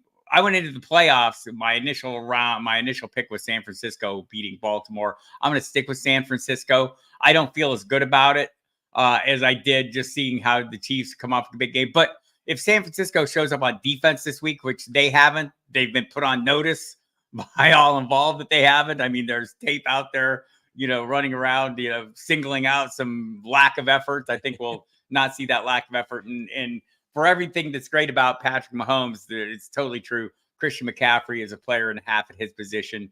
I think he'll make some big plays, capable of taking it to the house anytime. Look, George Kittle, 10th in the league in targets, and third in yards after the catch still. So, I mean, still a huge big play threat. Brandon Ayuk, a guy I like an awful lot. But I agree with everything you were saying coming in as I was coming into this segment about Christian McCaffrey. It seems like the safest play on earth. So is there an ancillary prop or something that you like, or you kind of cover what you wanted to cover when you just spoke about it? I think Ayuk at 4.5. I'll take that over at plus. If I think it's 120, I've seen it at. I'll take that plus money pick. And of course, I mean, if you're out there just like throwing darts, there's so many darts to throw. What did I see? Kadarius Toney anytime touchdown. Plus 500. I'll take one of those, please. Because he may return punts in this game, and that could be the best path, right? Even if he gets right, Cole Hardman's made the fun. Somebody that somebody who you have no reasonable expectation that they're going to do something is going to do something in this game. That's like the sure bet. And so, pick your poison on that. Mine will be Kadarius Toney, and poison seems like an apt phrase. Bob, you never take a day up. Where can people find you this offseason? Footballguys.com is my new work home. So you'll find me there. You can catch me on Twitter and X at the usual location at Football Diehard and on Sirius XM Fantasy Sports Radio, often coming on right after Jim Coventry and the RotoWire show. Always enjoy having you on, Bob. Bob, I hope you have a wonderful experience at the Super Bowl. I know we'll talk frequently, but again, thank you for your time. It's always appreciated. Appreciate it, Jim. Thanks for the invite. Kill it, man. All right, thanks. Back-to-back football, guys. Dave, I see you still got the Lamar Jackson jersey. I absolutely love it. He had a heck of a season. Just wish it would have ended better for him. But all that said, Dave, football guys, it's the way to go, man. You guys have a powerful team going these days. Talk about football guys a little bit. Yeah, we've been building up the team quite a bit over the last couple of years here. It's awesome to be a part of. I've been a Football Guys subscriber since I was in high school. So when I got into the industry, I'd been reading Joe Bryan's emails for years, and Football Guys was the top of a very short list of companies that I wanted to work for. I ended up connecting with Joe. He was, kind enough to bring me aboard. And since then, we've added all sorts of people over the last few years. And it's just an awesome, awesome team to be a part of. Yeah, love football guys. They are right at the top around Mount Rushmore of fantasy football. So, Dave, it was one heck of a season we just had. A lot of ups, a lot of downs, a lot of craziness. What's something, or maybe a couple things, if you want, that you take away from the 2023 season? I think the biggest takeaway for me is how much the tight end landscape has changed. I mean, it just completely got flipped on its head this year. For the last, 7 years, we've been basically saying Travis Kelce or bust. And Travis Kelce still squeaked it out. If you look on a per game basis, he was still technically the tight end one, but he was dealing with some injuries. He had the lowest points per game he has posted since 2016. And if you look overall, Sam Laporta actually outscored him because he was healthy for the entire year. And it was just a huge change overall. If you look, 6 of the top 13 tight ends this season were under the age of 26. Now, 26 might seem old from like NFL standpoint, but really the age apex for a tight end is typically around 28. So we've got all of these really young, talented guys who haven't even reached their peak yet. They're only going to get better for years to come. And those 6 guys that we saw this year, Sam Laporta, Trey McBride, Dalton Kincaid, Cole Kmet, Kyle Pitts, and Jake Ferguson, they're only going to get better over the next few years here. On top of that, we saw Isaiah Likely basically replicating Mark Andrews' output, which was kind of concerning to see maybe for people who think that Mark Andrews is going to be the next Travis Kelce. Really, I mean, we're just seeing these young tight ends just get up to speed so quickly in the NFL. Totally changed the way that we have to evaluate tight ends going forward. So, Dave, we know how it's been. You draft, in the previous years, Kelce would go in like the first round, and then we see a little trickle second, maybe a third round, and then, they would trickle out through the 6th round. With the rise in tight ends, what does your crystal ball say? How will the draft approach be? Will people wait because there are so many good ones? Will they pile up on them early? How do you think, crystal ball, what is it saying to you right now? Well, I think a lot of people are going to see Sam Laporta as the young guy who finishes the overall tight end 1. He's going to get drafted as the tight end 1 next year. And as talented as he is, as good as he is, he's probably going to be the guy that I'm avoiding because replicating that in back-to-back seasons is tough. And he was able to hit that mark with a lot of touchdowns. That is going to be tough to replicate again next year. So I'm going to be waiting next year. I'm throwing around all of these young names. Travis Kelce, even though he had a down year by his standards, was still the overall tight end 1. Talk about Mark Andrews. You're going to be able to get a discount because of the ACL injury to TJ Hawkinson. And I haven't even mentioned Evan Ingram, who finishes at the tight end 2, and David Njoku, and Dalton Schultz, and Dallas Goedert, and Luke Musgrave, and Michael Mayer, Pat Freiermuth. We got Brock Bowers coming into the league next year. So next year, when it comes to tight ends, I'm going to be waiting. And I haven't coined this phrase. This is something Andrew Cooper mentions, but he talks about the yin-yang strategy at tight end, where you kind of double up on tight ends late in your draft. You take that one guy that's going to have a reliable floor that'll get you through the early weeks, and then you take a flyer on another guy. So with these young guys that we already saw producing in their year 1, year 2 seasons, could take a huge step forward. I'm going to be trying to get the Luke Musgraves and the Dalton Kincaids, and Trey McBride is a guy that I am in love with. I don't know how much of a discount there's going to be on him, but I want to get those young guys that can take that bigger step forward in 2024. I'm always excited about drafting, but you just somehow got me more excited about drafting by that little discourse on tight ends, Dave. So, Dave, big game Sunday. Cannot wait to see the 49ers and the Chiefs go at it, that Super Bowl 54 rematch. What are your thoughts about this game?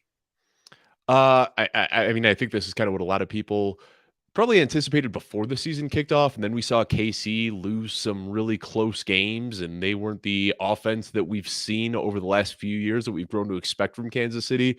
I don't think a lot of people expected to see them in the Super Bowl based on how their season went, but Patrick Mahomes, man, he flips that switch in the playoffs and he's a different player. And I know it's been the defense that has really been anchoring this Kansas City team, but you still can't discount Patrick Mahomes and his playmaking abilities. He's thrown to a bunch of nobodies right now. Like Travis Kelce has looked good after taking week 18 off, rested up a little bit. He's looked a little bit back in the playoffs, but Kadarius Toney and McCole Hardman and Sky Moore and Marquez Valdez-Scantling. Like when you think it can't get any worse, somehow Patrick Mahomes is still getting it done.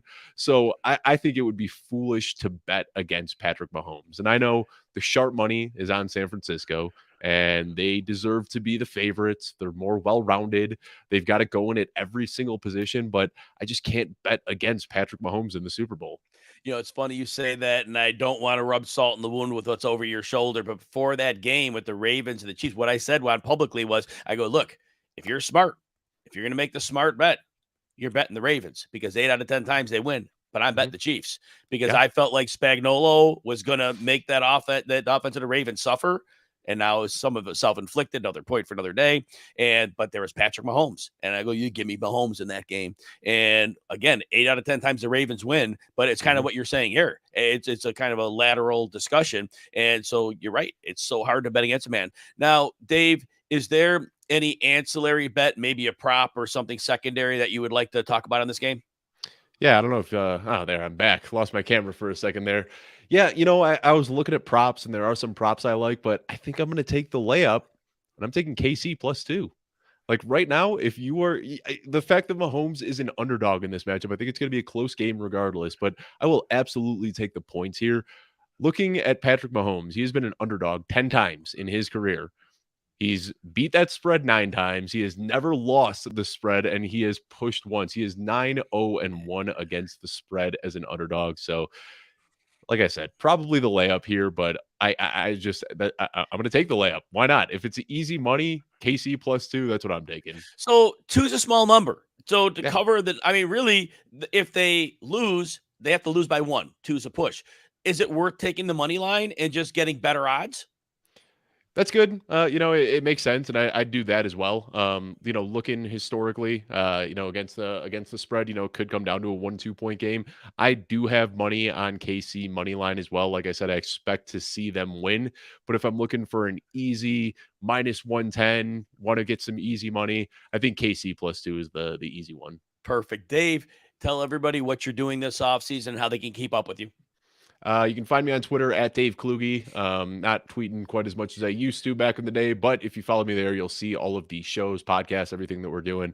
I'm working with Alfredo Brown, who I believe is going to be on, if not later today, tomorrow. We're doing the Football Guys Fantasy Football Show. Just wrapped up an episode with Cecil Lammy, looking back at the Senior Bowl and his takeaways from there. Doing 1 show a week now, but we'll be ramping up to 2 shows a week in March. And by the time the season kicks off, we're doing 5 shows a week. So you can find that at youtube.com/footballguys. And again, he's Dave Kluge. You can find him at Dave Kluge, Kluge.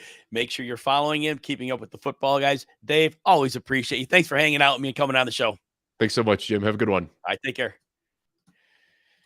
Hey, everyone. I have done 35 plus pages of Super Bowl notes, give you offensive line breakdowns, defensive players, prop ideas, narratives by position. If you want free access to those notes, go to my X profile at Jim Coventry NFL. There's a pinned tweet. Just repost it and like it. When the show is over, I will DM you a link to those notes. But again, hopefully you'll like those and give you something to read about going into the game. And also remember that with RotoWire, we've got your fantasy and gambling content covered for every sport. College basketball, golf, NASCAR, even bowling. I still say, and I'm going to always say this, our baseball is the best on the planet. We have got some incredibly talented baseball people. And with a 2-day trial, it's free, no credit card needed. Just go to rotowire.com/Jim. Just give them an email address, unlocks the paywall, check it out. If you like it, want to join the team, we'd love to have you. If not, at least we're glad you looked. But I do think you'll like what we have to offer at RotoWire. So thank you. And everybody tuning in, again, this show is going to finish out today. We'll be back tomorrow in the evening, but you won't want to miss this show. We have just a loaded set of great guests. And right now, our next great guest is Doug Orth, somebody who I've worked with and with great amount of times, and it's been this offseason. We've covered playoff games. We've previewed the first 3 rounds of the playoffs. I've known Doug since 2018, met him at the Kings Classic in 2018, realized quickly that this man knows a ton about football. He's one of the smartest analysts out there and very, very good friend now. So this all works out. You can find him at Doug Orth, DOUGORTH. He creates the preseason matchup analysis, the big boards at FF Today. He's been playing high-stakes fantasy football for almost 25 years, and he hasn't had a losing season. Doug, how's it going? Jim, it's going great. Thank you for having me, and this is an awesome thing that you're doing.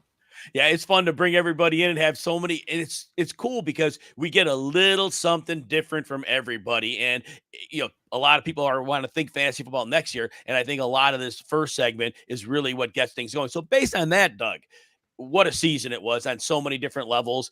Some people it was maddening. Some people it was glorious. What's a takeaway or 2 that you had from the season that just passed? I'll go with one main one for now, and we can maybe talk about it. The value of a cheat code quarterback, especially one who is also his team's primary option at goal line. It's not as if I didn't understand Josh Allen and Jalen Hurts were cut above the rest of fantasy, but I would argue finding a comparable player at the first 3 or 4 rounds that can compete with them week after week is nearly impossible. We can almost always find serviceable production at the other fantasy positions off the waiver wire if we bet on talent and situation.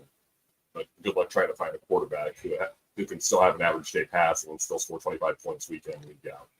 And then I'll just add that mixing one of those guys in with 3 high-end receivers to start your draft. I'm not subscribed to any theory here, but that has been a recipe for fantasy success over the last several years. This was a crazy year with all the injuries at quarterback. But if you ended up now, if you had Mahomes, it was a problem. But it was the two mobile guys. And even Lamar Jackson had a season. So even when you say that, and Lamar Jackson wasn't like crazy at the goal line this year, but you're right. The goal line guys, those were the top two. It was it. It was Hurts and it was Allen. And so that's not going away anytime soon. Doug, more of a macro question, and there's no scientific answer to this. Sure. But Josh Allen has some years in the tank here. He's a bigger dude. I mean, I'm old enough to remember Dante Culpepper, and at some point he just ran out of steam and he was just steamrolling people. Yeah. Is there a point we're gonna have to worry that Josh Allen as a runner is just not going to be a thing, or is this just so much of the fabric of his game, and is he that much of a physical freak that until it's gone, it's there? The cliff of his apex is coming. Whether that's 2 years, I'm willing to bet on the next 2 years he'll be fine. But and I don't know if this is so much an age thing as it is just as you kind of iterated, a workload thing. He is taking hits. There's no question about that. Both of them, especially Hurts. But yeah, I'd be willing to bet on those guys. You know, the young body healing, as you said before, the 2 week injuries becoming the 4 week injuries when you get older. We're not quite there with those two guys yet. So, but I would, once the injuries start coming with either one of them, I would then breathe a bit deeper. Crystal ball. This year, we know we had the quarterbacks all go early. Do Hurts and Allen continue to remain drafted similar to where they were drafted this year because of what they did this year and what we can expect from them going forward? And is the rest of the landscape going to change, but they will remain unchanged? I think Allen, because the market is usually so reactive to the previous year, I would be willing to bet Allen's going to go higher, and I think Hurts is going to go slightly lower. And I did catch a little bit what Bob Harris said, and I think I'm going to probably be betting on Anthony Richardson as well, but that's another story for another time. But I think Allen will go higher. Probably we're talking mid to late second.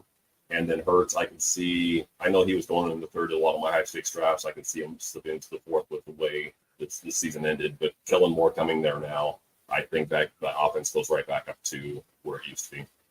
Do you, and before we get to the Super Bowl, Sure. Do you see another jump from Lamar Jackson with a second year in Todd Monken's offense, and maybe Rashad Bateman just had an off year? I mean, do you see an upward trajectory for Jackson, or what we got this year is that pretty much is a reasonable expectation? I think you can always expect, especially with a good, usually good, and we talked about Monken's game plan during the conference championship. But I think you can always expect a bit of a second year jump. Now I think he pretty well maxed out in terms of what he's going to do, but I would be surprised if he backtracked any. So if you think of him as your QB3 right now, yeah, I certainly wouldn't go much lower than that. Yeah, and that's where I have him as well right now going in there. So let's talk some Super Bowl. I just can't wait to see this game. It's going to be so much fun to watch.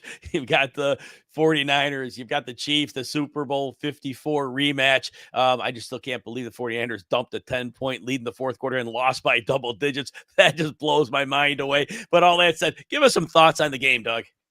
Jim, I think that was our first year that we did the playoff stuff. And, yeah, I was not happy. I still can't believe that happened. Yeah, who wins the Super Bowl? Okay, so as any good fantasy analyst does, they learn from their mistakes, and I'm going to get there in just a second. Just about everything tells me the 49ers should win. More skill position talent, the O-line, D-line edge, better defensive talent, more ways to win offensively, et cetera, et cetera. And yet, I think back to our podcast before the conference championship games with Baltimore and Kansas City, when you noted that you were mostly ignoring logic and picking the Chiefs due mostly to Mahomes and Spagnuolo. While the Chiefs offense is playing about as well as it has since September, I'm not sure I'm willing to give Mahomes that much credit for this particular Super Bowl run. I think it's more Spagnuolo. And I think ultimately he is the reason why Kansas City wins this game. I'd be mildly surprised if it's high scoring despite the obvious the obvious potential firepower though. So the question I want to ask you is, this is a phenomenal run defense. Very few teams committed to the run against them. When the Raiders did, Josh Jacobs had 110 yards and Samir White had 143 yards. They were like the only running backs, I think, all year to see 20 carries against them. Mostert had a moderate carries at 85 yards, but there are a lot of guys that didn't get many carries but were successful. Is there a way that they can stop or slow down McCaffrey? And if they try to do that, are they going to compromise other areas of their defense and against those passing weapons going to suffer? What are your thoughts on that? I'd be surprised if, believe it or not, I'd be overly surprised if they commit more resources, too many more resources than they usually would to a running game. I think one way you get in trouble against a Shanahan offense, especially when you have a lot of defensive talent, is by overcommitting. So let Shanahan's going to pick you apart regardless. So, and we talked about, I think, on the Conference Championship pod about how McCaffrey running to the left side is just money. So I think San Francisco, I think, will do that. So I don't see any reason why Kansas City needs to commit more resources there. If McCaffrey's going to beat you, he's going to beat you. But I have enough trust in that defense that they'll step up in the red zone. Is there another prediction or a prop or anything along that line that you'd like to add? Yeah, I was going through this last night. I saw an interesting one. It's not a big money profit at all, but I saw Isaiah Pacheco over 16.5 carries, and that's a plus 100 bet. At least the site I looked at. Hey, look, he's the Clips 16.5 carries in 5 of his 8 post-5 games, including 2 of the 3 playoff games. I think any chance Kansas City wins this game will rest on Pacheco carrying a heavy load. And I think another factor that works in his favor is 49ers have not started fast offensively in either of their playoff games. And Chiefs just simply boast better defense than either the Packers or the Lions. Now, Doug, tell people what you'll be up to in the offseason and how they can keep up with you. Yeah, I have my final installment of the Road to the Super Bowl postseason column on the FF Today site. That should be on Thursday afternoon. I won't go 35 pages of notes like you, but I'll go pretty in depth with that. I also want to promote my NFL draft profiles that should start hitting the site no later than early March. I promise. They are some of the most thorough you'll find, and guess what? They're free to the public. Yeah, Doug is a must follow. He is somebody I count on and I discuss football with. He understands the game inside and out. He's very good at draft analysis as well, like for college players coming out. But you definitely want to follow him at Doug Orth and find him over at FF Today. Doug, my friend, always appreciate you. Thanks for taking time to hang out with me. Thank you, Jim. Good luck with the rest of the day. Thanks, and we'll talk soon.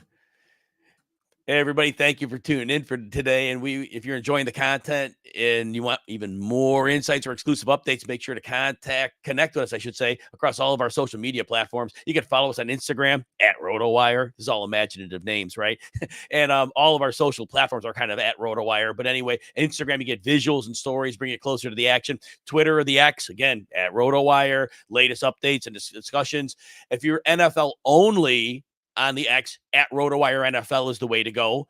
And then TikTok, of course, we're there as well at RotoWire. I do some. I don't dance. Save everybody that aggravation. You don't want to see that, but I will do a little football for you. So that's fine. We have other great content creators there. So just keep up with us. Facebook page, facebook.com/RotoWire. But we'd love to be a part of the community. And so, again, we're all there for you at RotoWire. Very excited to bring in Mike Dempsey. I have so many times you've had a show just after me on XM or before, and I get to listen to you talk football, and I always enjoy your takes.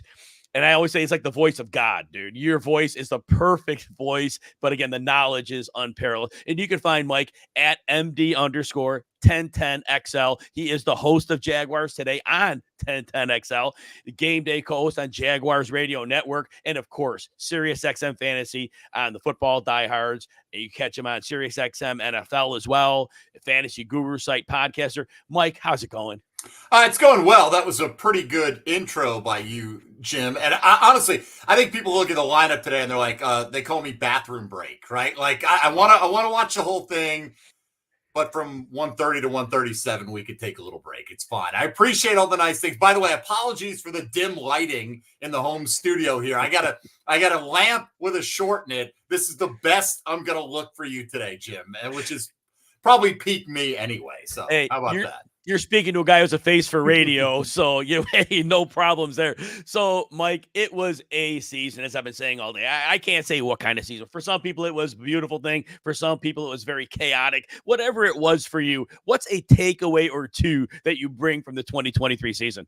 I know you already had Bob Harris on, and I didn't hear him. I was in transit to the home studio here.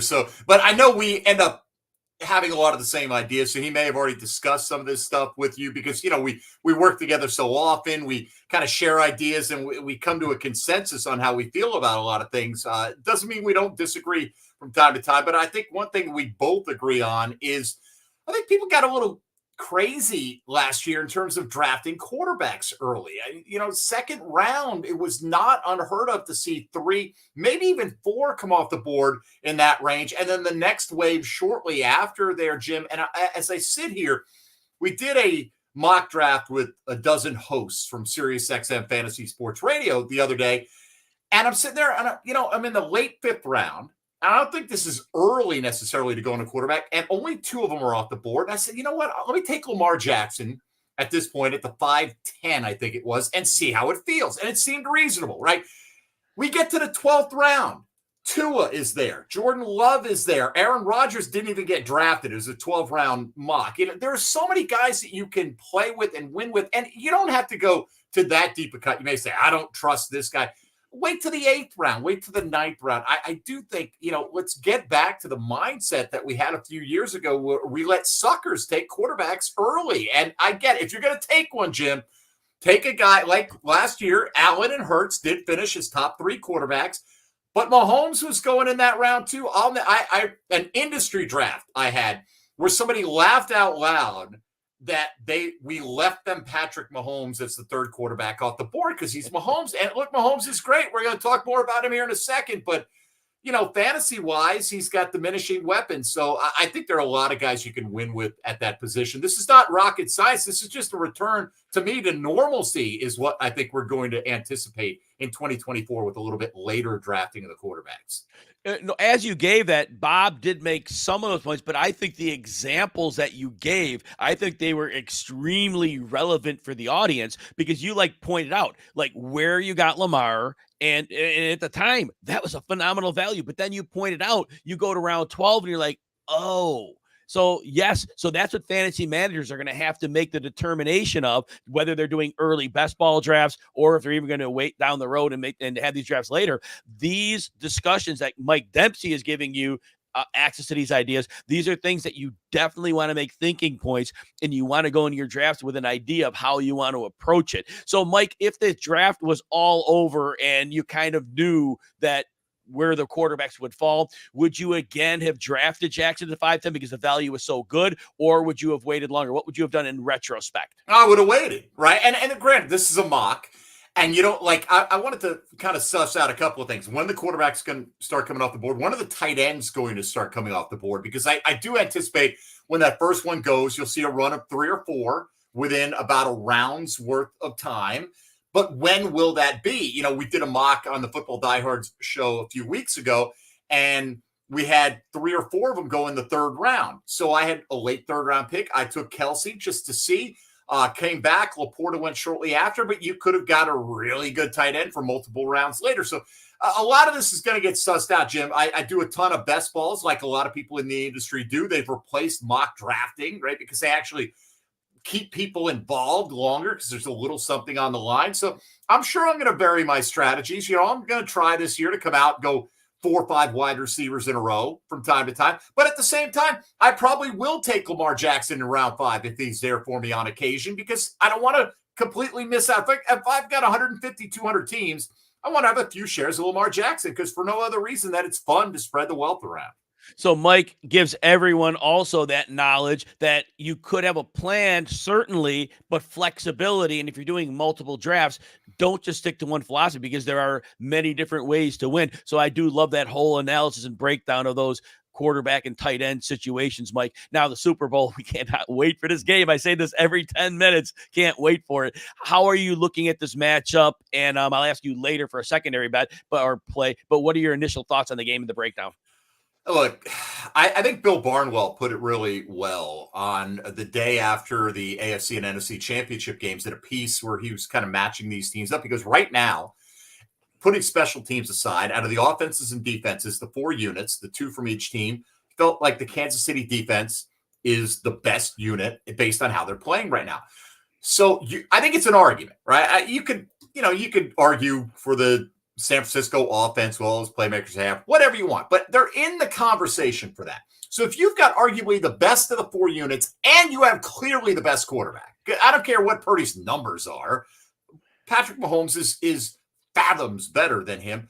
It's very hard for me to pick against the Chiefs. Plus, you get, Jim, the added benefit of everyone who's going to lose their mind over all the Taylor Swift conspiracies. I mean, for that reason alone, look, it's pretty evident for people watching who I support, the Jags, right? And part of it is me, Kansas City's already celebrating. I don't need another fan base to feel good about themselves right now, right? Let us get there. But I have a hard time going against Mahomes in this situation. Look, he's got to understand the urgency of this. I think he does have a realistic chance to reel in Tom Brady for the most Super Bowls ever. But you can't squander them. I mean, Brady ended up going to 10. I don't think Patrick Mahomes can get, an early 2-3 Super Bowl record and expect to reel in the greatest, because Kelsey's not going to be there that much longer. So I think there's tons of urgency. Not that there won't be for San Francisco, but I do like the Chiefs in a close game. Aside, before I ask you for your ancillary pick or whatever, I like how you point out Kelsey won't be there long, and that's always the sad part of being a football fan. It's the merry-go-round. At the end, you're off and you move on, and we lose these great players year after year. And we don't talk about it much, and we should focus on the now and the positive. But it always is sad when these great players eventually go their way, but we do move on. So the next question I'm going to ask you: is there an ancillary bet or prop that you might like in this game?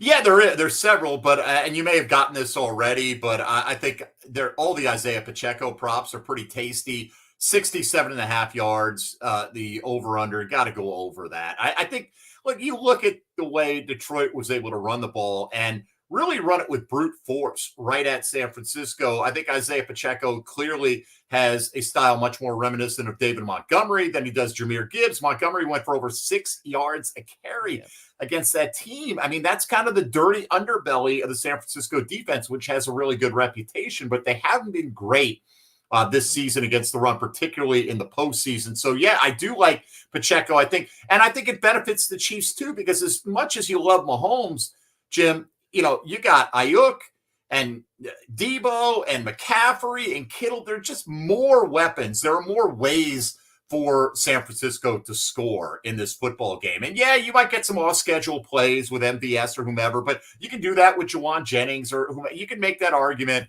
on both sides. I think not getting down to the core nitty-gritty, I think Kansas City's going to want to continue to run the ball, which they've been doing a lot with Pacheco lately. 5 of the last 6 weeks, he's gone over this number.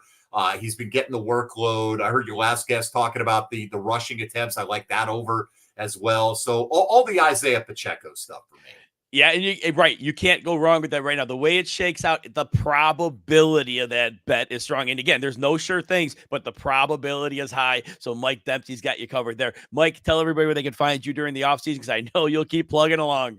No doubt. Well, daily, you can catch me on Jaguars Today from 10 to noon weekdays, and you can get that on my local station website, 1010xl.com. But for the fantasy community, this week, we've got tonight, Monday night at 10 o'clock. We've got a mock draft Monday. We got Thursday and Friday at 10 p.m. Saturday and Sunday, so Super Bowl Eve and Super Bowl Day on at 3 o'clock in the afternoon doing a 3-hour preview show. But once the Super Bowl goes by the wayside, Jim, Bob Harris, and I will hold court for the short term from 3 to 5 on Saturday afternoons until we get towards the NFL draft, when we'll start to ramp that schedule back up again. Yeah. Again, you can. This is not a hard man to find. You can find yourself some Mike Dempsey when you're looking for Mike. I appreciate you greatly. Thank you for hanging out with me. Enjoy the Super Bowl and the rest of the week. All the respect, Jim. Doing a great job. Appreciate you having me on, buddy. Thank you.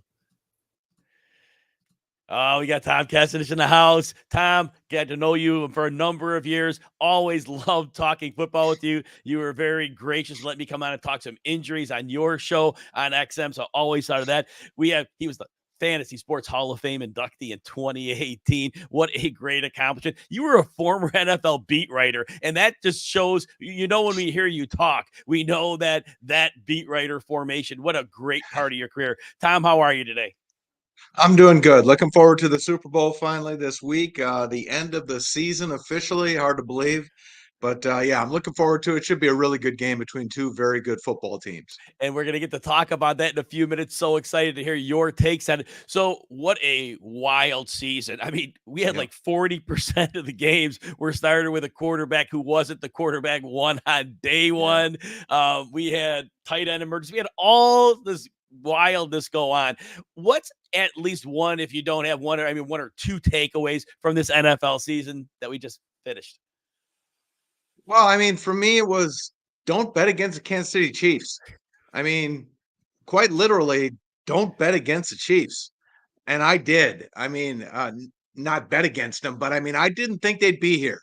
I mean, I thought I didn't think they'd go into Buffalo and beat the Bills. I didn't think they'd go into Baltimore and beat the Ravens. And yet here they are. And I think ultimately what we learn is when you got Patrick Mahomes, and it hasn't been vintage Mahomes, right? It hasn't been Mahomes dropping 400-yard games and 5 touchdowns. But when he's had to make the plays, he's made the plays. They got the best player in football in Mahomes. They got the best head coach in Andy Reid. And those are the two most important elements in the game.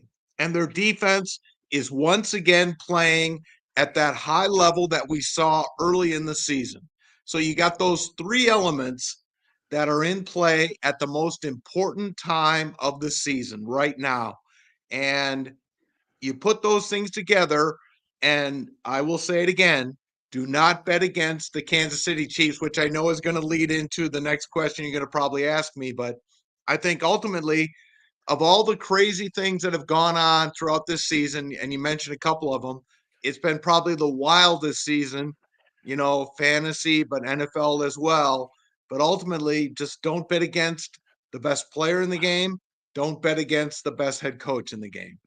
And before we get into the nuts and bolts of the Super Bowl, I do want to sidebar about wide receivers this year. I mean, Justin Jefferson missed a whole bunch of games. Just an injury happens, right? And Jamar Chase, his quarterback hurt, then he got hurt. And Tyreek Hill had that amazing first 10 or 11 games. And then not only did he get nicked up, but their offense got a little bit figured out. And then A.J. Brown had a legendary run. And then all of a sudden he slowed down. And then Garrett Wilson, of course, who I thought was going to have a great season, didn't have Aaron Rodgers for all but 3 plays. So overall, is there nothing to learn from that just because it was just chance? Is there something to learn from this? What are your thoughts? Well, it's still a super deep position. I mean, Puka Nacua comes out of nowhere and becomes Cooper Kupp, right? Basically, he was Cooper Kupp. What we thought Cooper Kupp would be or hoped he would be. I mean, he was hurt, of course, from the start of the year, but Puka Nacua becomes what he becomes. It's still a super deep position. I think it's the most reliable position in fantasy. And what I would say is you don't have to chase it early. It's great if you can lock in those great players. I mean, we saw what Tyreek Hill did during the regular season. We saw what A.J. Brown did for most of the season.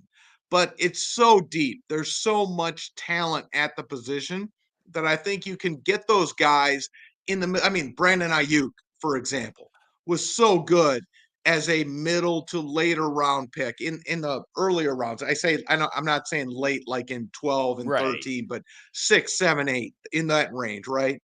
So I think it's so deep, it's so plentiful at the position, and of course, looking at my neck of the woods, Jaden Reed, what he did in the later portion of the season, those kind of guys.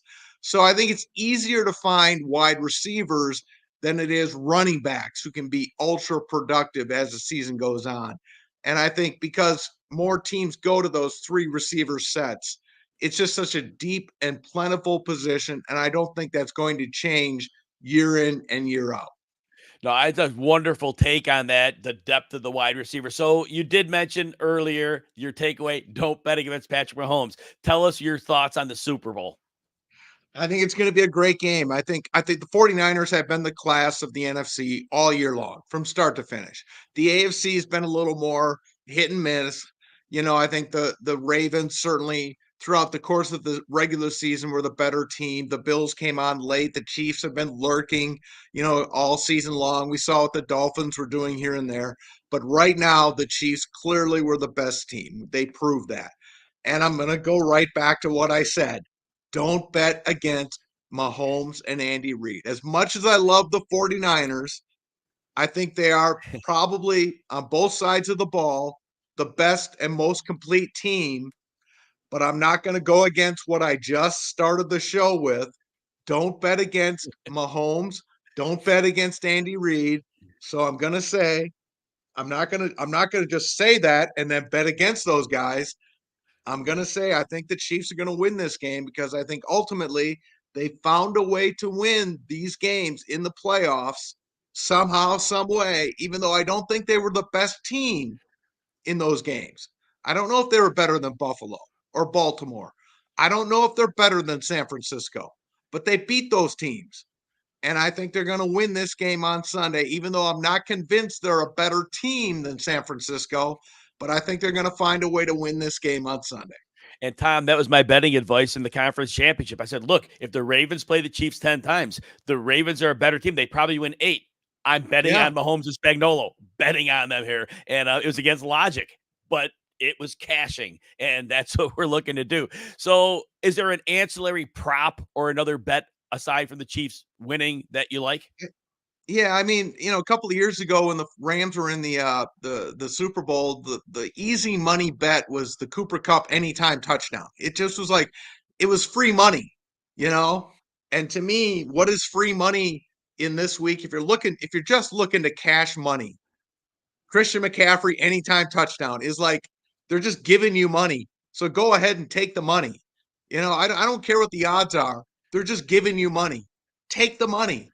Because when you're literally making a bet, it's the hardest thing to do is to get money. So if they're going to give you money, take the money. He's going to score a touchdown. We know that he scores touchdowns nearly every game he plays because he's Christian freaking McCaffrey. Take the money. I don't care what the odds are. They're literally going to give you money. Take the money. Death, taxes, Christian McCaffrey in the end zone. That's the trifecta. Tom, tell everybody where they can keep up with you in the offseason.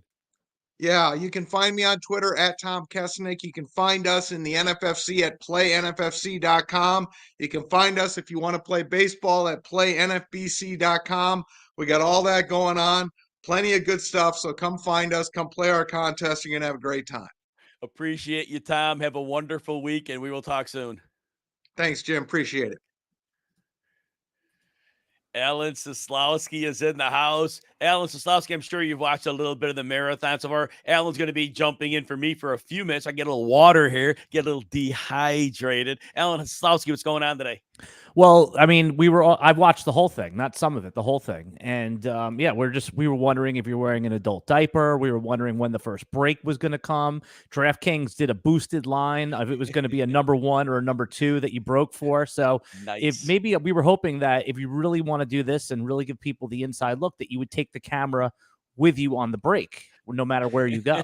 Take it into bed with you at night, take it on the road with you. I mean, just from now on, like a 24-hour Jim Coventry reality show is what I would sign up for. Yeah, I don't think anybody wants any of that. Hey, Alan, I want to tell everybody if they're betting on the big game, there's a better way to track and analyze your sports bets and pick up tickets across the leading sports books and fantasy sites. You can check out rotowire.com/mybets, and you can start monitoring all your tickets from DraftKings, BetMGM, FanDuel, Underdog, and more in one secure location with MyBets. And again, if you want a free look behind the RotoWire paywall, just go to rotowire.com/Jim. I've got you set up. 2 days of free access, no credit card needed. Got you all set up there. And with that, I am going to bring in Theo, and Alan's going to jump in for me, and I will just be a few minutes, and I'll be back. See, Theo, you bargained for Jim, but you get me. So you get discount Jim. This is like I feel like a little sabotaged here. Like I thought I got the Alan and Jim at the same time here, but no, we tag team you enough, Theo. But I'm glad that you came on here. Everybody knows Theo over at Player Profiler, and Theo, I want to get right into it because the time is short here. This season, right? Well, take a look back. You've been playing fantasy. You've been playing high stakes fantasy in many leagues for many years. Was there anything that you were able to pull from this season that was a little bit different? We always claim we get better every year. What was it this year that you learned a lesson that you might be able to bring forward? I don't know if it's necessarily a huge lesson because we already saw this position continually producing talent at a young age. The entry point for wide receivers making impact in the NFL, this year looked like it could have been a kind of a pause year. We had the incredible impact from the Justin Jeffersons, from the Jamar Chases, those guys coming in the league.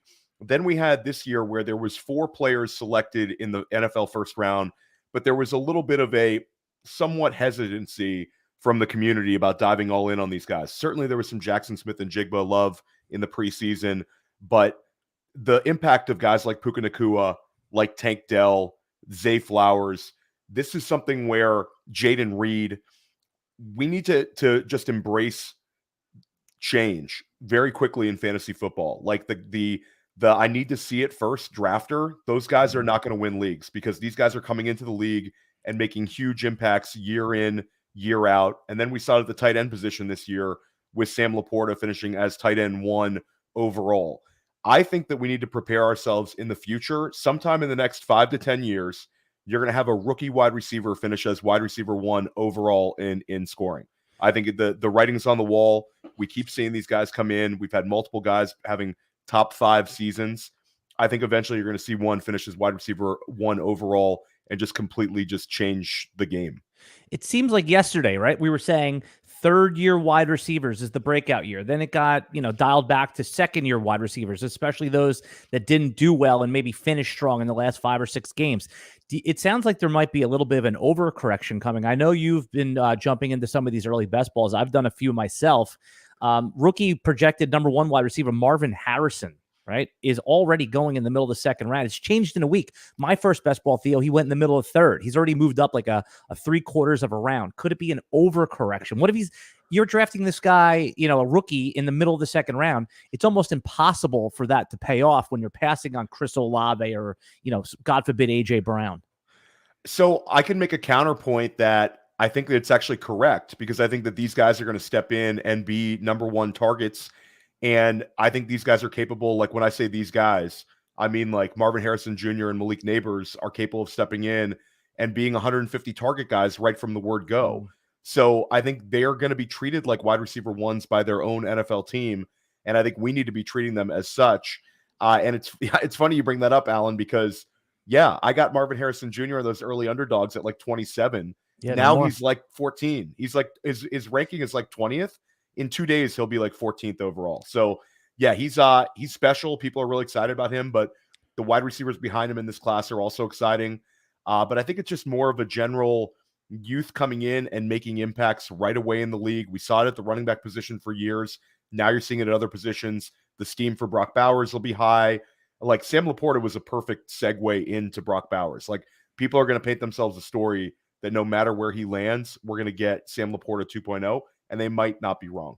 And you can't even say like, only if Brock Bowers gets X draft capital, meaning like first round draft capital, because you just highlighted Sam Laporta. It wasn't even a first round pick. That's right.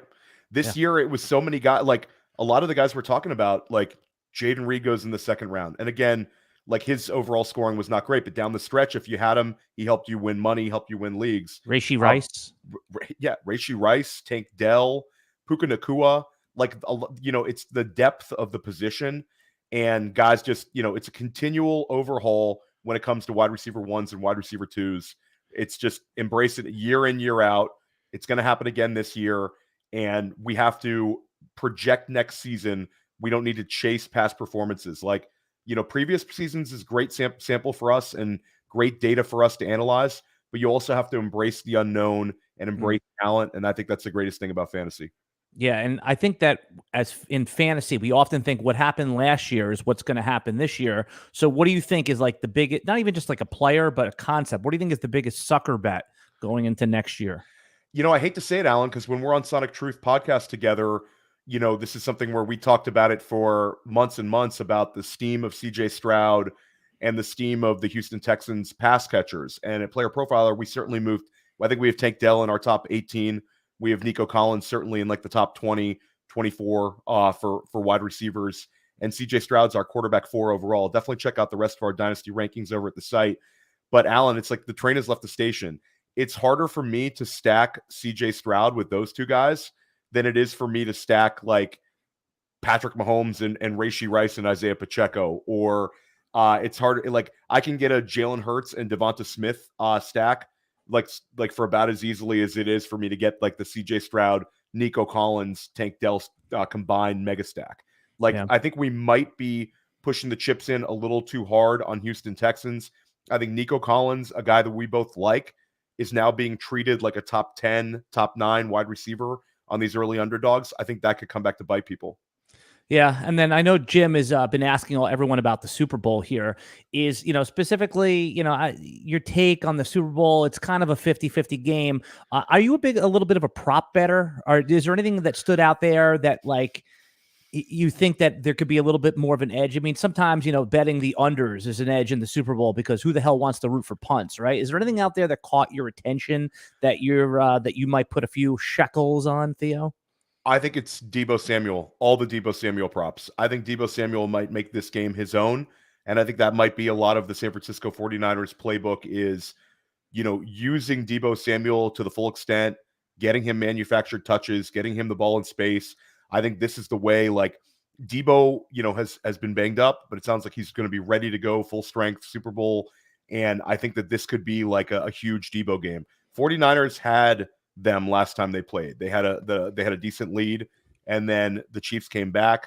I think the 49ers it feels really gross to go against Patrick Mahomes in a Super Bowl, but I think the 49ers have it. I really do. I think that they've got too much on both sides of the ball, and Shanahan was close last time, really close last time. I think he gets it this time. And, the Harbaugh Bowl, if we want to go back to the last 49ers Super Bowl before the Chiefs won, the Harbaugh Bowl, I don't remember exactly what year that was. I'm sure The Jim Lights knows Out right, Bowl? The Lights Out right one? off the top of his head. They lost a very close one in that one, too. So I think the 49ers are kind of due to win a Super Bowl. It's one of the best franchises in the NFL, and I think that they do it this Sunday. So I'm taking Deebo Samuel props everywhere. Anything Deebo, I'm taking the over. All right, I'll let Jim kiss you goodbye. I'll talk to you later, Theo. See you, Alan. Yeah, Theo, the timing just happened to work out. I know you work with Alan all the time, and I needed a little break to get some water and get a little food. But otherwise, I heard the insights. I love the Deebo Samuel call. And where are people going to keep up with you? Because I know you are working hard all off season. No, I appreciate that. Yeah, you can find me at the OG Fantasy on Twitter. And then I'm dropping several podcasts. Right now, we're doing a lot of Dynasty content over at Player Profiler. Sonic Truth Dynasty podcast with Alan and myself and Matt Kelly, the Podfather. And then my solo Dynasty show, Dynasty Life. I have guests on. I have Jeff Bell coming on tonight. Last week, I've had a bunch of really, really strong guests in a row on that. And then First Class Fantasy I do with Billy Muzio, who I know is coming to chop it up with you, I believe today, Jim, right? Later that today? Sounds right, yes. Yeah, so Billy Muzio and I do First Class Fantasy together. Jim's been on several times. Press coverage. You can find me everywhere. And then all my written work is at playerprofiler.com. I have a lot of stuff on this current 2024 rookie class, upcoming rookie class. And then I have my free agent rankings dropping, I believe, in a couple of days. So look for those. Yeah, Theo is a treasure in this space. He's somebody I have been following and I've been pleasured to work with. It's been amazing being on shows and just learning and talking with Theo, and you should do the same. The OG Fantasy, you're definitely following him there. Theo, appreciate you, appreciate your time, and I look forward to talking to you soon. Thanks for having me on, Jim. Have an awesome rest of I think it's amazing you're doing this, and enjoy your Super Bowl week, man. Thank you so much. Take care. Theo. See ya. All right, everybody, now is the best time to take advantage of a generous welcome offer on BetMGM. When you sign up today, going to RotoWire.com, and when you go to RotoWire.com, there's a sports betting tab at the top. Click that one on, and then you can claim the exclusive BetMGM bonus code ROTOBONUS, ROTOBONUS. You'll unlock a bet and get welcome offer. Then once you make a first bet of at least $5, you get $158 in bonus bets, presenting an excellent opportunity for new users to use the bonus to bet on popular sports, markets like the NFL, the Super Bowl, any sport. And this is on BetMGM Sportsbook. Joey Wright, my friend, is on the show right now. I've known Joey for a number of years. I worked with him in many different situations and platforms. Always enjoy Joey's fantasy knowledge, Joey's personality, his sense of humor, the total package. When I talk about the sports, fantasy sports being an infotainment business, Joey's got the info. He's got the entertainment. He's somebody you want to follow. He's at the Joey Wright, the community ambassador at Football Guys, hosted a Sunday morning live show. And you've been an analyst with Front Yard Fantasy, and I've been on that show, on your TV show, or whatever you want to call that, for many, many occasions. Joey, how's it going? Go. You can keep going. Like all these wonderful things you're saying about me. I guess no, I'm doing, Jim. Like I love being on camera with you. I love working with you. You are truly one of the just greatest guys in this industry. So when you asked me to be on today, I was like, oh, let's do it. Absolutely. So now that you're here, we had a season, and I don't even know what to call it. It depends on your frame of reference. It could have been a wonderful season. It could have been an offensively challenged season. It could have been a referee-induced season, whatever you called it. What's at least one takeaway? And if you have a second, that's fine, from the 2023 season. Yeah, I mean, I think the few seasons before this were kind of rough for me, but last year, like, and I'm not boasting, like it was just due. I was due for a really great season. And I think the thing that changed in my playing of fantasy, I've been playing fantasy for 15 years. That's less than some people, a lot more than a lot of other people, especially people that are just kind of new to the game. And I think a thing that I was really afraid of in the beginning was like, I'm afraid of having the same bye week, loading up on the same team. This last year, I just fell in love with this Detroit Lions offense. And I just said, you know what? I'm going all in. I'm going to go all in on this Lions offense. Every one of my teams had 2 or 3 players from the Lions. And if they didn't have it off draft day, I was trading for them. I wanted to get Laporta. I wanted to get Jared Goff on like every team. I wanted to have Amon-Ra St. Brown, get these Lions on my team. And I found that I was making the playoffs. And these years of being scared of the same bye week and having too many players in the same team was kind of just like an urban legend, really. So what I would say is just don't be afraid to go all in if you really do believe in a team or a few guys that have the same bye week. So it's not the Chupacabra, it's the Lions, and it worked out well. I love that. So with the season, so you banked on the Lions. That worked extremely well. Overall with the season, aside from your own fantasy situation, was there anything from the league overall that you walked away saying, I want more of this next year or I want less of this next year in terms of just the overall football experience? I think one common thread through my entire fantasy playing life has always been to kind of wait on quarterback. And this was kind of the year to wait on quarterback. We saw Jared Goff, CJ Stroud, these guys that kind of went undrafted, Jordan Love. You know, if you wait on quarterback, you will find value there. And if you reach too early, you can really kind of kick your team in the foot. You're right. And that was this year. That did happen to many a fantasy player. And I'm sure drafts will be extremely different in 2024. So we get to the big game. We have the 49ers. We have the Chiefs. And every 10 minutes I'm saying it. I cannot wait for this game because it's going to be a great matchup. Joey, what are you looking at when you're going to prepare for analyzing this game? Yeah, I mean, usually I look at the Super Bowl and I'm like, okay, which team has the best defense? That's the kind of side I'll go with. But I guess the beginning of the playoffs, I've been going to go San Francisco if I'm looking at them on the surface. But the Chiefs defense has been really good of late. And San Francisco's actually looked like they've been giving up a lot more points than normal. So it's really 50-50 for me, but I see Chiefs are +2. I think the Chiefs can win this outright. I do believe in narratives a little bit. You know, Andy Reid riding off into the sun. I think we might see that if they win. You know, Kelsey and Mahomes, one more together. It makes a lot of sense for me. But this 49ers team is stacked. It's hard to bet against Patrick Mahomes at this point. I know, and that's where the rub is at, right? I mean, I live in Chicago, and I had season tickets for the Bulls when Michael Jordan played here, and I was at every home playoff game he ever played, and I saw him crush the dreams of teams that were probably better than the Bulls, but it was like, but Michael Jordan. And when I do my analysis in this game, kind of like you're inferring, 49ers are a better team, but Patrick Mahomes. Patrick Mahomes. Right? And that was why I told people in the conference championship, I go, the Ravens will beat him 8 out of 10 times. But I'm betting Patrick Mahomes here, and I'm betting Steve Spagnuolo here as well. And that time it worked, and it's going to be very hard for people to go against that again. If you're looking at this game, is there another ancillary bet or a prop that you think might look good? Yeah, I mean, one of my favorite parts of this Chiefs offense during this playoff run has been Isaiah Pacheco. The last 3 games, 89 yards, 97 yards, 68 yards. And his rushing prop right now is at 66.5. And I know he barely hit that in the last game, but San Francisco in their 2 playoff games, they've got up 84.6 rushing yards per game. I think Pacheco can hit that number pretty easily. And I think if the Chiefs are going to win this game, they are going to have to run the ball well. Pacheco's looked good this whole playoff run. I'm betting on Pacheco.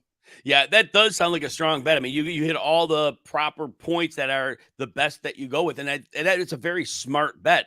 And we've seen since they had their bye, I think week 10, week 11, they just had a bad game plan against the Eagles. But since then, it's Pacheco, it's Rice, it's Kelsey, it's all condensed. And like you said, it's Pacheco. He's just getting the yards, and the 49ers aren't stopping anybody. So I think that's a phenomenal bet to make if you're going prop betting. Joey, what will you be working on through the course of the offseason, and how can people keep up with your work? Yeah, so Jim already alluded to it. I'm the community ambassador over at Football Guys. And what we're doing is just trying to build that community even better. We've got a lot of fun things I'm not exactly allowed to talk about, but you got to keep your eye out on for us. We're going to have a lot of events, a lot of things coming up for the community, specifically with Football Guys and for the whole fantasy football community. So yeah, I'm over there. And also with Front Yard Fantasy, we're still doing the game show every Thursday at 3:00. Jim, you're open invite anytime you want to come on that game. But also at Football Guys, we have the rookie guide coming out soon. Definitely want to take a look at that. I know that's kind of where my rookie research begins, is when our dynasty team, I think Jeff Bell was on earlier today. The rookie guide they put out is really where my rookie research begins. It's such a good guide. Yeah, you guys have it going on at Football Guys. It is one of the places to be in fantasy sports, and I'm so happy that you're a part of that team. And look, let's set up something for March. I'd definitely love to come on the game show again in March and get my butt handed to me, but have fun in the whole process, and that would be the way to do it. But you're following him at the Joey Wright, and at Football Guys, and again at Front Yard Fantasy, because on the Thursday, the game show, like he said, is still going on. And it's a game show. And I want to promote this for a minute. That game show, yes, a lot of football knowledge, a lot of fun, but I talk about the infotainment. I said when I brought Joey in, and as I meant he's part of the infotainment business, that is part of it. And if you're not catching that game show, maybe it's, again, know what your schedule is, but I think you should watch it, because I think you're going to just see it's different. It's something you're going to enjoy to see. You're going to have a smile on your face, and you're going to learn some football while you're watching, and you're going to hear some great football analysis. So again, Joey, just keep up the great work with that. I've loved to see you grow in this community, and I know the continued big things are for you.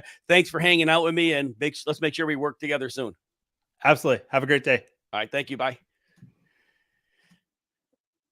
All right. So I think our guests are doing a wonderful job of giving you some nice prop bets. We've had some repeats. That's good. When you hear repeats, you hear some good minds, great minds in the fantasy industry thinking the same way. But if you're also looking at edge on NBA, college basketball, soccer props, and more, you can check out rotowire.com/picks.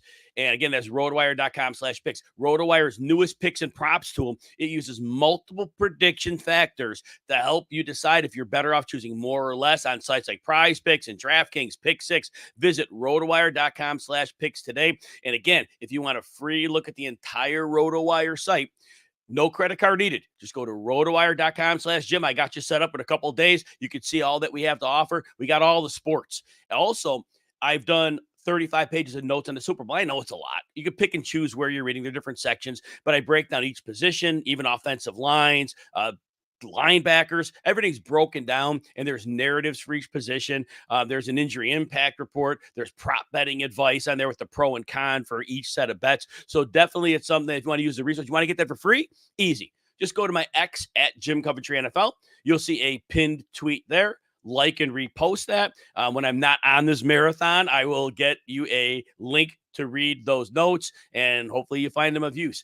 And so anyway, appreciate everybody being here today. And if you're enjoying the content, if you're on RotoWire YouTube, it would be really helpful if you could hit the like and or subscribe button. We'd love that for helping us out that way. But we're very happy that you're with us today. And remember to connect with our socials pretty much across the board at RotoWire. Now, if you want football only on the X, at RotoWire NFL has got you covered as well. But again, we appreciate you hanging out with us today here for a few more hours. We're coming back Tuesday evening. We'll continue this marathon, and we'll have 58 analysts for Super Bowl 58.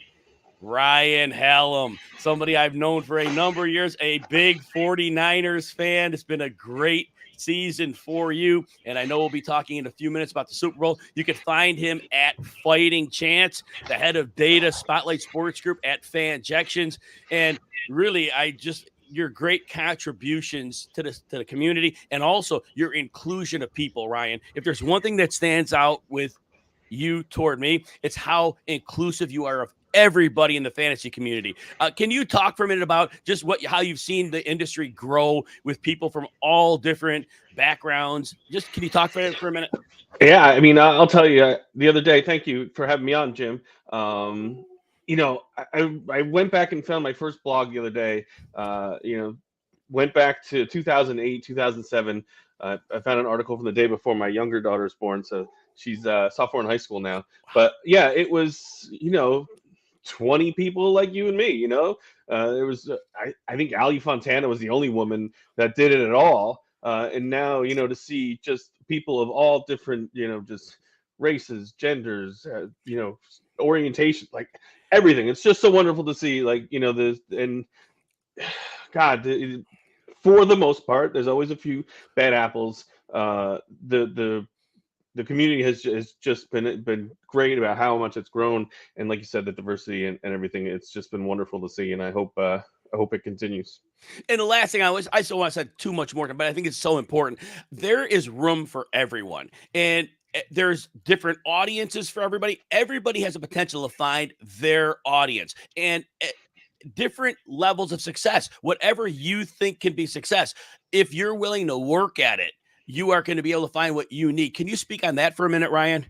Sure. I mean, I'll go, all the way back to my beginning again. It was a one-man blog. I wrote a baseball article every single day. Every day I wrote an article for 3 baseball seasons. I also covered fantasy football, but I mean, that's a little less of a grinder was back then. It's 24/7, 365 now. But yeah, but that's not for everybody. I mean, one day I'd hope to be my full-time job. I've realized that dream, but there's a lot of people in it that's not, they have good jobs and that's not what they're after. And they just, look to have a little fun, grow a little following. And I think that's great too. There's room for that, as well as people, hope it. And geez, it's turned into a real tough space to have it call it your full-time job with a lot of companies cutting back, but just be at it and more just be a good person, for God's sakes. Network, meet some of the right people, but just don't get involved in all this drama and everything that goes on. You'll see the people, Bob Harris, Steve Gardner, like Matthew Berry, obviously, like you don't see them involved in this stuff. So there's people out there to emulate. Stick with good people, find the right people, and you have a chance to go places. I'm glad you shared that. I know we're still going to talk plenty of football, but I thought that's really something that, to me, that you seem to represent and stand for so well. And I just wanted you to speak on it. So it was a season, and for some it was a referee-filled season. For some it was a wonderful season. For some it was an injury-plagued season. What's a takeaway or two, Ryan, that you have from this NFL season? I mean, from my team's perspective, obviously, it's there's no questions for me about Brock Purdy anymore. He was great the end of last season, the 6-7 games he started. Obviously, the NFC Championship game didn't go very well last year with the injury, but came back this year and had a phenomenal season, 4,200 yards, 31 touchdowns. He had 11 picks, but 4 were in one game. So I just think that his maturity and his just growth and everything has just been so great to see as a fan of the team. As far as the league itself, I mean, I don't know that we took, for fantasy perspective, I think we've gone farther down the road of wide receivers, kind of dominating, running backs kind of taking another little step back. But it was another really fun season. Really looking forward to Sunday. Yeah, absolutely. And speaking of Sunday, so look, we know you love your 49ers. And I don't care how you slant this because it's your dance floor. So talk about the game and what you're expecting. I got to tell you, and I was on with you 4 years ago, the last time they played the Chiefs in the Super Bowl, and didn't go so well. And I got the invite. I'm like, do I go back on Jim's show? But I was never going to say no to you. If the Chiefs defense comes out and played like they did on Sunday against the Ravens, it might be a long day. The teams are very different. Obviously Purdy over Garoppolo at quarterback, nothing like Christian McCaffrey was on San Francisco. It's before Brandon Ayuk came around, so it's a lot has changed for both teams. But I was really super impressed with the Chiefs defense against the Ravens. So the offensive line is going to have their hands full if that's the way it's going to be. But Kyle Shanahan is a master play designer. Find a way to get the ball to Deebo Samuel in space. And I'm very hopeful. I'm not super confident going into it, but of course I've got to be hopeful. No doubt. Is there a bet or a prop that you'd like to make on this game, or you have to recommend others to consider? Two I like a lot. I think George Kittle's yards prop. 47.5 is kind of low. He can get that in 2 catches, really. I know he didn't do very much. I think he just had the 1 catch in the NFC Championship game, but he's had a fantastic season, over 1,000 yards, and him and Purdy definitely have a great connection. So I think 47.5 is a little low. On the other side, I like Pacheco over 65.5 rushing yards. Like, he just runs so damn hard, and he's really, the first guy rarely takes him down. Seems like he's been well over 65 a lot lately, and the 49ers have struggled against the run in the playoffs. So I think Pacheco over 65.5 is probably the best bet in the Kansas City side. Ryan, have you gotten to the point where you've made an actual prediction on the game and a score, or you're not to that point yet? I haven't, but I'll just do it on the fly. I'll say 31-27 San Francisco. Yes. I've got to predict my team to win. But I think it'll be a really close game. What I said, I was driving my daughter, who's actually really started to pay attention to football this year. And I said, I really hope is that Jake Moody makes a field goal to win the game, because the fan base is so against him, because Robbie Gold was so automatic, never missed in the playoffs. And then, I don't know if he wanted too much money, or just, I know he decided to retire. They drafted Moody, who's a huge leg out of Michigan, and he's missed a few this year. Missed one last week, but everybody misses from time to time. So I kind of would love to see just to get some vindication, to kick it between the uprights to win the whole thing. So knowing that you're a 49ers fan, so when I went into the Chiefs last game, I had told people, I go, look, if they play 10 times, the Ravens win 8 of them. But I said, I'm betting on Mahomes in this game because and Spagnuolo. A big boy, I said, and Spagnuolo, because I thought Spagnuolo would confuse the heck out of the Ravens offense. For whatever that was worth, I said, pick the Chiefs. In this game, though, I am saying, I know they have Patrick Mahomes. I know they have Steve Spagnuolo, but I think there's a Christian McCaffrey game. I think they're not going to make it Purdy's offense versus Mahomes' offense. I think they're going to make it Mahomes' offense versus McCaffrey's offense. And you know what? I like McCaffrey's offense. I went 23-16 49ers. Any thoughts? Yeah, that's probably, maybe mine was a little high. I know the over-under is like 47.5, so I shot over that. But which is fine.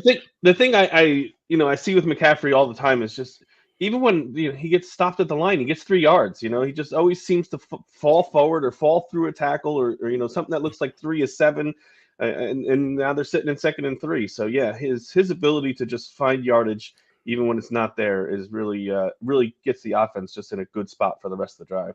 And then very quickly, with 2 weeks off to this game and a whole off season, is it possible they give McCaffrey like the Carolina McCaffrey workload where he sees like 30 touches? Could that happen? Oh, absolutely. I mean, there's no doubt I think he's going to be, the biggest part of the game plan. And you'd be stupid not to. I mean, they have weapons all over the place, Samuel and Ayuk and Kittle and even Juwan Jennings on 3rd down. But I mean, yeah, McCaffrey makes the the train go, especially, inside the 5. So yeah, whatever I think is 17.5 as his rushing yardage, rushing attempts prop. I like that too. Oh, perfect. So tell everybody where they can keep up with you this offseason and what you're up to. Most of my work is behind the scenes now, and I was planning on saying this before, but support women in fantasy sports, support women in sports. So if you see something and you want to say something horrible, and just scroll on by and keep it to yourself. These women work twice as hard as we do, 3 times as hard sometimes, and it doesn't matter. Sometimes it's still not good enough for some people. So shout out to all the ladies out there. You're doing a hell of a job, and keep it going. Yeah, I appreciate all you do for the community, Ryan. Keep being you, and go 49ers. I hope they win for you. There you go, buddy. Thank you. Good job with this. Thank you. Take care, man. All right, everybody. Hey, if you're betting on the big game, there's a better way to track and analyze your sports bets and pick 'em tickets across the leading sports books and fantasy sites. Check out rotowire.com/mybets. Start monitoring all your tickets from DraftKings, BetMGM, FanDuel, Underdog, and more in one secure location with MyBets. Again, that's rotowire.com/mybets. And again, if you want a free 2-day look behind the paywall at RotoWire, I've got you set up. No credit card needed. Just go to rotowire.com/Jim, and you are set to go. JJ, got to hang with you at the Expos. Finally met you in person, which is a wonderful thing. Got to sit next to you on a panel. Enjoyed the heck out of that. How has your season gone? It's been great, man. It's been great. I think like a lot of fantasy analysts, though, it's bittersweet that it's coming to an end, but like you're kind of ready. You're ready to kind of move on to the off season, do some more deep divey type stuff, looking at prospects. That's a fun time of year too. Yeah, absolutely. And I was a little bit I was at the gym Sunday and working almost I feel like melancholy. What's up with me? Oh, there's no football on today. That's And, right. and that's it. But like you said, it'll be kind of nice to have a normal Sunday Mhm. once in a while. And I think I'm gonna like that. Anyway, you find JJ, this at the late round quarterback. He is the late round fantasy football creator, host of the award-winning late round fantasy football podcast, and at the live stream FF. JJ, it was an odd season, a great season, a stressful season. What's a takeaway or two that you have from the 2023 season? Yeah, I think there's a couple. The one that people have probably brought up is the tight end position, and just that we might finally be seeing a changing of the guard with the tight end position a little bit, especially as it pertains to fantasy. Who knows what's going to happen with Travis Kelce and even where his ADP is going to land next year. But you get guys like Sam Laporta, Trey McBride, even the Packers rookie tight ends both of them looked really good. And Michael Mayer didn't even do much this year, but obviously he had an interesting profile coming out. Dalton Kincaid. There's just a lot of interesting tight ends sort of on the come up that I think we could start to see a shift to people drafting tight ends a little bit later. But one of the things that I think has sort of been under talked about, if you will, is the size argument at the running back position. And we saw, Jahmyr Gibbs do what he did. He's not quite the Devon Achane stature. He's a little bit bigger than him. But even Keaton Mitchell for a period of time was performing pretty well. And so, I've dug into this a little bit, and I try to look at trends, year over year. I don't think that necessarily we're entering a situation where teams are going to be giving these smaller running backs so much more work per se. What's really going on is that teams are just using running backs less in general across the league. I mean, you can look at over the last decade or so, we've seen the percentage of league-wide rushes drop by about 7 percentage points. It's in terms of rush share to running backs. The percentage, their percentage of league-wide rushing touchdowns has dropped by 13 percentage points over the last decade. Their target shares are dropping. Their receiving touchdowns are increasing, but that could also, play into these smaller satellite type backs performing pretty well in fantasy football. And so I don't necessarily see this as a situation where a guy like Keaton Mitchell, when he's healthy, or Devon Achane, they're going to be workhorse bell cows to the tune of a Saquon Barkley. What's really going on is the elite guys, the Christian McCaffreys of the world, they're just becoming even more valuable. We didn't even think it was possible, but they are becoming more valuable. And then what's going on is these mid-level volume guys are sort of being matched a little bit more by the lower volume guys, like these smaller running backs. And that's what's allowing these smaller running backs to be more valuable. One of my favorite buys right now in Dynasty is Jaleel McLaughlin, a rookie who unbelievable numbers his rookie season. Another smaller guy. I don't think he, a guy like him or Keaton Mitchell, probably never going to be RB1s in fantasy, but there's going to be times where they step in for injury and maybe it's a three-headed backfield to a two-headed backfield, or they just have a one-off game where they see a lot of work. That's fine if you can get RB2 production from those guys, and you're getting them for so cheap right now. So I really like, a player like McLaughlin, who really was unbelievable his rookie season. And I think that's great. And a player like McLaughlin, now he'll have a season and learn how to, physically prepare for maybe a little bit more work as well. Because a lot of times when these rookies come in, they're not ready for that. Yep. But once they have a role, I think that's a wonderful call on him, because as you point out, what we saw on the field, it was special. Yeah. Now we just got to see more special, but that usually goes with it when coaches reflect back on the season. Now, I think that's a fantastic call. And overall, and I had somewhere I want to go with your first call, but I'll circle back to it later, because I tried to be a good listener, and then can't remember 2 points back. Anyway, Super Bowl's coming up. I cannot wait to see 49ers Chiefs. JJ, I want to hear some of your thoughts on that game. Yeah, look, I'm not one to take a side as frequently as just looking at props and stuff. I do think the side in this game is more difficult than a lot of games. It's just I can see both ways very easily. And a lot of it, honestly, though, for Kansas City is they have Patrick Mahomes and Andy Reid, and it's just very difficult to bet against that. I think that, if you look at the unit, the Kansas City defensive unit probably has performed better than the San Francisco unit throughout the playoffs at the very least. They're hotter right now. But the one thing that I keep going back to, and why I am leaning more San Francisco than Kansas City, is Brock Purdy has actually been pretty good against the blitz this year. Not pretty good, really good against the blitz. And that's a Steve Spagnuolo, as we know, specialty. That's what this Kansas City Chiefs defense does. And I do have some fear that if they don't adjust for that in game or pre-game, just from a game plan standpoint, that this San Francisco offense is actually going to perform fairly well because Brock Purdy has outlets with a Debo or with a Christian McCaffrey, obviously closer to the line of scrimmage, just get that ball out. And so I do think that San Francisco could hypothetically take advantage of that. So right now, today could easily change tomorrow. I'm gonna say San Francisco. No, and you're right, because it's that close where it could change tomorrow. And I love that. I do remember the question that I was gonna follow up because I loved your point about the smaller backs. So the NFL is obviously always the offense makes certain unilateral moves, the defense responds in kind.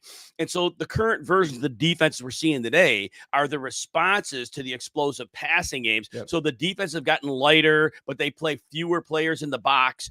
So how does that play in with the smaller backs? And do you think there's a time anytime soon the NFL is going to make a correction and start moving back to bigger bodies? Are there any thoughts on that you might have? Yeah, that's a great point to make. And I think that the NFL and the way they're playing defense, they play a little scared. Like, let's just be honest. They're just making sure that they're not giving up these big plays. And that does play into, these smaller running backs being able to be a little bit more effective. I've never been someone who cares if a guy's big or small. I'm just looking at trends to say coaches generally are biased in the way that they give these smaller running backs a certain workload. And that's what matters more. It has nothing to do with me thinking Austin Eckler is good or not, or Jahmyr Gibbs or Devon Achane. I think they're all great. I actually have a bias towards liking watching the smaller running backs go because they're a lot more fun to watch. Darren Sproles was easily one of the most entertaining running backs that any of us have watched before. Yes. It's just a matter of what these coaches do. And what's interesting too, Darren Sproles, the Sean Payton connection, going back to the Jaleel McLaughlin thing, there's also that going on a little bit too. Yeah. And so, yeah, I mean, I do think that's a good point. I think the other sort of high level trend with the running back position in general, and sort of what I talked about to start with the running back size thing, there's a lot more mobility at the quarterback position. That's why we're seeing running backs not touch the ball as much, within their offenses. I don't think that's going to change. If anything, we're seeing it more and more frequently. And so I think that also, what that's doing is giving those mid-level running backs who used to see sort of mid-level volume. Now they're not seeing as much volume because of those mobile quarterbacks. And that's going to allow these smaller running backs who probably don't have that high of a touch ceiling. It's going to allow them to sort of match that a little bit easier. And the smaller guys just, they tend to be a little bit quicker, a little bit faster. They can be more efficient. And so they're going to be better per touch. And that's going to allow them to sort of jump into that RB2 discussion. I thought that was a fantastic discussion. I'm very glad that you brought that up. We've had a lot of unique viewpoints today. This one as good as any of them. So thank you for that, JJ. JJ, tell everybody where they can keep up with you and your work and what you got going on this offseason. Yeah, all my stuff over on lateround.com. I got the late round prospect guide ready for pre-order right now. It's all data-driven, really fun, nerdy stuff. Check it out, lateround.com. Oh, I love it. Data-driven, nerdy stuff, but that's what we want. Yeah, man. I love it. Hey, keep up the great work. You have been a pillar in this community. Your work is right there with the best of the best, and keep up the great work. Hope to see you in Canton again, and hopefully we connect sooner. That would be even great. But JJ, thanks for hanging out with me today. Absolutely. Thanks, Jim. Thanks. All right, everyone. Now is the best time to take advantage of a generous welcome offer at BetMGM. When you sign up today by going to RotoWire.com. Now, when you go there on the top, you'll see a banner that says sports betting. So you want to click that tab. You can claim the exclusive BetMGM bonus code. It's ROTOBONUS, ROTOBONUS, ROTOBONUS. You'll unlock a bet and get welcome offer. Then once you make a first bet of at least $5, you'll get $158 in bonus bets, presenting an excellent opportunity for new users to use that bonus code to bet on the Super Bowl on BetMGM Sportsbook. So there's that. And look, we have more guests coming in. We got the show today. We'll be back tomorrow evening. So again, continue with us. JL, a friend of mine I've known for years. I've been on your game show numerous times. Always enjoyed your content. I enjoy, and I said this with Joey earlier, I'm going to repeat it. I told you personally that what you're doing in the infotainment business is incredible. The information, great.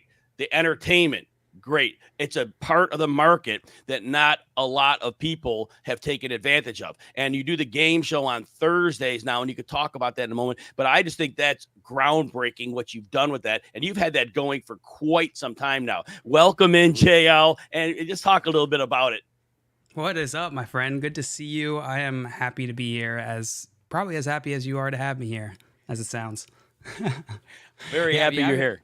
If you haven't checked out our game show yet, check out our fantasy football game show. We have a ton of fun, and we are buffoons. We are buffoons. I'm sure Joey is still in the chat being a buffoon right now, so you can get a little sneak peek of that. There's no doubt, and it's wonderful. So definitely make sure you're catching it. Now, John Luke, JL, FYF John Luke is where you find him. Building startups in the fantasy sports and betting industry. And again, you find him at Front Yard FYF. So, JL, it was one of those seasons. Every season is. Every season is weird in its own way. The thing I remember most is the referees, all those, ineligible man downfield, legal motion, ton of holding. But anyway, we enjoyed the football. What is at least one takeaway? And if you have two, that's fine. Takeaway or takeaways from the season. I think the biggest takeaway for me is we're starting to see these franchises get a little bit more experimental with their strategies, where it feels like maybe 5 or 10 years ago, these teams were like they stuck to a meta strategy, right? One, whether that was pass catching running backs or they're going either heavy on the run game or heavy on the pass game. Now we're seeing coaches come in who are pushing on those expectations, or pushing on those previous strategies and coming up with brand new ones. You got like Mike McDaniel going in, being like, all right, what happens if we can get all light speed guys, do a ton of motion and try something different? And then you're starting to see defenses respond to that, which I think is cool. And when you see that happen when that happens year after year, I think that what that's going to cause is these secondary effects where these teams are responding in different ways. And we're going to get maybe some more innovative strategies in the NFL, which to me sounds very fun. So you mentioned this, you're 100% right. But yet we have coaching retreads. Let's bring back Cliff Kingsbury. And even last year, Dallas brought in, I'm trying to think of which one. I think it was the Schottenheimer, brought him in. But these organizations that have taken chances, it's not always going to work. But you see when they get things going, how exciting it can be. And yet we have other teams, just that old guard, keep it safe, keep it simple. But Washington. Right. Every year. Right. So I don't know. I mean, we don't have the answer, but my question is, why don't some of these billionaire owners, instead of having these middling teams, why don't more of them take a chance? I mean, I know we don't know, but why do you think? It's risky. And the downside of taking that chance is egg on your face, right? They're gonna drag you in the comments. They're gonna drag you on ESPN for choosing this unproven talent. But what you see is that a lot of times that also works out, right? It's just variance, like anything else. And so I think why we aren't seeing some of these teams take that new approach is just poor decision making. Honestly, I think they're trying to rely on past decisions or past data, and it's going to bite them in the ass. But you're right.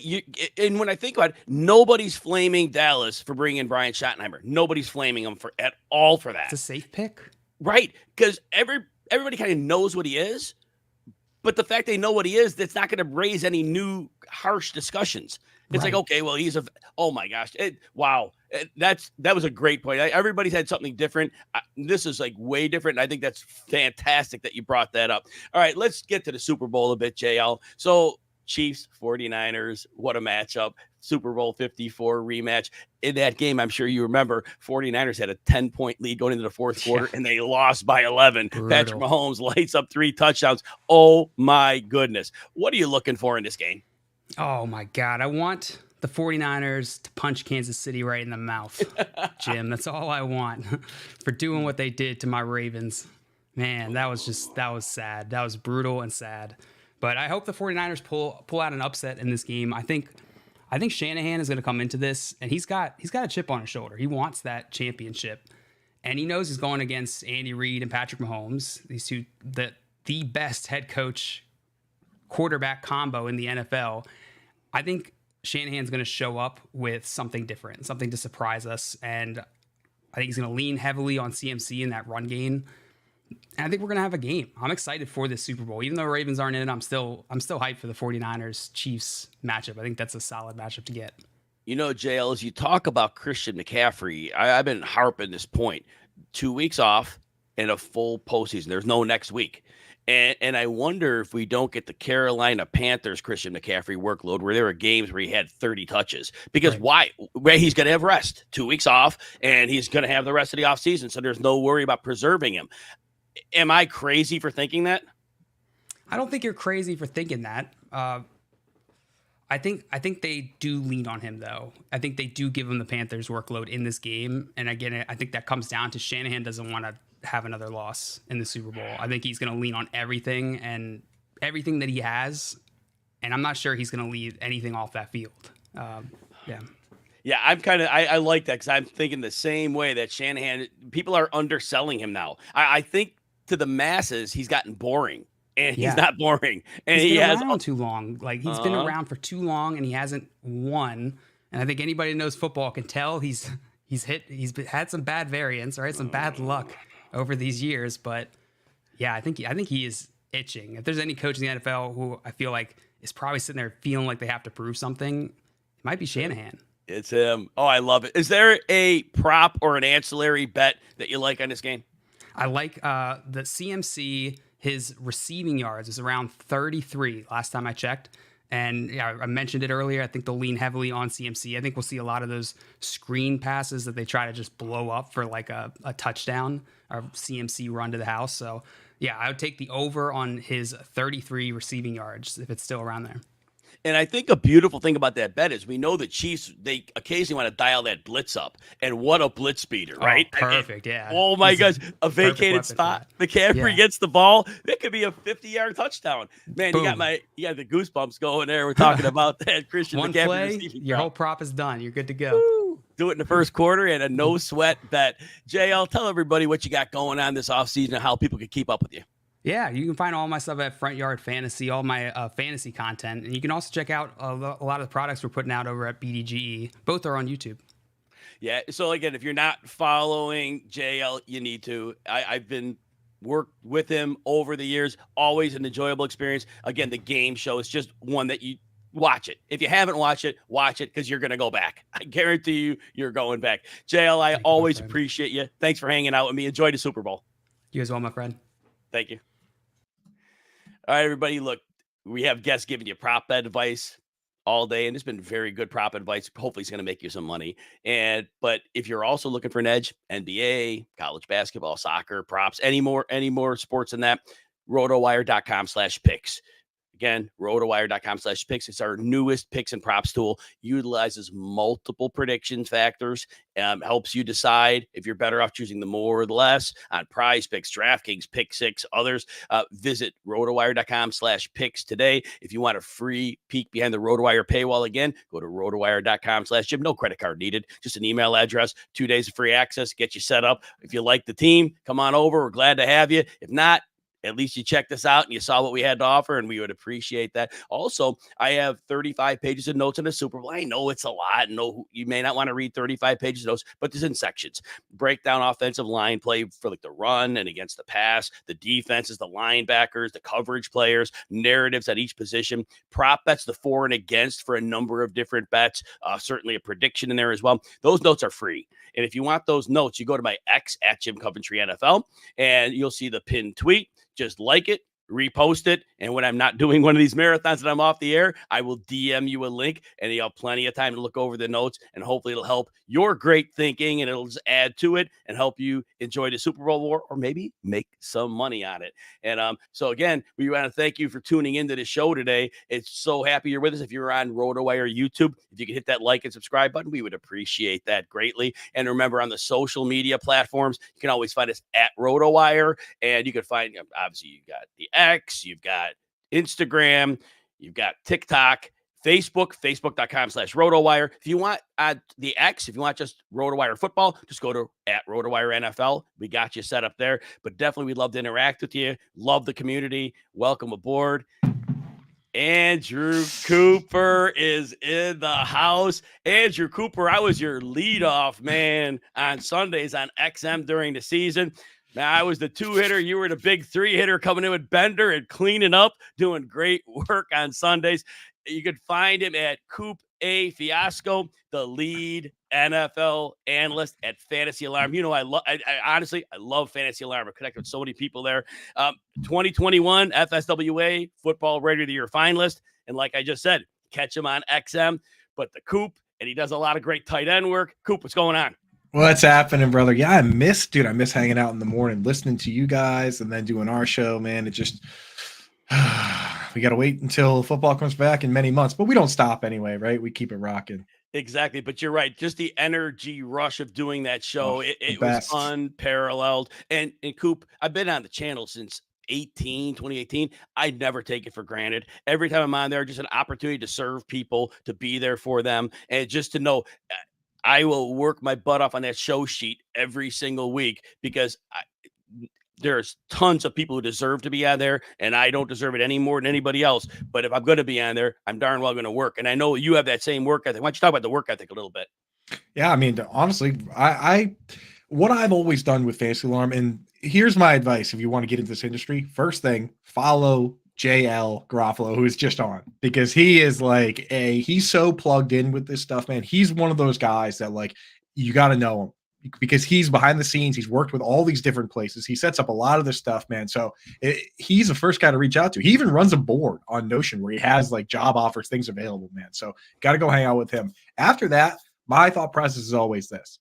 It's make yourself indispensable, right? If you make yourself indispensable, then you're always going to have an opportunity. If you act like you're indispensable, that's the person that gets the axe, right? And what I did is I went out and said to Fantasy Alarm, whatever you need me to do, I'm going to do it. So I was writing articles about closers, Jim, holds and saves leagues for baseball, right? Like doing the rankings. The more things you offer to do, the more hats you wear. I mean, I still run a bunch of stuff behind the scenes that people don't even know about just to make sure that I am indispensable. And then from there, you get the opportunities, which, you know what? Jim Bowden's out this week, so I'll be on Sirius tonight, 5 to 7. And I, like you, I don't take those opportunities for granted, man. So that's the move. And, you know, just the last thing I guess I would say is do your best to provide people with real information that you truly believe in. Now, of course, if you truly believe something and it's off the reservation, you're going to get a lot of clicks and engagement from that, and it's okay to post that. But don't post things that you don't believe in because it's always going to come back to bite you. Trying to have some hot take or some crazy thing, right? Do the work, and if the work leads you to some special take, like, you know, I had Evan Ingram, you know, a couple years ago or a year before last, was going out to the top 20 in ADP. I said this guy could be top 5. I truly believed it. It was off the reservation, but those are the takes that you want to have. So that's it on that front from me. Fantastic advice. So, Coop, it was a season. I enjoyed it, but the amount of quarterbacks missing games as high profile, that was staggering. The penalties drove me nuts, but it was football, and I loved it every week, and just can't wait for the next one. But what's something, or maybe more than one something, that you take away from the 2023 season?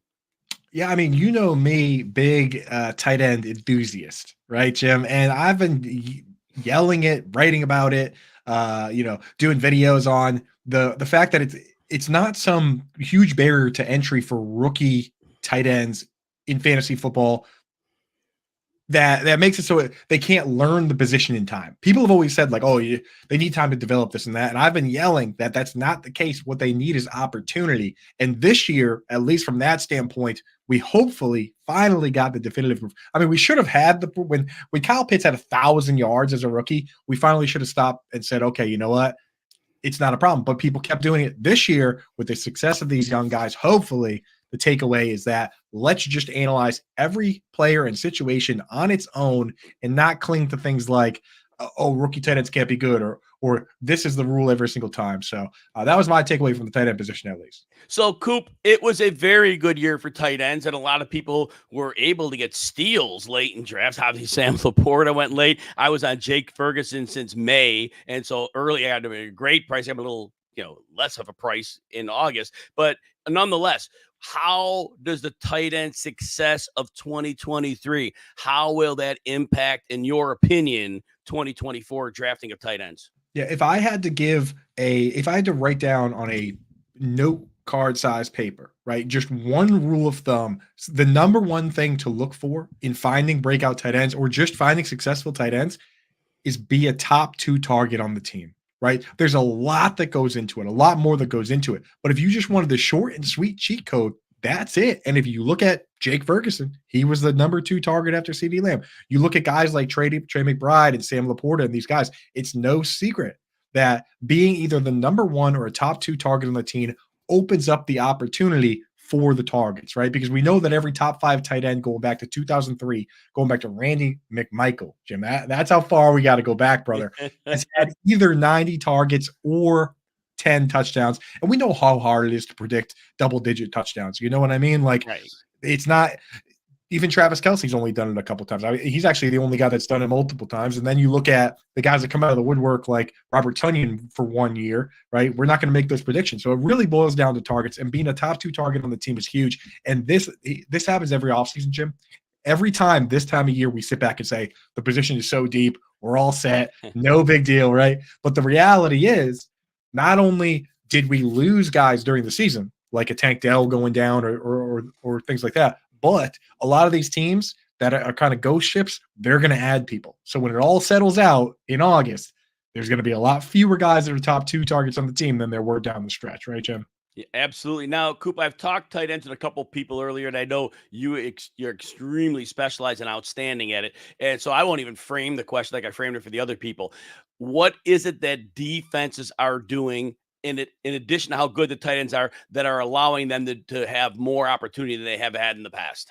Yeah, so it's honestly, it's a combination of, and Jim, you've looked a lot into it, how multiple defenses are becoming, right? And the coverages, like the cover 6 the Ravens play, it doesn't make sense to the average person, because it definitely doesn't make sense to quarterbacks, because it's not only cover 2 on one side and cover 4 on the other side, but sometimes there's elements of man. They're switching. The switching that they do is insane. And at the end of the day, when the old school style of calling plays doesn't work, what ends up happening is you start looking for guys that can get open over the seam. How you can get an advantage by, okay, let's just put a big guy in the slot and change what they have to do. And that's where the successes come from, is that when you look at Mark Andrews, he's playing 85% of his snaps in the slot. You look at Travis Kelce, 70%, right? You start looking at these guys and the success they're having.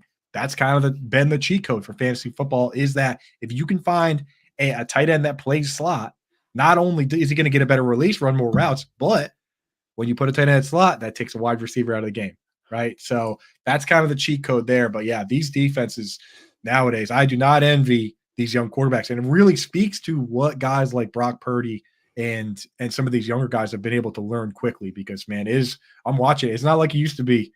Jim, it used to be, okay, one deep safety, right? Is it cover 3? Is it cover 1? I don't know. Now there's one guy back there, and I have no idea what it is. Like, you have to wait until 1 second before the snap to even try and guess. See, so like I tell people, Coop, I go, find yourself a good stat person, people that, just gets you deep, knee deep into the numbers, but find somebody who knows NFL. And we know numbers, but we're NFL guys. So we don't, but yeah, so find an NFL guy or gal as well, because you want a combination. You don't just want to be all numbers. You don't just want to be all analysis. But again, Coop, somebody you want to look to. Now, Coop, what about the Super Bowl? What are your thoughts on the game? Man, here's the problem that I've run into. You see behind me, you see all that stuff. You see this guy right here, especially. I'm rooting for the 49ers, right? So just like any good analysis or anybody out there, I have my own things that I want to happen, and then there's the things I believe that are going to happen. So for me personally, I'm actually not going to bet on the winner. I don't want to root for the Chiefs, but I think the Chiefs are going to win. I can't bet against Patrick Mahomes, and I don't want to bet on him, right? So I'm staying away. You know what? I got some fun ones in. I'm betting on the coin toss. I'm betting on the Gatorade. I'm just going to enjoy that part of it. You know what I mean? So personally, but you know what I'm basically saying to you is bet on the Chiefs, because I'm not going to, because on my principles, but I think they're going to win. Is there a prop, or you're not at that point? Is there any prop that you might look at? You said the Gatorade. Oh, I mean, so that stuff's all fun. I do like I'm betting on tails, right? Not just because tails never fails, but because the 49ers always call tails, and they defer when they do win. So I'm also betting on Travis Kelce first touchdown. You get it like plus 700, right? I think if they, I'm also betting on a touchback on the first kick. You go back and look at it. The Chiefs, 85% of their kicks have been touchbacks, and the 49ers, they actually used to have Richie James, and he ran back like a 97-yard kick for them, had an 80-yard kick for them. I don't know if they're going to want to kick to Richie James, man. So little things like that I've gotten into so far. And then as we get closer and things normalize, I'm going to bet on the real stuff, tackle props and things like that. But the fun ones I'm getting in now, I kind of like it, So there you go. Touchback on the opening kickoff is one that I've done research on it, Jim. I've done research on it. I love it, Coop. Coop, tell everybody where they can keep up with your work this offseason and what you're up to. Right here at Coop A Fiasco. I'll be on Sirius XM tonight, 5 to 7, a little jukebox Monday with Howard Bender. And if you just follow me on there, you'll be able to find everything. And right now I'm going through every single team for dynasty purposes and just predicting what they're going to do for free agency and how it's going to affect dynasty. So that's already up, 2 divisions up now. We're going to hit every single team, Jim, everyone. Coop, appreciate you. Keep doing the great work.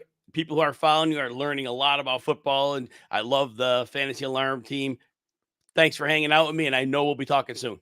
Oh, I know, Jim. Thanks for having me, buddy. Right, Keep crushing. This is Thank fun. you. All right, everyone. If you're betting on the big game, there's a better way to track and analyze your sports bets and pick up tickets across the leading sports books and fantasy sites. You can check out rotowire.com/mybets. Again, rotowire.com/mybets. You can monitor all your tickets, DraftKings, BetMGM, FanDuel, Underdog, and more. One secure location. And again, if you want access to the RotoWire, 2 free days, no credit card, rotowire.com/Jim. Got you all set up there. And also, prop that I'm looking at, and I see we're waiting for somebody to come in at this time, and that person's not here. So I'm going to probably be talking through a prop bet, and I may text somebody from the RotoWire team to see if they can hop in, and I'd like to have somebody on for the segment. But I do like for the Chiefs first touchdown. There is that prop out there, the Chiefs first touchdown, and it builds on what Coop said earlier. I do like Travis Kelce to score the Chiefs first touchdown at plus 265 odds. The way I look at it is that the Chiefs are going to get the ball in the red zone. And when they do, it's going to be interesting to see what they do, because when they get down there, the 49ers may not be a great run defense, but when they're near the goal line, the linebackers are really active. We saw that with David Montgomery tried to get into the end zone. So that was something that they stuffed. And I don't know that the Chiefs are going to be able to run it at the goal line. So that said, I think their best option is going to Kelce. Even if he's defended, we know that Andy Reid has a number of plays that will be drawn up at the goal line. So that said, Travis Kelce plus 265 to score the Chiefs' first touchdown. I also like that one where the prop bet is no interception at plus 350.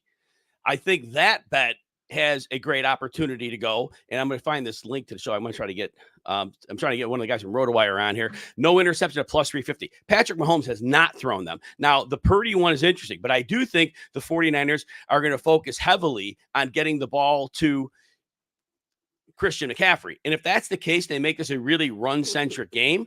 I think that is an opportunity that they'll be able to take advantage of. So all that said, I do think that's a solid bet. Now, this show will be running on. We'll have this show on tonight until about 5. And on Tuesday, we'll be back with an evening 4 hours as well. So you won't want to miss that as well. And right now I'm slacking one of my RotoWire teammates. So just give me a second here and get Steve on here a second. And but that said, that's definitely a show you want to keep watching. We have so many great analysts coming on. So definitely please join and see what you think about seeing all these analysts and all these great opinions and viewpoints. All right, just send a link off to get somebody else to come on. I'll continue to talk some Super Bowl. And if I do get somebody on in this spot where somebody was unable to make it, we will have no problems. All right, so continuing on, another prop I like. The 49ers are plus 175 to score over 1.5 rushing touchdowns, so at least 2 rushing touchdowns. At plus 170. First of all, we know Christian McCaffrey pretty much runs for a touchdown in every important game they play. He's had 2 in each of the last 2 games. But ultimately, the Chiefs have a fantastic pass defense. And if that's the case, the 49ers might struggle down in the red zone. Now, can they score a long touchdown? Of course they can. But I think the probability they get deep in the red zone, I think their best bet is running. And it's not only McCaffrey. Purdy could run one in. Deebo Samuel could run one in. So I do think as long as you think they're going to score some touchdowns, I think that going over 1.5 rushing touchdowns at plus 175 is a definite way to go on a prop bet. And it looks like I got Steve hopping on right here. And one more I like.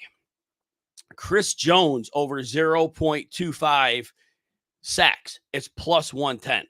Now, first of all, we know Chris Jones in big games, he almost always shows up in big games. And the 49ers interior line is not a solid line. They are not good at pass protection. And if the 49ers get into obvious passing situations, Jones crushing the pocket from the inside, that is a real strong possibility of what we have going. And we just had somebody on, Julia, asking, what's my prediction for the game? I'll talk about it a bit later, but I am predicting 23-60 Niners, but Patrick Mahomes. And I'm not betting the game because I don't trust Patrick Mahomes to not take the game away at the last minute. We've got Steve Bulanda in the house. Steve's with RotoWire. Steve, excited to have you hopping on the show here. Thanks for helping me out here. We had somebody who was unable to attend, and I just figured that out last second. But that said, Steve, tell people what you do at RotoWire and tell people a little bit what they want to know what we have going on. Okay. Well, my full-time job is the marketing guy. So, those emails that you get, any kind of, basically anything marketing related, they toss it my way and I work on that. But I am also a football contributor. I've written a couple articles this season. One of my better works, it turned out, was my Guillotine League strategy. I actually was able to facilitate that into my Guillotine League championship this year. But yeah, and then other than that, I'm also the bowling guy. So this is the first year that I'm covering bowling gambling for RotoWire.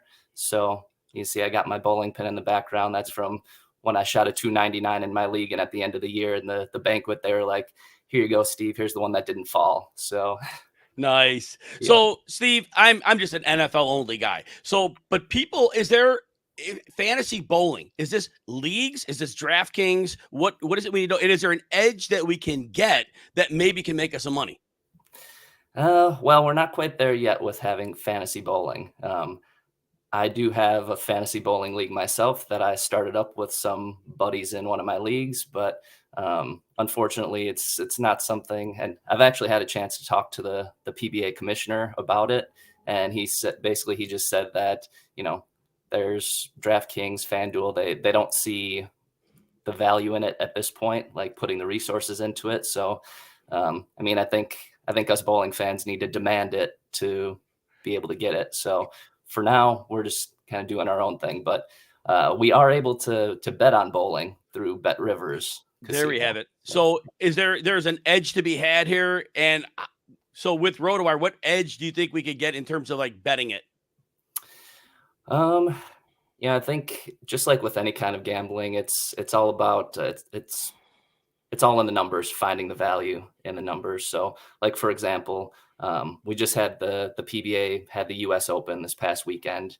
The step ladder final, you have your 5 top bowlers make it. The 5th seed bowls against the 4th seed in the first round. Winner moves on to play the 3rd seed, and so on and so forth.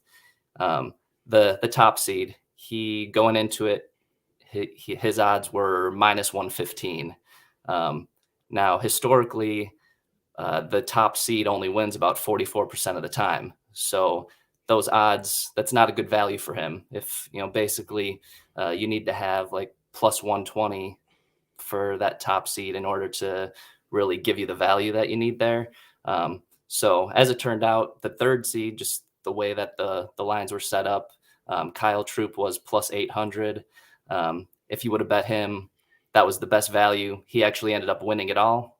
Usually you're not going to get that lucky and have the guy who had the best value actually be the winner. But in this case, if you looked at the numbers, broke it down, and you would have cashed in on it this weekend. And people can find that at RotoWire, correct? Yep. I am writing at least one article for every PBA event. You could also follow RotoWire Bowling on X. And all throughout the tournament. Bowling it's a fun thing to bet on because Bet Rivers will put up new odds for every qualifying round, for every match play matchup. So there's a ton to gamble on. So I know this wasn't a heavy football segment, but I do want you to know there's money to be made on bowling, and RotoWire has you covered. And we've gone over the free trial, rotowire.com/Jim. Check it out. Check out Steve's work. Steve, thanks for having us on. And very quickly, can you give me a prediction of who's going to win the game? I've bet against the Chiefs in every round of the playoffs so far. I'm not going to make that mistake again. I'll take the Chiefs 23-20. Oh, I love it. It goes the under because I'm betting under 47. I love to hear those. Nice. Steve, thank you for hanging out with me, and we'll talk soon. Sounds good. See ya. Matt Deutsch, so happy you're able to make it here today. Everybody, Matt Deutsch with Better Network, BETTOR Network, and you can find him on the X machine there. And the Twitter handle, I'm going to have to spell for everybody, Deutsch Max, there's one T on it. So DEUTSCH MAT. You see it right there on the screen, though, so you can find it easily. Matt Deutsch, I am always eternally grateful to you, because when I first was able to go on XM in 2018, you were kind of running the ship, and the interactions I had with you, always positive, always made me feel welcome, and it meant the world to me. And the work you've done in this industry has just been incredible, and I love the Better Network. Can you just tell us how things are going with you? Well, thanks, Jim. Excellent to be on here. It was a hoot to get to know you at SiriusXM. You brought so much value to fantasy sports radio. And since I've gone off on my own and started producing my own network and partnering with Fantasy Alarm, and now we're in the production business to business production services at Better Sports Productions. We want to produce content for the industry that's engaging and interactive and inclusive and entertaining for all sorts of mediums, whether it be live streams, audio podcasts, short form content, SEO. We're kind of in the game for providing services for whatever our industry needs, large and small. So that's the important takeaway with Matt, is that Matt is an ultimate resource for you. You don't get these resources in other places. Matt has figured it out from his experience and his knowledge, and to tap into that is something that, if it resonates with you, you need to seek Matt out. Matt, it was a heck of a football season, and I know you had plenty going on with Better Network with week to week and all the craziness. What was a takeaway, or maybe two, that you had from the 2023 season? Well, I mean, I had my worst year. I don't know if that's a lack of research due to being a startup entrepreneur or what. I'm grateful to win one ring. But so many of my predictions were wrong this year. My projections were wrong. I'm trying to put a sort of focus on where I went wrong. I mean, there's certainly guys like Chig Okonkwo and Treylon Burks and Kyle Pitts and Drake London, who I could easily see didn't have a quarterback. These players didn't have the quarterback for me to be pinning their hopes on. Now, personally, I'm the fan of the Taylor Heineke fan club. I thought he'd take that job over in Atlanta. I was proved right there, but he didn't maximize his opportunity. I thought he'd be able to get Pitts and London going. Of course, my strongest prediction and pick of the year was Justin Fields. I was not shy about saying I thought he'd be the number one overall scorer in 2023 based on what we saw in 2022. Sure, we saw some flashes, but that did not come to fruition either. So maybe I need to be a little less cute. A lot of the players I'm taking, A.J. Dillon, you couldn't have had more opportunity, and he blew it. Guys like Kenneth Gainwell, assuming DeAndre Swift would get hurt, and Gainwell would slide right in. Well, Swift didn't get hurt, so maybe we need to be a little bit more injury agnostic. Then you have guys like Javonte Williams, who if you would have told me it didn't work, I would have told you for sure, right, he's going to get hurt again. I never would have thought it would have been underperformance or giving so many carries away and being in a 3 running back committee. Man. So, and of course, my number one overall running back, who I took in the first round, Nick Chubb, I got bit by an injury bug. So I kind of across the board blew it in 2023. Matt, as I looked through the end of week 17, I pull the rankings, like how they finish up. I don't bother with week 18; it skews it up a little bit. And then I went back and looked at the industry ADP on players, and it was literally the industry missed on player after player. Obviously, some people had the right combinations of players to win leagues, but I don't remember as many misses. Like if it was a first round player and you were like 2 positional spots off it was a miss because you didn't get your value, but it was not close on a ton of players. And I just think it was offense got set back, Matt, to about 2012 levels. And it was the ineligible downfield. It was the holding calls, just drives getting truncated. And then you mentioned the injuries. So it was a very weird season. And as like you're going to do, and I've done, I've tried to see where the errors of my ways were. A lot of this is, I don't know that anybody really got it right. Like the people who got Nakua, they might have spent an 18th round pick on him, maybe, but it wasn't like they were picking him in the 10th saying he's the league winner. So all that said, you're right. We will always keep looking to see where we missed. But I just think nobody saw the clock being turned back 11 years in offensive production. And that's going to be the big question in the offseason. And this is what I'll ask you. Do you think we continue to see the downward trend of offense, or is the NFL going to say we got to stop all these drive limiting penalties, or is the league going to figure it out and rekindle the offense we hadn't had this year? I mean, I think it's tied to the quarterback, and I'll say the offensive coordinators as well / offensive coaches. Now, we don't have a lot of good quarterbacks, which is what blew up a lot of my teams, whether it be me running the sneaky Steelers stack or me running a sneaky Patriots stack, or God forbid, my sneaky Panthers snack. Just all of them. Didn't have the quarterback. We didn't have the coordinators in there. The Steelers with Matt Canada. So I think we need quality quarterbacks and quality play calling to get the offense we want. So I'm kind of skeptical on it because there's just not enough good quarterbacks right now. So I think you just got to be a little bit more conservative, hone in on those QBs and offensive play callers that you could bank on and kind of, narrow your player pool and don't get so fancy. I do think that's going to be a winning strategy this upcoming season. I'm very glad you shared that with us. We get fresh perspectives from a lot of people today. Now let's talk Super Bowl. Cannot wait for this game, Matt. 49ers, Chiefs, the rematch of Super Bowl 54. What are you looking for in this game? I mean, this is really a terrific matchup. I mean, on the San Francisco head coach, Shanahan, he's obviously had his share of playoff failure, but we're not giving him any credit for bringing his team back down big against Detroit. So now I'm kind of mixed. Saying, has he solved these playoff problems? Hard to go against Andy Reid. The defensive coordinator, Steve Spagnuolo, is making a Hall of Fame run right here. I was very impressed with what they did to the Ravens. I mean, I think a lot of credit is going, or a lot of criticism is going to the Ravens for not running the ball enough. But you got to give Spagnuolo credit for taking away what the Ravens tried to do with all those outside bubble screens. I mean, he had an answer for Lamar, and he had an answer on the outside. So I'm going to go with Reid and Spagnuolo and Mahomes and the Chiefs in this one. It's a very tough game to forecast. I think it'll be a terrific game. Give me the Chiefs 27-24.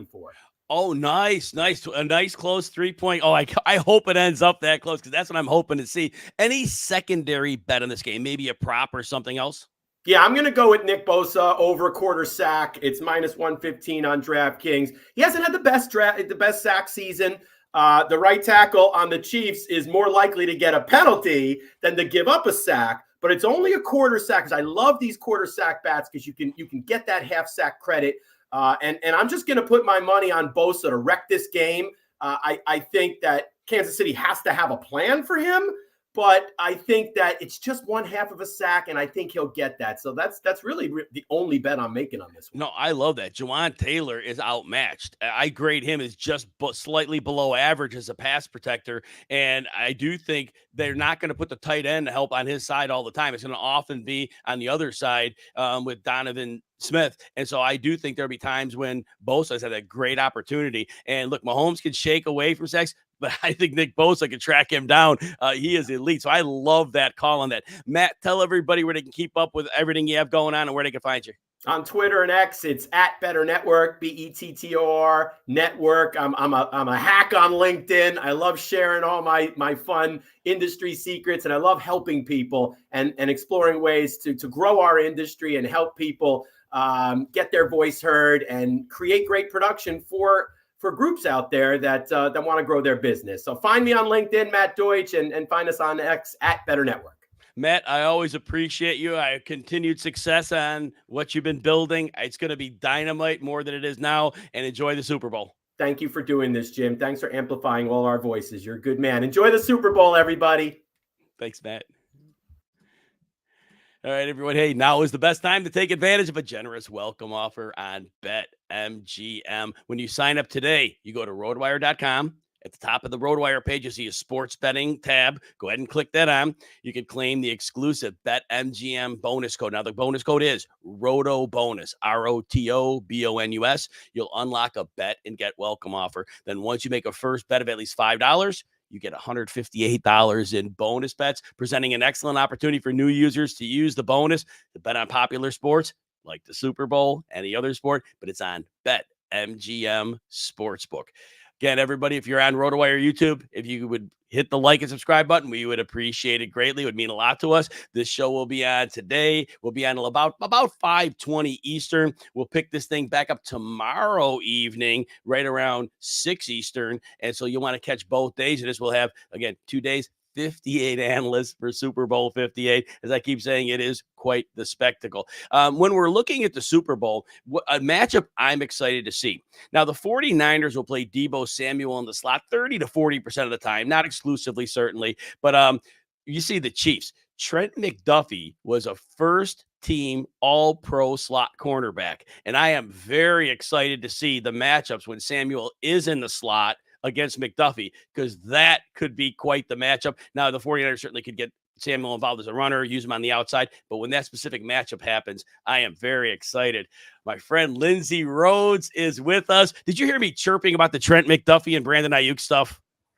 No, I came in late, so I wasn't sure where it started. I did hear you talking about Trent McDuffie, yes, but I good. didn't. Yeah. So after I introduce you, before I get to the question, I do want to ask you that question because I love this one. But anyway, you know Lindsay. You find her at Lindsay, LINDSAY _Rhodes, RHODS. You know her from Fantasy Dirt on Sirius XM Fantasy, Monday through Friday, 1 to 3 Eastern. Lindsay has been visiting me on some of my XM shows. I always bring her on because I want to bring the best on, and I get Lindsay when she does that, and she often says yes, so thank you for that. Lindsay, as we get into the Super Bowl, I was just talking about, we'll get to the prediction later, but I was talking about Trent McDuffie. He was an first-team All-Pro slot cornerback. Deebo Samuel plays the slot 30 to 40% of the time, so there's a number of times they're going to match up. I'm excited to see when those two lock up. What are your thoughts on that?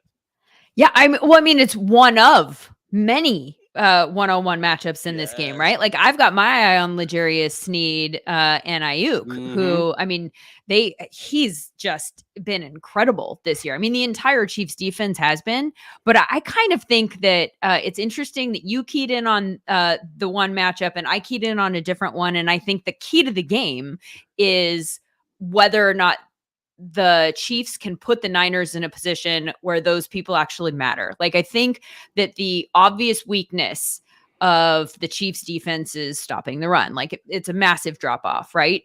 Same with the Niners defense also. So it could be an interesting game in the sense that both running backs, I think, will play a big part, but I could see the Niners saying, like, stop us. And the Chiefs need to stop and or slow down Christian McCaffrey with some degree of success to even, I think one of the things that the Chiefs should go into the game wanting to do is to slow him down and force Brock Purdy to throw the ball. And then they can take advantage of the ways in which their secondary is very, very strong. Yeah. But I think if you're the Niners, you could just be like, we're not going to do that. We'll just keep it right here. And we think that we can run on you all day long. So let's stay with the Super Bowl. We'll get back to your takeaway of the season later. Let's kind of flip because we're here right now. So is there a possibility there was 2 weeks off for this game? There's no games after this week. Could Christian McCaffrey get one of those workloads he saw like he was in Carolina here? Do you think that's something we could see? I mean, I think it could, because I just strategically it's such an advantage that they have, and I think that they have weapons everywhere. So if for whatever reason they can slow down Christian McCaffrey, and when has Christian McCaffrey been slowed down? Like, that just doesn't happen. And I don't think that from a matchup standpoint, the Chiefs are the team that's just going to just shut that down. I don't think that's going to happen. So from a fantasy standpoint, I think he's probably a lock to have a relatively big game. But that said, the Niners can still overcome that if they are able to slow him down, because Ayuk is, I think, an incredibly high level talent that doesn't get the degree of credit that I think he should for his talent, because he's surrounded by so many talented players. And sometimes he has a great game, and sometimes it's a Deebo game, and sometimes it's a Kittle game. And they have such an advantage in the sense that they have so many high-end weapons, right? And you could devise a bunch of different game plans, and they do. And that's one of the things we hate in fantasy, is that Kittle will be 30 points one week and then nothing, like they use him as a blocker the next week. And so there is a lot of volatility with all of their offensive weapons that aren't Christian McCaffrey from a fantasy standpoint. That's obviously a real world football strength. But I do think that that the Chiefs defense is set up to maybe neutralize, if not take away, some of those other guys. Ayuk, Deebo, they might have answers for those guys. I'm not sure that they have the answer for Christian McCaffrey. So for me, it all kind of hinges on whether or not he's able to have success. And then on the other side of the ball, same thing. I think Pacheco is a huge key to the game because that's San Francisco's weakness. And Tej Seth from Sumer Sports, and Sumer Sports put out their whole Super Bowl preview document, which is free. You just have to go to their website and download it. And I like all the information. It's like some deep number stuff that I get into. But they pointed out that the Niners defense has a 51% success rate allowed against on runs outside the tackle. Yes. And in the playoffs, that number's ballooned to 75%. So the Packers and Lions had a success rate when they ran outside the tackle of 75%. In the playoffs, we're looking at 16 rushes that fall into that sample size, and 6 of them have gone for 10 plus yards, and only 2 have been for a loss of yardage. And I don't think that's not Pacheco's game per se. And it's also not a strength of Kansas City's offense, like the runs outside tackle. So it's kind of a weakness versus weakness thing. But I do think if we're looking for like an interesting prop that's, going to pay out a lot of money if it does hit, maybe then like a Mecole Hardman anytime touchdown, somebody that they can use on a sweep on that type of a play. And did last year when they played the Niners, he had 2 attempts and he scored 2 touchdowns, and it was on that type of a play. So maybe they have that banked going into this year's game. Oh, that's a great call. All right, who do you have winning? I don't know yet. I think if I were to place a bet right now today, I think I'd probably go Chiefs because they're dogs. And if I can get the Chiefs at plus money, I'll take that. It's one of those things where I can't make a solid argument, and this has been the case for the Chiefs for a while, right? Like on paper, I don't know that there's an argument that says like they're totally going to win this game. I mean, the Niners are a stronger roster, top to bottom, but I just think that Isaiah Pacheco is going to have success. I think Patrick Mahomes is going to have success. I don't think you're not going to sack him. Nope. And he's going to complete the passes. If they don't drop them, right? If they don't drop all of his passes or too many of his passes, I think I see them winning. Yeah, like you, I'm finding it hard. I make a pick and then I'm like, but Patrick Mahomes. So I'm not betting. I am not bet. I'll bet the under. Yeah. I am not betting the winner of the game. Not doing it. I'm not going to go through that torture for 3.5 hours. I'll enjoy the game. Lindsay, you got a few minutes left. What's a takeaway from the season that you had? I think, for me, one of my big takeaways heading into drafts next year is that I think we could probably wait on quarterbacks. I know a lot of people this past season rushed to get one of those high-end quarterbacks that put up 20 points per game on a regular basis, and we tried to get them early. And I don't necessarily think looking at draft boards and some of the mock drafts that people are already doing, I don't know that we have to do that. Like SiriusXM did a host draft last week, and Jordan Love was taken in the last round, I believe. And I mean, if I can get Jordan Love in the last round and maybe even pair him with like Anthony Richardson from a mid round, like I'm good to do that. I think that there's more depth of quarterback options this season. And like what we saw with Patrick Mahomes, I don't think he's going to have, I would buy the dip on Patrick Mahomes. I would do that because I think people are going to wait on Patrick Mahomes. He'll be like QB 3-4 and go a few rounds later than Josh Allen.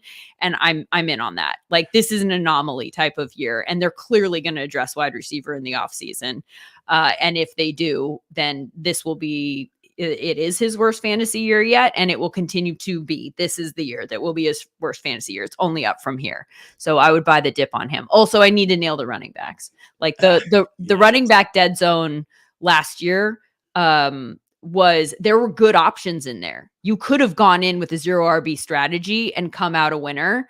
I just chose the wrong guys. So right. I need to take those lessons there and figure out why the ones in the dead zone actually had success and try and target running backs who meet that profile. Lindsay, tell everybody where they can keep up with you in the offseason and what you'll be up to. Yeah, SiriusXM Fantasy Sports Radio's Fantasy Dirt Show. We're on from 1 to 3 p.m. Eastern. This week we're doing 2 to 3 p.m. Eastern because everything's condensed because of Super Bowl coverage. And you can find me on Twitter at Lindsay_Rhodes. Lindsay, I always appreciate you. Love talking football with you. Hopefully we do it again. Well, I can't say soon because there hasn't much football, but I know we will in the near future. Lindsay, I appreciate you and have a great day. Thank you for having me. Thanks. Alan Soslowski, RotoWire, the Dynasty man. This is the man, the Dynasty pod. He'll be doing that. Alan, you just got it going on these days. Love your Dynasty work. Love working with you on the XM show all season on Sundays. What a great pleasure. Alan Soslowski, how's it going today? How you feeling, man? You holding up? Or, I mean, is your energy level good? Are you starting to see stars? Are you dizzy? Are you hungry? Do you need a shot of booze? Anything? I feed off the exchange of positive energy, and it has been 4 hours and 20 minutes of positive energy. I am fine. Well, I'm going to put that to a close and bring some good negativity to the podcast. I mean, you know me, not necessarily like bad energy, just the things that we got wrong, the things that didn't go right, and I like to underline those. I think those are the best lessons to learn, Jim Coventry. So on that point, then let's get right to it. From this season we just concluded, 2023 season, what are some takeaways you had? I think the proverbial you, needs to stop being such a coward early on in the season with the waiver wire. Okay. It's okay to spend 80% of your budget in week one. I mean, that's how because when you land Puka Nacua, when you land Kyren Williams, it really does change your season. Now, most of the time you're going to miss. Now, if a running back situation emerges and it's the clear and obvious, right?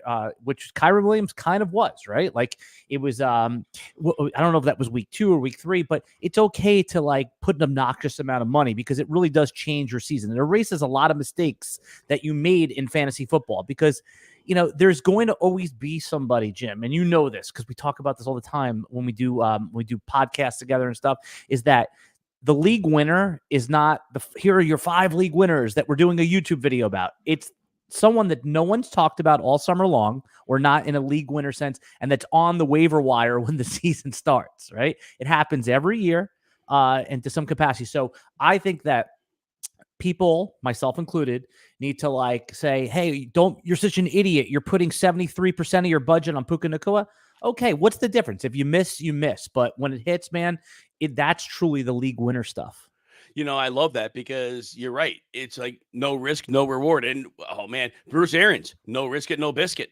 I really, that's what it comes down to. And it's the aggressive who end up having that best chance. But you're right. If you had Kyren Williams, if you had Puka Nacua, if you had both, guess who was winning your league?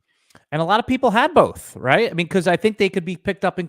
I remember going back to like week 1 when Puka did it, right?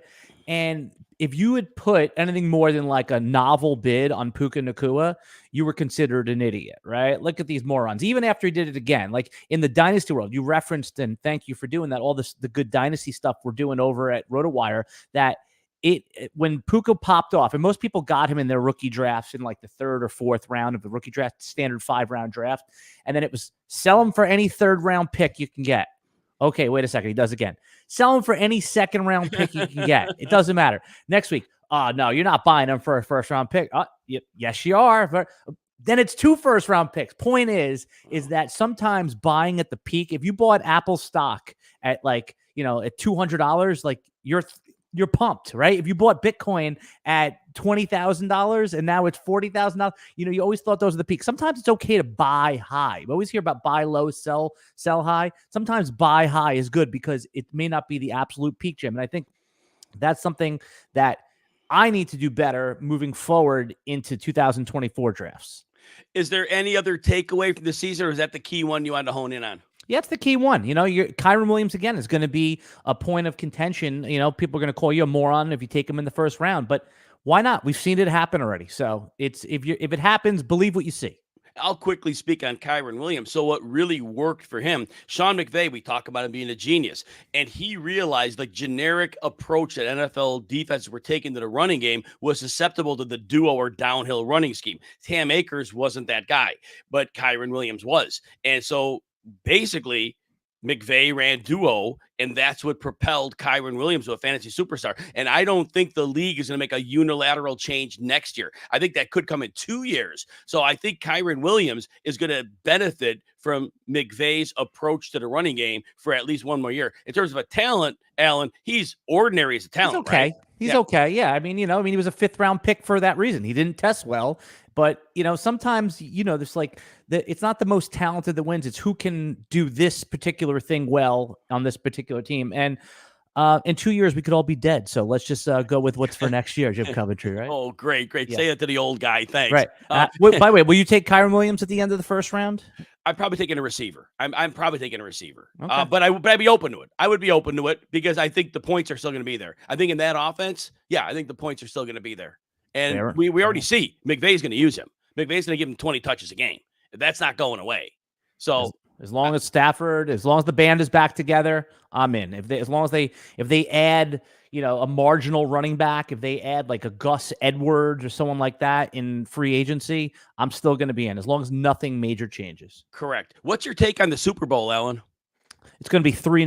No, I'm just kidding. Okay. Bet the under. Yes. Bet the under. Yeah. No, I like to live bet. Right. So for everyone watching, you already knows what all that stuff is, but betting once the game starts. So if whoever goes down is going to probably, like if the Chiefs, for example, so if 49ers score first, right, you might see that line go to like 7. Right. So Chiefs +7. So I like the Chiefs. I mean, how could you not? The +2. I also like sucker bets, like adding, teasing up the Chiefs to 8 and then teasing up the number to bet the teasing up the total to bet the under. But I'm going to hope that the 49ers score first so I can live bet the Chiefs at plus 4.5 or 6 or whatever it goes up to once the 49ers strike first.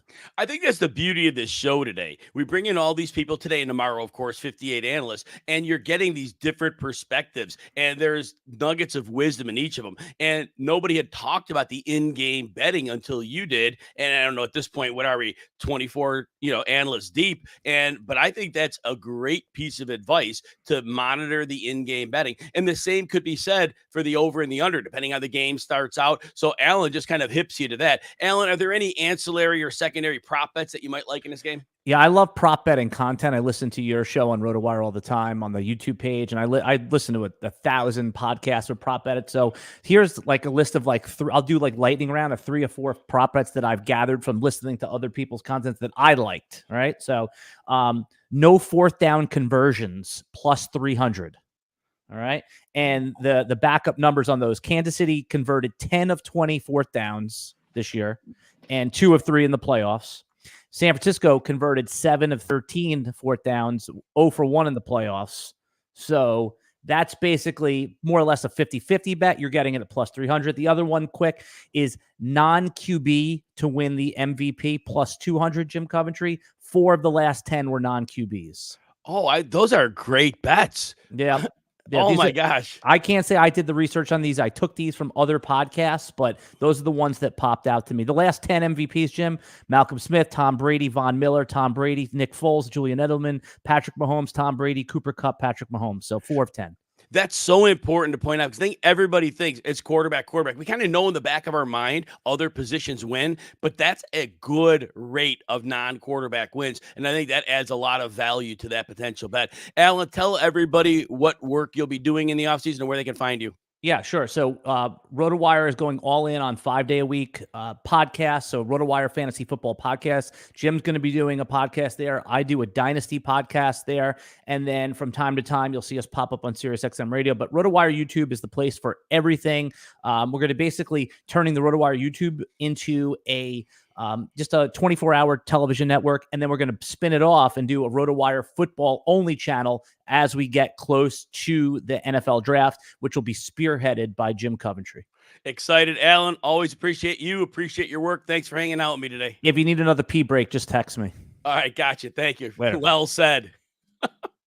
Hey, everybody. Again, the guests keep giving us good prop bets to consider for the Super Bowl. If you're looking for an edge on NBA, college basketball, or soccer props or more, check out rotowire.com/picks. RotoWire's newest picks and props tool uses multiple prediction factors, I should say, to help you decide if you're better off choosing more or less. If you're on sites like Prize Picks, DraftKings, Pick 6, visit rotowire.com/picks today. My friend Britt Flynn is in the house. I've known you for a long time, but we got to work together a lot this year, and it is always a pleasure. I got to see you at Canton and hang out, but again, we did a number of shows, and I always learn something good from Britt Flynn. Britt Flynn, how are you today? I'm so good. It's so good to be here. Thank you for having me. And it's really funny because when you were sitting here, I'm like, he's been doing this for 4 hours. When does he take a pee break? So it was great to have Alan clarify that. I was like, we've got our own Scott Hansen here, just 7 hours of sitting in front of the screen. So the NFL draft, I did that without getting away from the seat. Remember, I was a teacher for like 30 years, right? So when you're a teacher, right, well, good luck going to the bathroom, right? And all these True. things. So anyway, but we just scheduled one break in about halfway through, but I didn't really need that one by 8. So that's good. Anyway, Britt, wonderful to have you here. You find her at Britt_Flynn, FLINN. She's with Fantasy Alarm. And also, who else are you with besides? I see other things on your X profile that you're with. Yeah, the lightning round. I got my start. Oh, your show. Yeah. I got my start at Fighting Chance Fantasy, so affiliated with them as well. Love all of those guys over there. And then hopefully we'll be expanding and writing some more for some more sites as we go on. Wink, wink, nudge, nudge. And your daily show this year, that was fabulous. How did that get originated, and what was your experience of having that many shows? Yeah, it was so crazy. So I was already doing the morning show, had been doing Lightning Round, had been doing Her Story, and then Howard Bender, who everybody loves, reached out and goes, "Do you want to do some shows?" So we started with Alarm Fantasy Football, did that for a month or two, and then it branched off into a solo show, which was insane. I did not think that I would have any information to carry a solo show, even with guests, but it worked out, and we went the entire season. Had some great picks, some great hits, some great listeners and people who participated. So it was a lot of fun. Yeah, it's just been great to see your meteoric rise to the field. Well deserved. And again, I just appreciate you. So anyway, let's talk football. So it was a maddening season. It was a wonderful season. It was a lot of different things. Britt, what's one, or even if you have a second, takeaway from the overall 2023 season?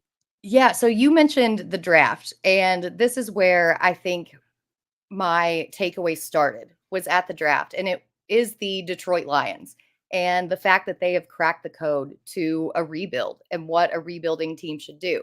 Now they got David Montgomery in free agency, but then at the draft, they got Jahmyr Gibbs with a top 12 pick, and everybody was just very confused. What's going on here? What's the role going to be with Gibbs? Then they got a linebacker right after that. They took Sam Laporta over Michael Mayer, who was pretty much the consensus tight end 2 on the board. And then they ended up getting a steal on Brian Branch as well.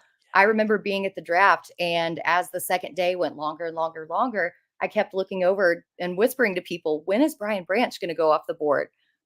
Shout out, he's from Fayetteville, Georgia. I'm from Fayetteville, Arkansas, but it's still great to see a fellow Fayettevillian get drafted.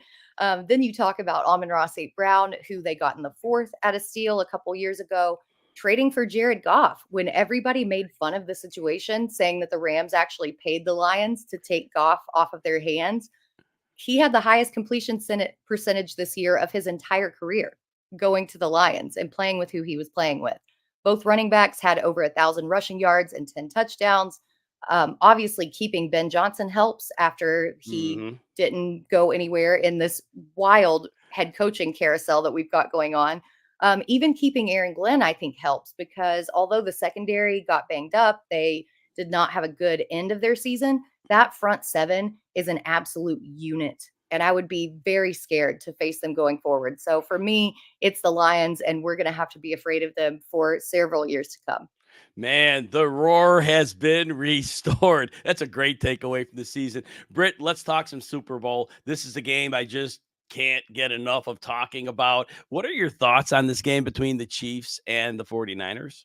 Yeah, so I did not expect, I will put my hand in the air, I did not expect the Chiefs to come away with as many wins on the road as they have in this postseason, but they have just turned everything on. So it actually looks a little bit more evenly matched than you would think on paper. Now, I also did some digging, and I found that as far as the spread goes, the favorite has a narrow edge on the underdog as far as all time goes. But in the last 3 years, the underdogs are 3-0 against the spread, and they've also covered in 15 of the last 22. Ooh. Thank you, CBS Sports, for that stat. Appreciate you doing the research for me. Andy Reid is also 3-1 against the spread in the Super Bowl and 2-0 as the underdog. So although San Francisco does look better on paper, because you kind of look at that team and all their weapons and you're like, well, who's going to stop them? it's so hard to bet against Patrick Mahomes, especially with the best defense that he's played with in his entire career. I think with that defense, the Packers kind of figured out how to stop their offense. And I know it was raining. I know that Deebo Samuel went out, but Spagnuolo is a much more proven coordinator. And I don't think that they're really going to fear the play action with as good as L'Jarius Sneed and Trent McDuffie have been playing. I think that front seven is still going to be able to stop McCaffrey to an extent. And I would not be surprised if Kansas City takes this. Oh my God.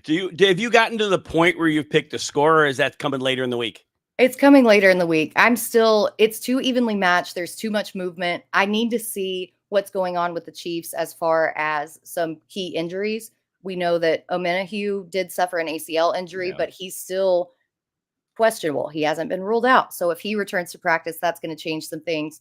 Joe Thuney, I know that he's doubtful to play, but if by some miracle he comes along, that's going to change some things. So I'm waiting to make a solidified score prediction, but I'm still going to lean the Chiefs. Are there any bets at this point that you like prop-wise or otherwise in the game? I really do. And I'm kind of just going to go chalk here. I'm going to go with Isaiah Pacheco over 67.5 rushing yards. You can get it at -110.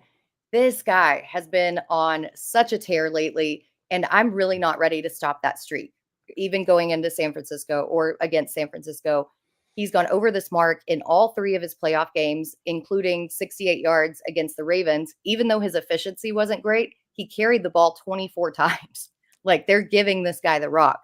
If you go back into the regular season, a couple games back, he's gone over this mark in 5 out of his last 6. And the only one that he didn't was where he left early because of that concussion. The San Francisco's run defense is also allowing 159 rush yards per game in this postseason. And with the volume that Pacheco gets, I think that he hits this really early. So, Britt, if Pacheco has the game that we think he may have and the Chiefs win, is Patrick Mahomes not a lock to win the MVP? I don't think that he is a lock, but it probably will be him. I'm giving him like an 85-15 chance.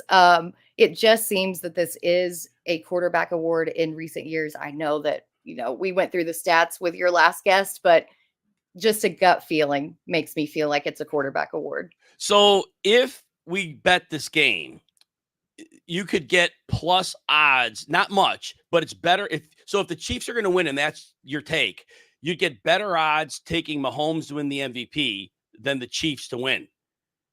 Is it too much of a risk to take Mahomes to the MVP and get the extra plus odds, or to be safer to go with the Chiefs? I mean, I love taking plus odds. Give me the plus odds on Mahomes.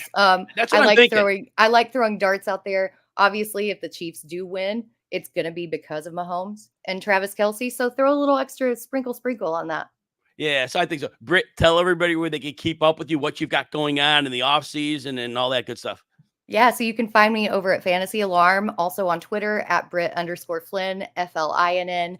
On the off season, I'm going to be working with prospects, and that's what I love is rookie and college football coming together. So I'll hopefully be putting some stuff out there, and like I said, hopefully putting some stuff out on some other sites in the future as well. Yes, I appreciate you, Britt. Thanks for hanging out with me, and I hope we get to work together soon. Thank you so much, Jim. It's been a pleasure. Thanks. Take care. Everybody, if you want my free access to my 35 plus pages of Super Bowl notes, I know it's a lot. Who wants to read 35 pages? I get that, but it's broken down into sections, break down offensive lines versus run blocking versus the defensive line matchups, linebackers, coverage. Everything's broken down by position. There's narratives, there's prop bet ideas, injury reports, but with the impact the injuries may have. You can get those free notes by going to my X at Jim Coventry NFL, and you'll see pinned the profile, the top tweet. Go ahead and like and repost that, and I'll send you a link when I'm not on one of these marathons, and you'll have a link and you can check those notes out if you're interested. And remember, at RotoWire, got you covered for every sport, gambling as well. We got college basketball, golf, NASCAR, even bowling, and I still think the best baseball coverage on the planet. Free 2-day trial. Go to rotowire.com/Jim. No credit card needed. Just check us out. And with that, we bring in Kevin Murray. And we have so many great guests. And one group of guests are a number of people that are so good at bringing people together. Yes, they know football and they're great at knowing football, but they bring people together. And Kevin, you fit in that bucket of bringing people together. You are very, very busy. FF Unlimited creator, football guy, staff. You were the fantasy football commissioner of the year. Kevin, how's it going today? Hey man, it's going good. Anytime I get to see you, it's an absolute pleasure. So I'm happy to be here, Jim. Thanks. And so that said, this season, 2023, it was one of the lowest scoring seasons we've seen in a long time. A lot of flags, a lot of injuries, but a lot of great football and a lot of great players. So everything washes one way or the other. What's a takeaway, or even if you have two takeaways from the 2023 season? Yeah, it was a wild season for sure, and it got ugly in certain spots, but it's still football. So we love football. We love fantasy football. And I guess I'd say a takeaway is that, in the end, like fantasy championships, they're not easy to win, right? Like 1 out of 12, 1 out of 10 people in your league are going to win the championship. So it's hard. It's hard to get through the gauntlet of the season, and managers that do it are going to be ones that acquire great values along the way, whether it's in the draft or free agency. You got to hit big at some point. And so to me, you got to take your shots in a couple areas. It's always recommended to draft, high ceiling type players at the end of your drafts, because those veterans that their ceiling, they're not going to win you championships. So go big or go home when it comes to the end of your draft. There's so many players that you can think of this last season that would have done it for you. And that also, rolls into fab. To me, spend big and spend early in fab. If you hit on one of those players, the value you get is astronomical compared to adding a player later on. So don't save your fab. Go after those players. The teams that got Kyron Williams and Puka Nacua, those teams won championships, or at least positioned themselves to win a championship. So spend that fab early. Hit on some of those early players, and the fantasy championship is going to be much more attainable, whether compared to if you just kind of take it safe. Again, 1 out of 12 win the championship. So playing conservatively is not going to get it done. And you're so right, because if you got Nacua or Kyron Williams, and Kyron Williams had 2 touchdowns in week 1. So if you went after them early, you had them for the entire season, sans week 1. And so there's so much to be said for those weeks and weeks and weeks of value. But you're right. You save your money and oh my gosh, I got Keaton Mitchell in week 9 and I blew my budget on him. Even if he did hit, your team may have already been in a rougher spot. Maybe it wasn't, but you only had him for X amount of weeks. Whereas, like you said, you spend your money, and if it hits, you've got this person as a game changer, helps you through the bye weeks, gets you bigger wins, maybe gets you a bye in the playoffs. That's a fantastic thought. Kevin, we've had so many people on today, and it's something different from everyone about the takeaways. And this is another one of those great, unique ones. Were there any other takeaways, or is that the one you wanted to hone on? I mean, that's a good one. Obviously, like 2023 told us that young tight ends are okay to draft, right? So at the end of the draft, you take a Sam Laporta who's a rookie and people are excited about. And if it doesn't work, it doesn't work. But draft those players where there's some hype and some potential. Now the tight end position is wide open. Just ask Andrew Cooper. And then I can say the other takeaway would be to, don't be afraid of taking 2 quarterbacks now. Like once upon a time, just take a quarterback and go from there. But now, like this last season, it was wild on the quarterback front. If you had a second quarterback, you had a better chance of surviving the gauntlet. Kevin, last year, 2022, my second quarterback was Justin Fields, and he had a really rotten patch. And I'm like, all right, we're done. And of course, the idiot here dropped him. And then, of course, then he goes off and he's like a top 3 quarterback. So, all right. My lack of wisdom shows here. So what do I do in 2023? All right, I've got this great quarterback 2 I need in these competitive leagues. I'm getting Jordan Love, and I got him. Then like weeks 4 through 6, he looked like he was figured out. Can't throw deep. What does this idiot do? Cuts him loose. I am never dropping a second quarterback that I had my eye on with a good rationale for him. So thank you for putting me in my place. Even though you didn't intend to, you totally got me. So thank you. I love it. So Kevin, let's talk some Super Bowl. I can't imagine my level of excitement has been this high for a Super Bowl. I just think this is 2 teams that I really want to see face off here. Love the coaching staffs, love the storylines. What are your thoughts about the Super Bowl? Yeah, I mean it's an exciting matchup. I love the rematch from a few years ago. I am, totally biased. Let's admit it. I'm a Seahawks fan, so I do not want the 49ers to win.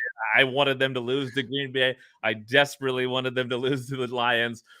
But I will say that, from an objective standpoint, yeah, their overall talent is incredidible. But this is the toughest defense that they're going to face, since they faced Baltimore several weeks ago, and we know what happened there. So on the big stage against an elite defense that's been somewhat overlooked this season, despite how good they've played, Kansas City's going to be rough to face. And I think that the Kansas City Swifties are going to be thrilled with the outcome. I'm going Kansas City Chiefs 27, San Francisco 49ers 17. Oh, good. That goes to my under 47.5 prop. I love it. Call that 44 all day long. I'm not betting the actual outcome of the game. I like your call on that. I'm more comfortable with the under. I just see so many, and I think you kind of indicated this. There's a lot of scenarios. I do like your call on the Chiefs. They do have a lot of those smart factors working in their favor. Do you have a prop bet or an ancillary bet you like for this game? Yeah, I too would go with the under on this. I think it's going to be a slugfest. I think that I think again, Purdy's facing the toughest defense he's faced in a long time, and on the biggest stage. So I don't expect a ton of points in this game. I do expect a Purdy interception, and I definitely expect the over on the amount of times that the cameras pan to Taylor Swift. Is there a number out on that, or are you just kind of saying that? Whatever it is, take the over. Take the over. Yeah, so. I mean, what the heck? We got Usher at halftime. Great performer. And, he's got to be so excited. I got the Super Bowl upstaged by Taylor Swift. That poor guy. You know what I mean? So anyway, I feel bad because obviously she's going to be, even though she's not singing, she's going to be a highlight spotlight of the game. And anyway, for that, neither here nor there. So outside of that, what will you have going on in the off season? Where could people keep up with you? Yeah, obviously, first things first, follow and subscribe to Football Guys everywhere. I mean, their content this offseason is going to be incredible. Free agency, NFL draft, obviously dynasty content. It's that season. And Football Guys, they deliver the content. They've done it for forever. And Joe just assembles such an incredible group of people on every level. So make sure you're following everybody at Football Guys because they get it done. And as for Fantasy Football Unlimited, look for more industry interviews. Obviously this off season, it's a great time to do it. If you want to learn about your favorite analysts and content creators or discover new ones, I'll continue to be doing a lot of interviews to introduce people to the fantasy consumers out there. And if you're looking to discover fantasy resources, again, visit fantasyfootballunlimited.com. It's a portal into the industry where you can discover all kinds of different resources in the industry. And of course, if you're looking for fantasy league type content and ways to make your fantasy league the best that they can be when it comes to, live draft ideas, when it comes to last place punishment ideas and ways to set your draft order and just tips on, maximizing engagement in fantasy football. Follow me at Dr. KJ Murray and everything at fantasyfootballunlimited.com. Essentially, it's a huge amount of content, dedicated to the commissioners out there. And you're going to see a lot of that stuff on footballguys.com as well. So, and Kevin, I just think, of all the great things you do, I think that's kind of your one spot in the market that really hardly anybody else has, and you do it so well. So again, if you are looking to be a better commissioner or to become a commissioner or to do fun things with your league or creative or engaging things, you definitely got to look Kevin up because Kevin has you covered. Again, all the other football knowledge aside, but that's one real nice area you could go for something different. And again, I always try to point out those differences because we need those. It makes the community so much better. So thank you for all that you've done for the community, all you'll continue to do, and appreciate you and appreciate your work, Kevin. Sounds good. I'll see you in Canton, buddy. All right. Look forward to it. Take care. Bye.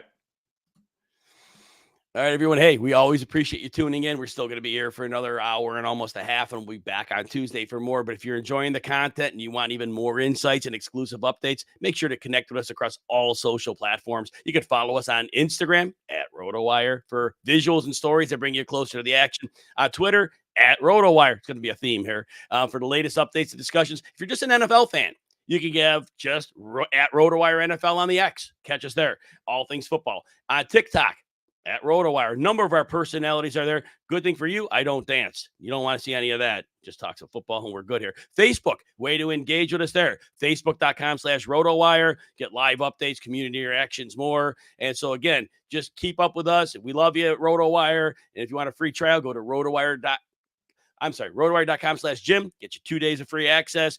No credit card needed. Get behind a paywall, see what we're about. Hopefully you love the team and join us. Nick Whalen is in the house. Nick, I've had the pleasure of working with you many years at RotoWire, and lately had quite a few shows with you on the XM show on the evenings. Always appreciate working with you. You have been outstanding with football coverage, NBA coverage, senior analyst, and you're on the NBA. You're not just the Sirius XM Fantasy Channel. You're also on Sirius XM NBA. What's going on, Nick? What's going on, Jim? I certainly did not come here to talk any NBA, so I won't bore you. I won't bore the listeners with anything other than Super Bowl talk. But man, yeah, I've hosted with you a ton on Sirius XM over the last couple of years, especially these last few months. I know, putting the Super Bowl stream together is something that you take a lot of pride in, something that you've done, an amazing job of recruiting everybody from all corners of the fantasy football landscape, and really cool to see this come together, and honored to be a part of it, man. Thanks, Nick, and I'm glad you're here. So, Nick, you've been talking football on the air all season long, and what's a takeaway, or two, that you've had from this NFL season? In the context of the Super Bowl, Jim, one thing I've been thinking about quite a bit lately is, the swings that teams tend to go throughout the year, right? I mean, how many times was I on Sirius XM with you throughout the season saying, man, I don't think the Chiefs have it. I don't think they do. I mean, there's that kind of middle portion of the season where it's like they can't do anything against the Raiders. The offense feels like it's struggling to get to 17 points week in and week out. And yet here we are. Chiefs are in the Super Bowl for the third time in the last 4 years. You could argue that they played 3 of their best games of the season these last few weeks. And, it's just kind of a reminder that the NFL is about how are you playing when it matters? How are you playing at the end of the season? Not the resume that you've necessarily compiled through the regular season. You look at a team like Baltimore. I think you could argue that the Ravens were the best team in the regular season. They were certainly not the best team a couple of weeks ago at home against Kansas City. And Jim, I think that's what makes this matchup, and there are a million reasons, but one of the biggest reasons why this is so intriguing is you have a 49ers team that's been favored in every single game this season, right? Including the playoffs. And, I think it's either San Francisco or Baltimore. Those are the 2 best teams in the league. They've been the 2 best teams all year. Kansas City has not really been in that discussion. Obviously, they're going to be hanging around because they have Patrick Mahomes, but nobody's going to look back and say, man, the Chiefs just rolled through this regular season. That's not what happened at all. And yet I find myself, having a hard time not picking Kansas City and Patrick Mahomes to win this game. Nick, you've heard this from me before. I live in Chicago. I'm an older dude. I was a season ticket holder, saw every home game Michael Jordan played, every home playoff game that he played, and I saw him crush the dreams of better teams. And it wasn't just once. He took out teams that were definitely way better than the Bulls were. And that's the Patrick Mahomes discussion here. And that's why this game for me is so difficult to bet. I'll bet the under on it, but I really don't want to touch the game itself because like you mentioned, 49ers, they're a better team. But Patrick Mahomes. So how do you go about betting this game? Do you lay off it? Do you take a side? What do you think? Well, look, it's a Super Bowl, man. You can't lay off it, right? Who would I be if I'm saying, nah, you know what? I'm going to pass. It's the biggest, sports betting event, maybe not in the world, but actually maybe in the world, certainly in North America. No, I got to take a side here, man. And certainly it's not going to be just a side. There'll be plenty of action placed over the next week or so before we get to Sunday late afternoon. But yeah, you mentioned it, Jim. I mean, it's the better team in the 49ers against the quarterback who feels like is kind of invincible, right? And we've seen him lose a Super Bowl already, so he's not fully invincible. I know all that, but it is very, very Patriots-like. And there are going to be more and more Mahomes-Brady parallels as he gets deeper into his career. But this specific season for Kansas City is very Patriots-like, the way that they've just kind of found ways to win. You got basically, 2 options on offense who you trust. I don't know if I'm quite ready to put MVS in that category, even though he's made some big plays over the last 2 weeks. But I mean, this passing game is still not really where it needs to be. And yet, again, I think the Chiefs win this game. So, I got to have some action down, Jim. I'm not taking out a second mortgage, to take the Chiefs +2 or to just take the Chiefs money line. But that's where I lean right now on the prop side of things. I'm sure you've had plenty of people come on and talk about Isaiah Pacheco, but I'm all over the Pacheco props. I'm going with the crowd on that. I don't mind the over 68.5 rushing yards. I don't mind an anytime touchdown. You can get him over at DraftKings 6-1 to score the first touchdown of the game. 24 carries against Baltimore in the AFC title game. That's been pretty emblematic of how they've used him down the stretch. He's averaging about 18 carries, 82 yards per game over the last 7. He's got at least 1 touchdown in all 7 of those games. So Pacheco's one angle. We could talk Travis Kelce. We could talk San Francisco. I got a few spots that I like here. Yeah, that's a good number of options that you gave us here. And it's just going to be, as the week crystallizes too, and these bets come down to it. But like I said, with the side, I will take the 49ers. But the bet, like I said, I'm just going to go with the under. To me, I just feel like I feel so conflicted. It's going to be a tough one. Now, that said, you had a lot of drafts this year for fantasy and season passed through. Is there anything from this particular season, a lesson that maybe you came away with after the way the season shook out? Anything you came away with? Some of the lessons were don't draft bad players. I can tell you that. I had a few teams that were, kind of sunk by the likes of Calvin Ridley and, over investing on some players who obviously did not return value. But I think quarterback is obviously where we start here, Jim, right? And the discussion, going all the way back to like this time last year, when we were talking to experts on XM was, man, we're going to see quarterbacks, pushed up and up the board. And I kind of fell into that trap. I ended up with, a lot of Joe Burrow. Obviously that sank me. I ended up with a lot of Justin Herbert.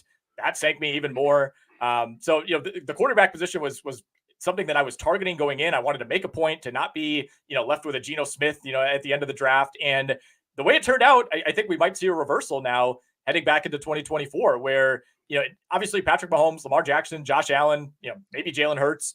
Those are the guys that I think if you can lock one of those 4 down, you're good. But that second tier, I think I'm going to stay away from it now because it feels like we have, this influx of quarterbacks who've either progressed over the last couple of years or who are, first year starters. You think about someone like a Jordan Love, someone like CJ Stroud.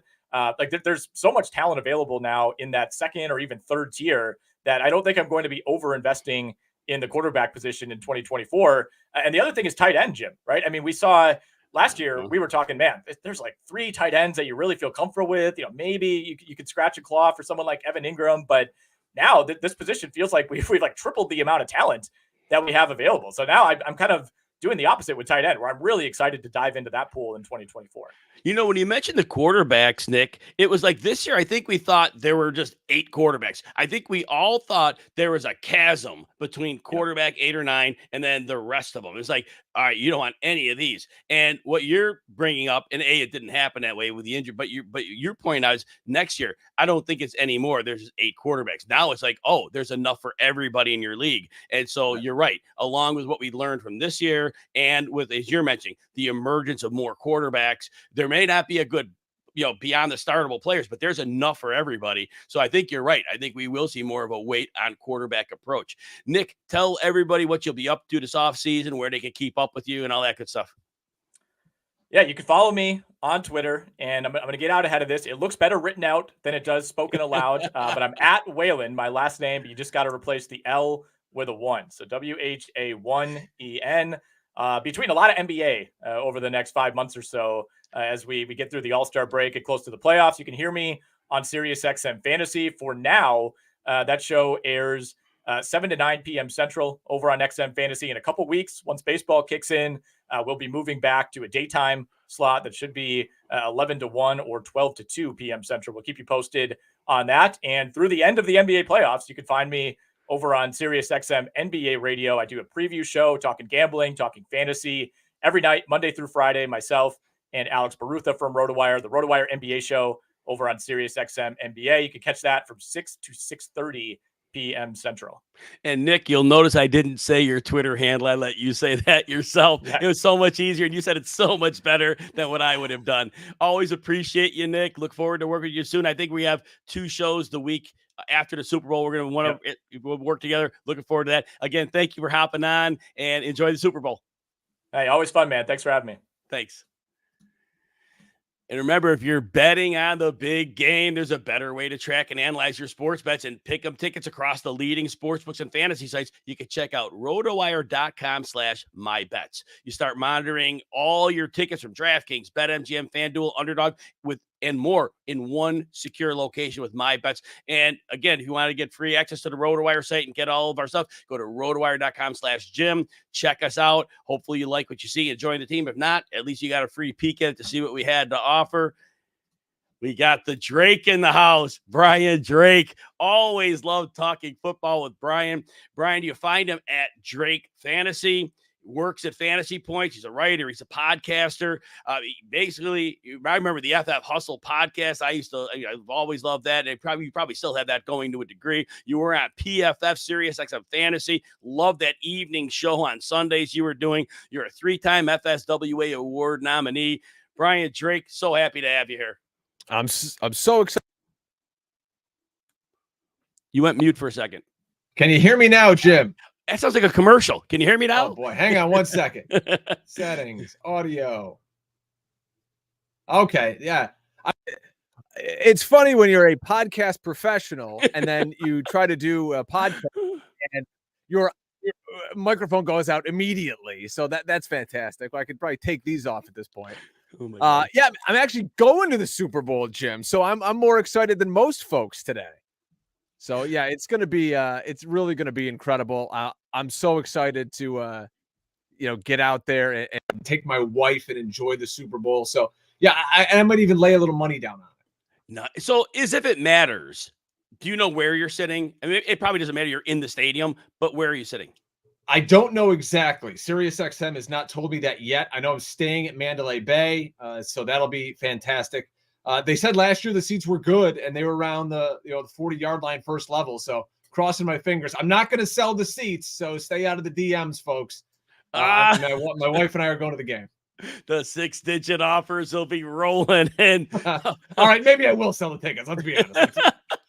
So, Brian Drake, it was a season, and I know you're a Philadelphia-based guy, but you know all the teams equally well. But just, again, as you saw from the Philadelphia perspective, what an odd season for the Eagles, but for so many other teams as well. All together, NFL, what was a takeaway or two takeaways, whatever you prefer, from this season? Yeah, and, I think Nick hit on it just a second ago, is tight end is back. Kelsey and Hawkinson this year, they led the way. PPR points per game, they were tied at 14.7. Andrews and Laporta were not far behind, both over 14 points a week. In fact, Jim, 11 tight ends averaged over 10 points a week this year. That's incredible. That's given me hope that next year you don't have to spend a first-round pick on a guy like Kelsey to get premium production. And it's only going to get better with the Brock Bowers of the world coming into the league. And look at this, these high-end, offensive coordinator minds come into the league and they want to target the tight end.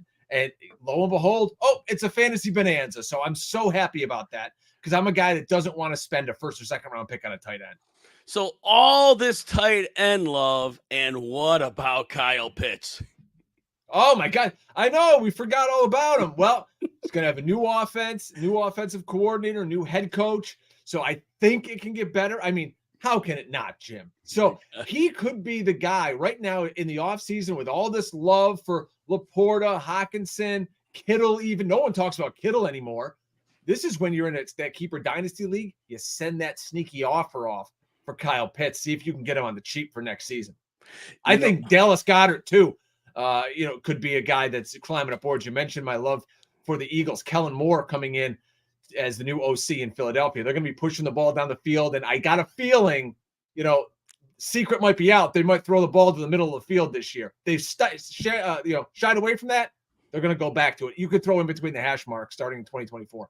Oh, that'll be an exciting time. So all said, the tight ends, Brian Drake is telling you, we're starting to get more excitement about them. Now, it was funny because Kyle Pitts is going to lose Arthur Smith, and he goes to Pittsburgh, Arthur Smith does. And I thought it was interesting because as soon as people were flaming it, I said, but I know why they did it. Because the Rooney family, they're about defense and running the football. That's what we do in Pittsburgh. And so but here's the problem.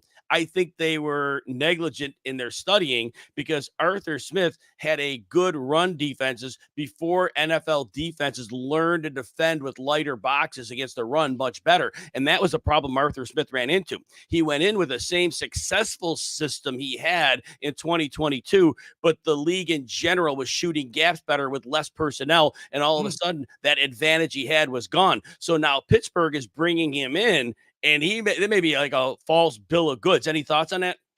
Well, also, and how do you counteract that? It's by having a quarterback that you can run some play action with when those holes dry up. Now you can kind of, hit some plays over the middle. He didn't have that in Atlanta.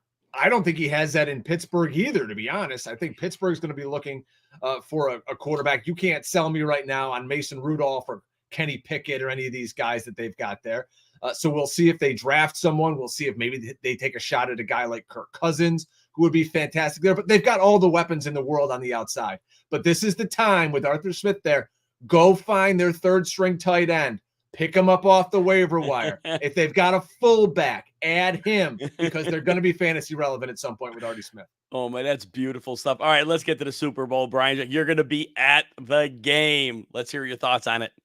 Yeah, I think Kansas City wins it 28-23. The defense is just too good. Everybody talks about all the stars and San Francisco. But you know what? You can score on San Francisco because everyone has seemingly over the past few weeks. Kansas City is just kind of this no-name defense that shuts you down. Spags is, if not the best, one of the best defensive minds in the league. Give me KC 28-23. Patrick Mahomes MVP only because they can't give it to anybody else.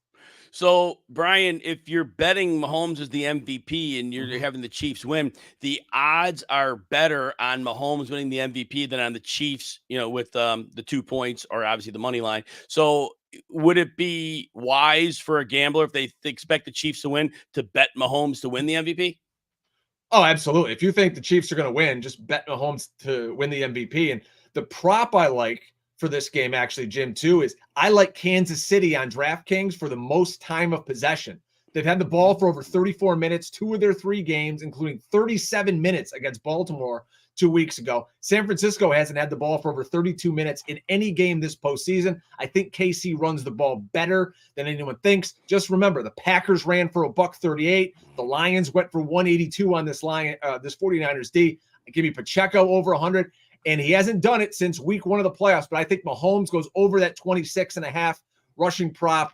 He only needed 2 attempts to get there week 1 to go for 41 yards. So I think he goes over that this week. Oh, my gosh. So obviously at the game, what else are you going to do while you're in Vegas? What else you got on the docket for the time there? My wife wants to see one of the shows out there. She's a big Beatles fan, so maybe we'll check out that Beatles experience and go see that. I know there's a live golf event. I just found that out today. It's like $50 to go to that. I might go over there because I'm a big golf fan. I'm not a huge live guy or anything, but I'll go watch guys in shorts hit the ball 350 yards, I guess. And then just, you know me, Jim, I'm going to walk around and drink a bunch of beers in the street because it's legal in Vegas. So, yeah, I'm excited to show my wife a good time. We only have to go across the entire country to get a date night. So we have to take advantage of it when we can. Well, I hope you have a wonderful time there, and remind everybody what you'll be up to this offseason and how they can keep up with your work. Yeah, so on Twitter, I never call it X. I know I should, but I don't. Drake Fantasy. At Instagram, at Drake Fantasy Football. And I'm even going to send some TikToks out from Vegas this week because I hear the kids like that sort of thing. So I'll fire up my TikTok account like the boomer that I am and send some of those out. I think it's at Drake Fantasy. I haven't opened the damn app in 3 months, probably longer, Jim. I think the biggest question, if you're on a TikTok, are you going to dance?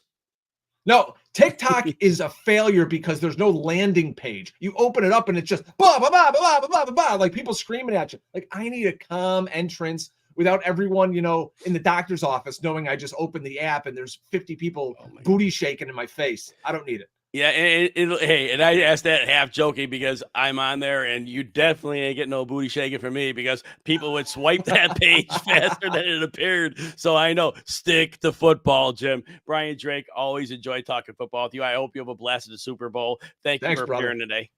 Appreciate it, man. Love it. You're the best. All right, we'll take care.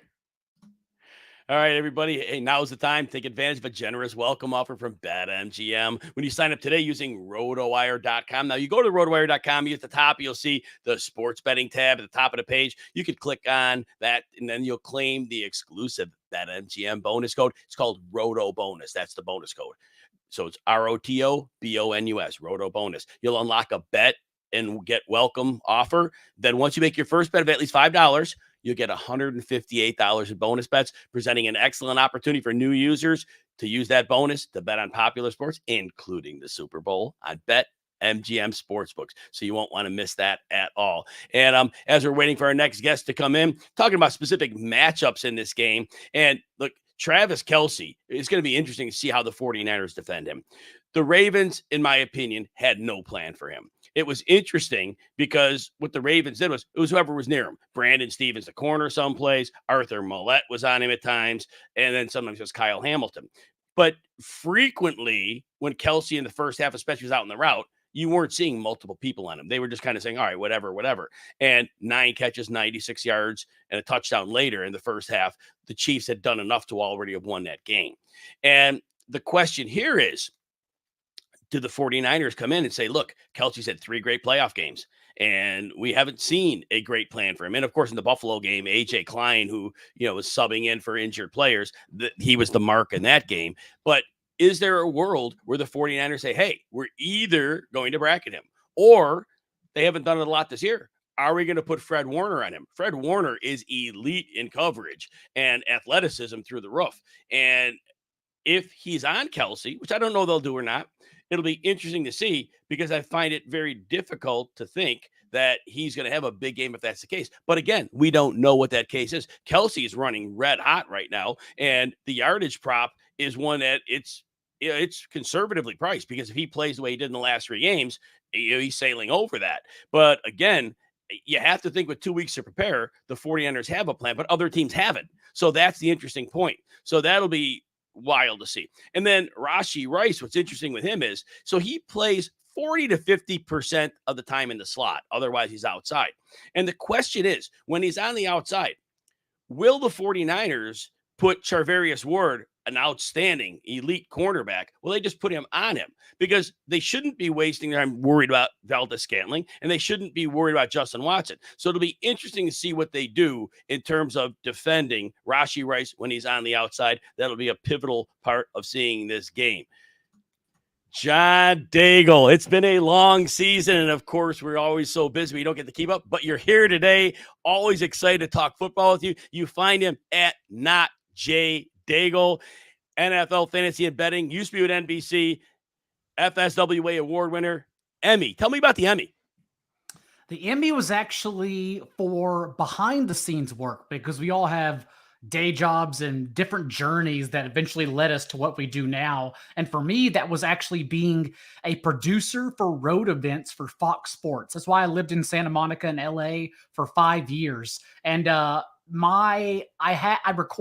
produced highlights for the World Cup, Men's World Cup in Moscow, Russia. I lived there for 2 months on the road, because that's when Fox purchased the rights to the World Cup. And like my highlight packages won an Emmy. And so right now it's above the fireplace mantle at my mom's place, because I knew she would appreciate it more than me. That is a story, and it's good that one gets told, because I mean, of all the great things you do, that is one that will never be forgotten. So, John, we get through this great season here, and it was a wild season, no doubt about it. But before I actually get into that, I want to point out one more thing about John, because that's come to my mind right now.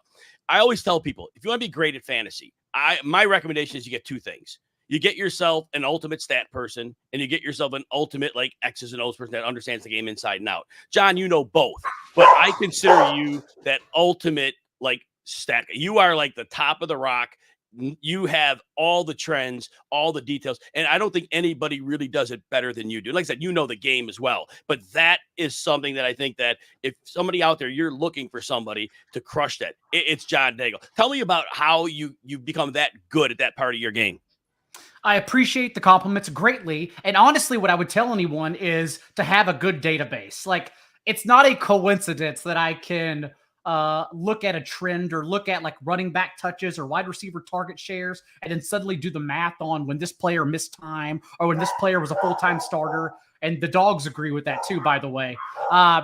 It's literally because, like, at the end of the day, like any of us who do this for a long time, we really can't breathe on Sunday nights, Mondays, and Tuesdays because we're pulling in all those stats. And because of that, then I can sort by every single year. And my database goes back to, I think I've been keeping track since 2015, 2016, in depth. And so I can tell you, I'm not going to do it right now, but I can tell you, like, if a running back this time in 2015, I can tell you the exact percentage of running back touches the other player handled in his stead from that year. Because again, I keep the database on hand. Otherwise, you're constantly having to go back and like sort through injuries again. So I make sure just to keep everything handy right in front of me on one document to make it simple throughout the year. So, John, from this season, I'll get back to where I was going, but I really wanted to hammer on that. I thought that was something people really need to know about you. Yeah. So, what is a takeaway or two, whatever you have, on this season that just passed us by? I think the biggest one is going to be the shifting of running backs and how we draft running backs this upcoming season. And people are diving into best ball right now. If you're not, it's totally fine. I do fear that burnout may happen now that best ball is happening 365 days a year. So I urge everyone, if you need the time away, like, don't have the FOMO, literally just step away and don't play anything. Just go relax. It's kind of what I've been doing, actually. But I could already tell you the way everyone's going to draft this upcoming year, or should be drafting, is to understand that it is a tier of Christian McCaffrey and then no one else. Even Kyren Williams has efficiency concerns, because really if Kyren Williams doesn't, and I believe he will, it's far too early to get into these nitpicking discussions. But if Kyren Williams doesn't get 25 to 30 touches per game again, you could argue he's not worth the value in that first round as the RB2. And so honestly, it's just going to come down to understanding it is literally now the way the game is played, Christian McCaffrey, and then from round 7 or 8 on, like what led to Rachaad White being the RB5 in points per game this past year. It wasn't that Rachaad White was a good running back. And I think he is a good running back. He's an elite athlete who even led the Pac-12 at his position in receiving. So he has receiving chops. Really, it's just going to be about highlighting those athletes with pass catching upside and no competition. And that's what led us to James Cook, to Rachaad White. I believe that's going to be the case moving forward in fantasy drafts, probably for the foreseeable future. As it goes, John, the NFL defenses are lighter. They use fewer people in the box. That's allowing these receiving backs to have a little more room than they used to have, less compressed. And you're right onto it. When you get these players, like you said, that have this pass-catching ability, it is a great combination. John, let's move to the Super Bowl. What are your thoughts on this game between the 49ers and the Chiefs? It's very square, but I am taking the Chiefs to win outright. I don't need the points. I'm just betting the money line. Because I don't know what else you can throw at Kansas City and Patrick Mahomes to make you fear and think they lose this game.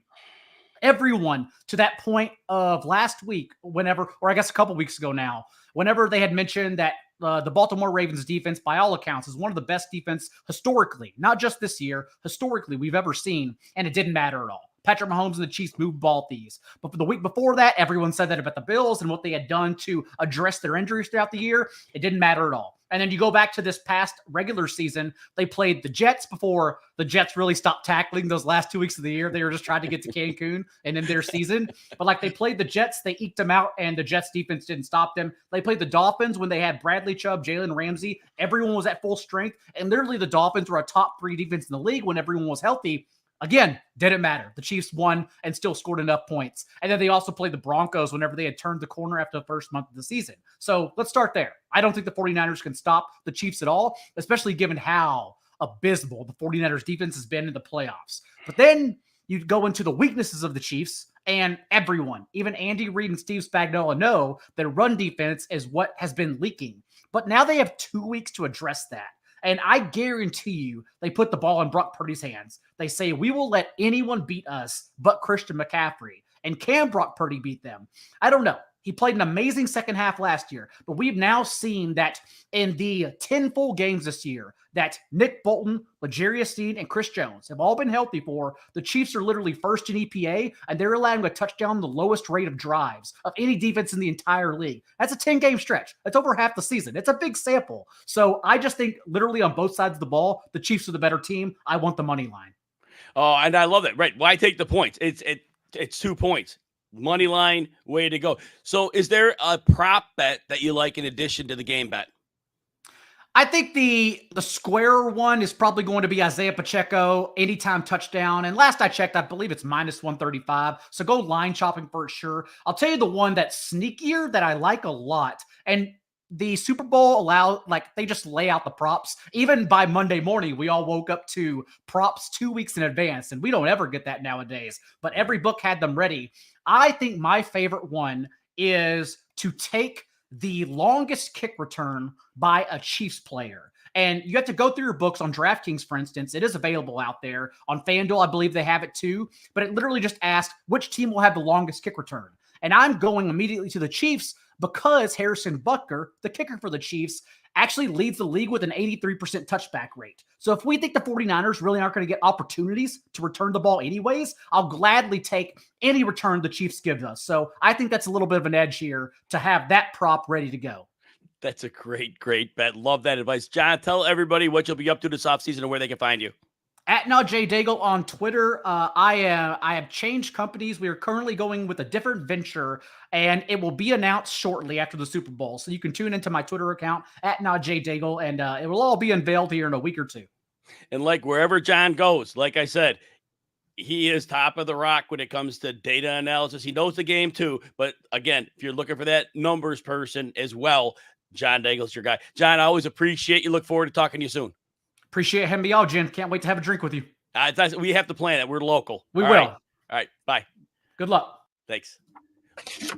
Oh, Scott Simpson. So I've known you for years on Twitter. Little interaction there. First time I'm actually seeing you and meeting you this way, but so happy you're here. You have been such a great, positive, and smart influence on the fantasy community for many, many years. You find Scott at Nimble W Numbers, fantasy football analyst at FF Millionaires, DFS analyst at Chalk Block. I'll say that very slowly and very clearly so that comes out. Scott, how are you? Yeah, I'm doing good, Jim. Thank you for having me on. I just wanted to announce that I, too, was arrested over the weekend at a Matt Rife comedy show for not having my phone out. I just want everyone to know that. Hashtag I stand with Lisa Ann. So with that being said, I'm really excited to jump in here and talk football with you. We've got one game left and then it's over. The dream is done. Pack it in for, I don't know, 3 or 4 months until we can actually get into some draft and some real gut, curling, action. So I'm excited. Very excited. And man, when you mentioned that no football for a while, it just sinks in the depression. We need football. But that's all right. It's all good. We're going to talk now. So Scott, long season, a lot of great things happen, a lot of crazy things happen, a lot of backup quarterbacks starting all season. It's like 40% of the games. Regardless of any direction, what's a takeaway, if not two, that you had from the NFL season? No, that's a great question. I went back and I analyzed. Now I got to be nimble with numbers. It's my name, right? And so I also I do a fantasy podcast, like you said, and we talk DFS as well. So I have to know my stuff here. And so I'm a wide receivers guy. Wide receiver 2 theory is kind of my baby. The idea that overvalued wide receiver 1s get more play than wide receiver 2s in the draft. You can kind of sneak up and get the value. But this year, just the wide receivers alone, it was a different story. So we've got 18 weeks of the season. 12 of the top scoring weeks were wide receiver weeks, right? So not running backs, not tight ends. You had a couple Christian McCaffreys, a Kelsey in there, but wide receivers dominated. So 2/3 of the top scores every single week, wide receivers. Then if you look at the top 20 scores in PPR format overall, 13 of them were wide receivers. And that's up from 10 the year before, 11 the previous year. And so you just see a shift. You see a shift where it's a passing league. We know that. But now the data finally says it's smart to go wide receiver to start a draft. And so I knew that before. Me and my partner, we've won we're pushing 20 championships in the last 4 years between the different leagues. That's why we're the fantasy millionaires. Like we actually do win. We're good. My partner's better than me. He's probably won about 10 grand, 15 grand last couple of years. So I am just saying this is a trend. If you get on top of it and you're kind of aware of it now in Dynasty and how you're building your squads, you can just have that like Denny Carter murderer's row of wide receivers. And then no one can stop you really. So wide receiver. And and for whatever reason, I haven't gone that route. I do need to go there. I as you speak, I know this. I need to go that way. And I'm looking forward to giving that a shot in the 2024 season. So hopefully that trend holds for one more year. So I'm not holding the bag, but it sounds great. And, it's funny, this is off subject. When it said FF Millionaires, and a lot of the audience might be younger, I thought of the $1 Million Man at like WWE, Ted DiBiase. Yes. I thought what a great character that was. Do you know who I'm talking about? Oh, yes. Oh, yeah, my dude. gosh. It definitely inspired there. The idea that we're not really millionaires, but we're projecting that. We wear sunglasses. I'm not wearing them now because I'm not trying to be a total douchebag. But normally on the show, I will put them on because normally on the show, I do this. And we do the whole show in sunglasses because, we think we're too cool. That is fabulous. It's fun. Yeah. As it should be, because we're in the infotainment business. I sure. say it to many people, we give a lot of information, but if we're not entertaining, people just can find another place to go because you can get that. All right, so was that the one takeaway you wanted to hone in on, or was there anything? That was the main thing. Not main thing. Wide receivers. Yep, get them. So Super Bowl. I can't wait for this game. It's going to be a sweet one. What are your thoughts on this game? So I went inside the numbers, right? 4 years ago, they met. 54 plays for the Niners, 75 plays for the Chiefs. The Chiefs threw the ball 42 times. I don't think we get a repeat of that game, but I do think we do get the Chiefs running the football more. They ran it 29 times the first time. I think they run the football more. I think they did own the clock. They had like 33 minutes to 27 in the first Super Bowl. I think they try to do that script again. Keep the ball out of Christian McCaffrey's hands. Keep it out of Debo's hands. You hold the football. You win the game. With that being said, I don't think that they can stop the 49ers. And so I think the 49ers are going to win the game 24-21. That's my official prediction. But there's a bet that needs to be made in this game. And I heard not John Daigle before. That was an amazing bet. I'm going to parlay his bet with my bet. And that's a Travis Kelce touchdown, anytime touchdown. You could do first touchdown if you wanted to get, a little bit better odds if you're going to play that bet, or build it into a parlay. He scored 18 touchdowns in the last 16 playoff games. He is not a lock to score, but he scored 2 touchdowns in 3 Super Bowls already. The man is solid. I'm betting on Travis Kelce. Yeah, and that him to score the first Chiefs touchdown is plus 265. I like your bet because it's safer because the odds are he will score are way greater than automatically the first one. But like you said, if you like the plus odds a little bit more, maybe put a little bit on both. But you're right. I mean, him scoring a touchdown, it's probably going to happen. So I love that call there. Outside of that, let me just see what else I want to ask you. Well, we already got through the Super Bowl. We got through the regular season. I guess we're at that point. So tell everybody what you'll be doing the offseason, kind of what kind of work you'll be doing, where people can find you, and how they can keep up with you. Yeah, so I'm at NimbleW Numbers on Twitter. During the offseason, I normally just take a break from content for a little while. But then really when you can get in touch with me is in the summer months. So July, August, I'll be at the FF Expo. I love the Expo. I saw you there last year. In the panels, I've won 3 straight championships in an analytics league here in the Washington, D.C., Maryland area. Joe Bond is in that league. Denny's in that league. Jeff Lambert. I talk mad smack. So you guys can see me there, enjoy my cup of tea, but it's all in good fun. And it is, all love and all silliness. So I appreciate everybody kind of joining in and playing along. And remember, you find Scott at NimbleW Numbers. Make sure you're following him. Again, one other thing about you is you have just been, and I said this earlier, such a positive influence in the fantasy community. Sense of humor is great, but really, I noticed that you're all about people. Any word on that? You know what? I'm a teacher. I teach 2nd grade. I grew up in a big family. I love my sisters and my brothers, my children that I teach, and then my own children that I have here as a dad. And so honestly, I love people, and getting to interact with people is what kind of makes me happy. And so anytime I can say hi on Twitter, please reach out. Even if you're just telling me my takes suck, I appreciate it. It's all fun. Appreciate you, Scott. Thanks for coming on, and enjoy the Super Bowl. You too. Thank you, Jim. Thanks.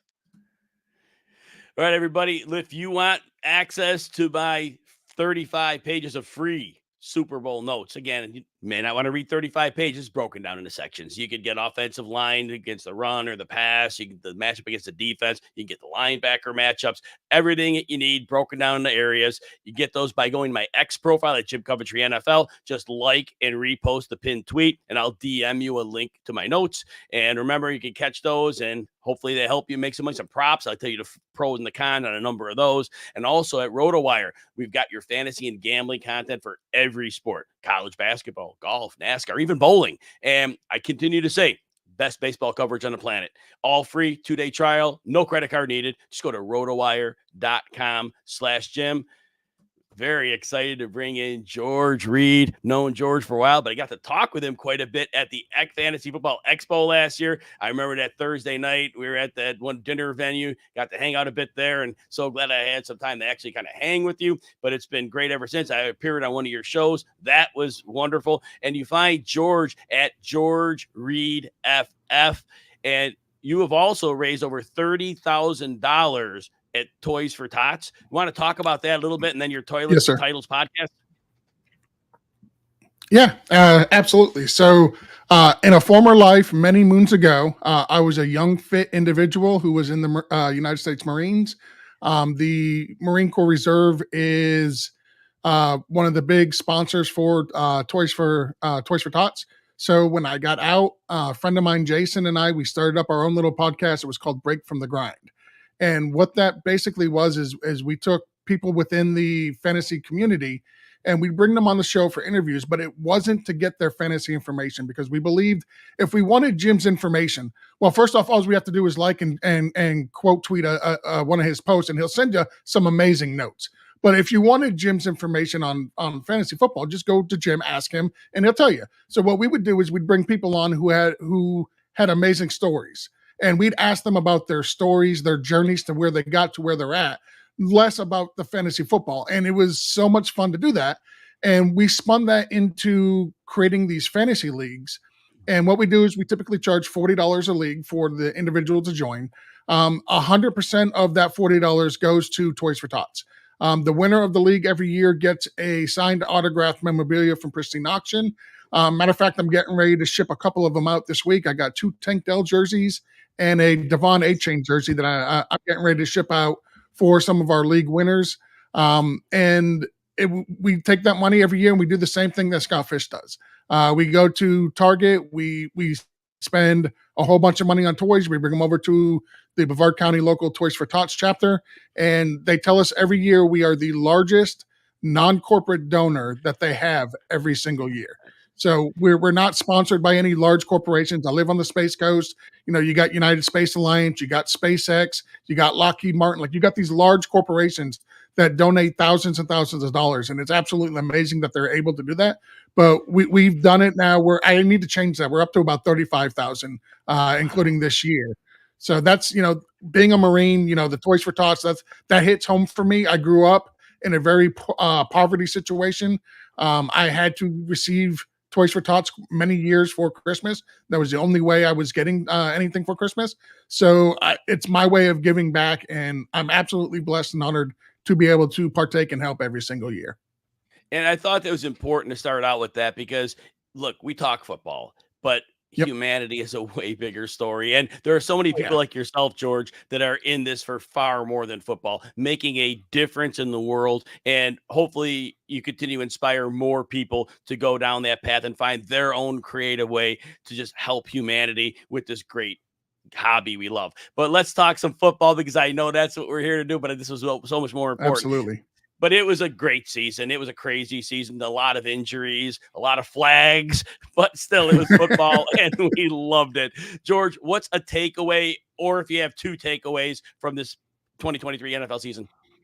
Yeah, so from a fantasy perspective, I've always been a late round quarterback drafter, and I want to steal, JJ's title, late round quarterback, but I've always believed in that philosophy, right? And this year absolutely proved, outside of like 3 or 4 quarterbacks, if you drafted a quarterback early, chances are you did not finish the season with that quarterback as your starter. I believe the only top quarterbacks that finished the season that you might have drafted was Josh Allen, Jalen Hurts, and Lamar Jackson.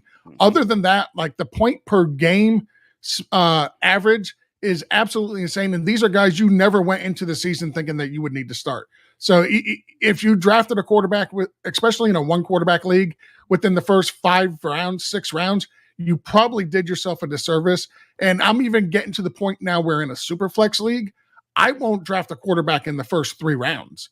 Give me that positional advantage elsewhere. Give me guys like Jared Goff. Like, I can get him in the 5th round or the 3rd or 4th round. He's phenomenal. Give me a guy like Derek Carr, who, minus the injuries, if he goes out and just gives you 15 to 20 points a week, you're doing okay because you've got such a positional advantage elsewhere. Like those middling quarterbacks, like the guys who drafted CJ Stroud in a Superflex league and took him as probably their third quarterback. Oh man, did that pay off big time. So I even more so now than before, I'm an absolute believer in draft your quarterbacks in fantasy league. Don't spend that premium draft capital on a quarterback. You know, I love this all day. We have different analysts come out. Everybody's got a little bit different of takes, and we keep getting great insight, guest after guest. And right, how do you argue with that? You take your quarterback late. And this was the year we thought that after quarterback 8, there was this precipitous drop off, just a massive chasm. And guess what? Didn't happen. So those who were like George and you waited, you prospered while the masses went with the greatest gold rush trend that didn't work out. Was that the one? Go ahead. Yes. I was gonna say, don't fall for name value. Like Patrick Mahomes, clearly the best quarterback in the NFL, but he was not the best fantasy quarterback. There's no reason that you should be drafting him super early, at least with the weapons that he currently has. Because he's a middle of the run quarterback in fantasy. He's great for the NFL. Don't get me wrong. Listen, I'm a Dolphin fan. I would trade the farm for Patrick Mahomes to become play on the Dolphins.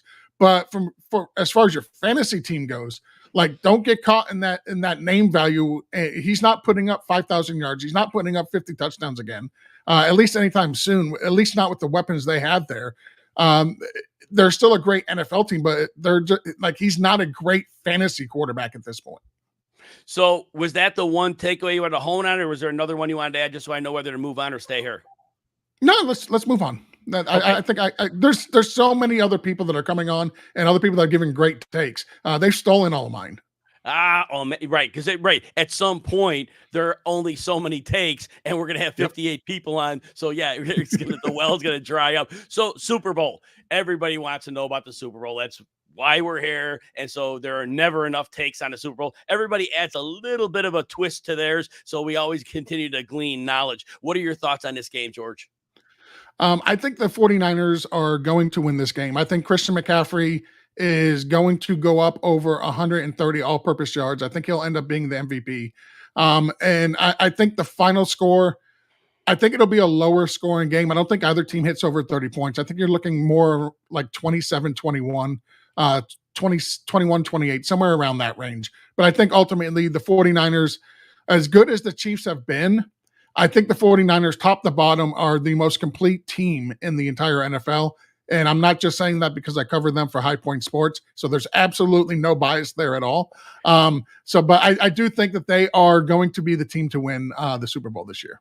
You know, I like your call on the McCaffrey MVP. That's plus 475 odds. And the way I look at it is I have to think, and again, we could be wrong as always, but Kyle Shanahan, my guess is, has to go into this game. I'm not making this the Patrick Mahomes offense against the Brock Purdy offense.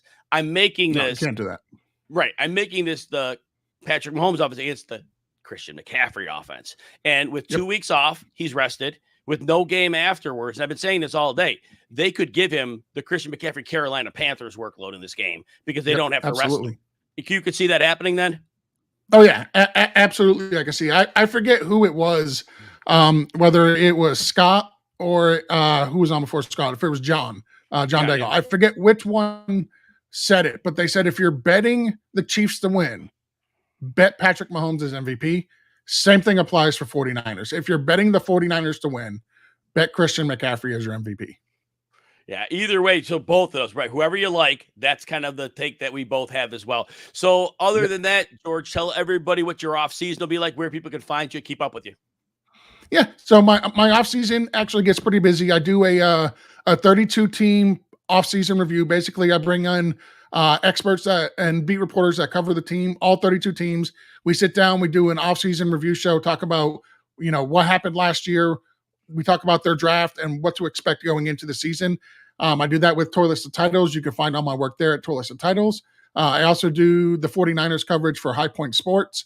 And you can find all of my work at George Reed FF on Twitter. And occasionally I post on Instagram, but it's mostly on Twitter.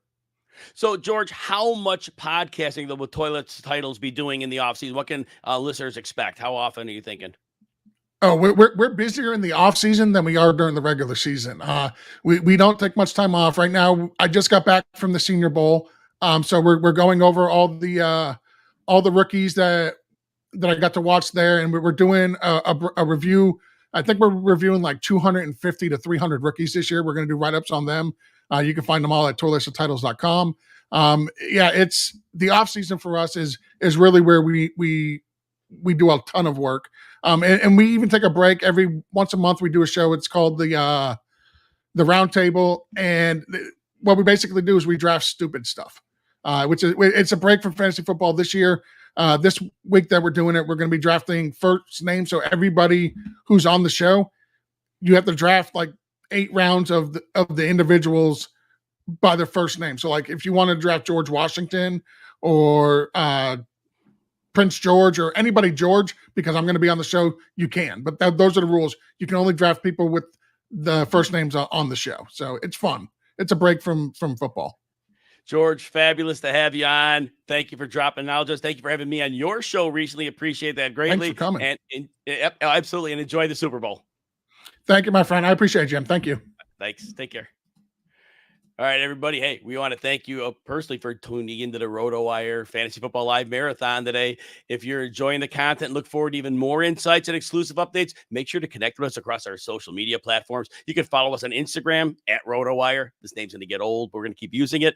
Visuals and stories that bring you closer to the action. On Twitter or the X, catch us at RotoWire. Again, surprise for the latest updates. If you only like NFL, you can go to RotoWire NFL on the X. Catch us there. All things football, obviously. TikTok, yes, we have a bunch of analysts contributing there. Fortunately for everybody, I don't dance. You don't want any of that. Run away quickly. Otherwise, at RotoWire there, get engaged. Fun content keeps you in the loop for a whole new way. Don't forget to check us up on Facebook. Facebook.com/RotoWire. Community interactions, live updates, much more. Connecting with us means never missing out on the insights, behind the scenes looks, incredible content we have to offer. So hit that follow button, join our community, and let's keep the conversation going. And if you're on RotoWire YouTube, please consider hitting the like and subscribe button right now. And with that, we bring in Simon Grunewald. So glad to see you here. Been working with you for so long, especially on the game show, Front Yard Fantasy. But I remember I was always seeing you in Canton at the Expos. But again, always great work with you. You find him at FYF Simon. He's the co-founder of Front Yard Fantasy Football, the host of the Fantasy Football Game Show. Simon, what's going on? Jim, thank you so much for having me. And I've been getting a little anxious without football on the past couple weeks, but we're getting there, man. We can sniff it now. Oh my gosh, it's crazy how fast the season goes. I was in the gym on Sunday, and then all of a sudden there's kind of like melancholy run over me. I'm like, what's going on? Oh, there's no football today. And that was kind of a tough one, but that's all right. We got one more game, but it was a great season. A lot of right. We had football, but we had a lot of flags. We had a lot of injuries. It was the usual, just crazy. But again, we love it. So tell me something, Simon, that you take away from this past season. Man, I want to go way back to preseason and talk about something that I'm taking away for going into next fantasy football season. And it's to pay better attention during preseason, not more attention, because I know everybody watching the show is already paying about as much attention as they could to it, but better attention. Get better at parsing what those coaches are saying, because we had hype trains for Deuce Vaughn and Sam Laporta. One saw 7 snaps. One was the number 1 tight end in fantasy, right? Yeah. So just getting better at dissecting. Does the coach speak match with the practice reports, match with the preseason snaps that we're seeing? Or is this all just coming from one direction? Because that was an edge this year, man. You know, you're so right. You're right. And we always have to find ways to be more efficient at what we do. And, wow, and the coaching staffs too, right? When you talk about Laporta, we kind of knew Ben Johnson loved that middle of the field, and Laporta was like a natural fit. So it just, wow, a lot of ways. And you're right, we have to really reflect on that. Was that your main takeaway, or do you have any other one that you wanted to hone in on? Man, the other one would just be running backs. Yet again, I'm never drafting a running back again, man. I did it this year, and then we roll into the finals with Kyron Williams and Jerome Ford on 3 different teams. Like, year after year, you can get away with it. Load up your roster with a bunch of these late round guys with messy situations, the Raheem Mosterts, the Devon Achans, the Kyron Williams, and then just roll, man. It's funny because it's like one of those things like, oh my gosh, I can't be without a running back. There's only 32 of them, but there's not. There's so many more. And like you said, the running back today is not the running back tomorrow. So you're so right. But we have this gravitational pull toward making sure we're covered. And like you said, time and again, year after year, right? It's not the answer. You just got to be willing to spend. I always say the reason I'm way more comfortable leaving with unsure running backs than unsure wide receivers is because the waiver wire options for both are in different tiers when it comes to clarity. A wide receiver goes down, it's not next man up coming in to fill that spot. You can't just grab another wide receiver one off the waiver wire in most seasons. Occasionally you find a guy, but it's not usually an injury situation. Running back, most teams now, we're starting to get a little murkier with some of the committee backfields, but even then, it's a pretty clear pecking order. One guy goes down, the next guy fills in, the next guy fills in. And some of those situations obviously turn out better than others, but volume is volume, and you can read it pretty well on the waiver wire at that position. Those are great takeaways. I'm glad you shared. Like I said, we've had so many people on, and you just get a little something different from everybody. And I think the audience is just learning a whole lot today. So I'm very grateful for those takes. So let's get to the Super Bowl. Let's do it. Oh my gosh, one game left, but man, it couldn't be a better matchup. So what are your thoughts on the game, Simon? I think as much as we love to talk about Patrick Mahomes, and don't get me wrong, I'm going to talk about Patrick Mahomes probably 100 times this week. If he wins this game, we're already having GOAT conversations pre-age 30, like 7 years into his career. It's absurd. But I think it's going to come down to this Chiefs secondary, which has been absolutely shut down at the end of the season and into this playoffs.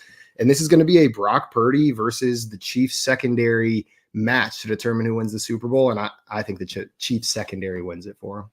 And what I think is really cool is Trent McDuffie was the all-pro first-team slot cornerback, and we'll see Debo 40%, maybe a little bit more in the slot, and he lives there a lot. And this could be like the toughest match when he's in the slot that he has. And then Brandon Ayuk, if they choose to put L'Jarius Sneed just on him as an outside in corner and they kind of like leave him there, what are you thinking about those matchups?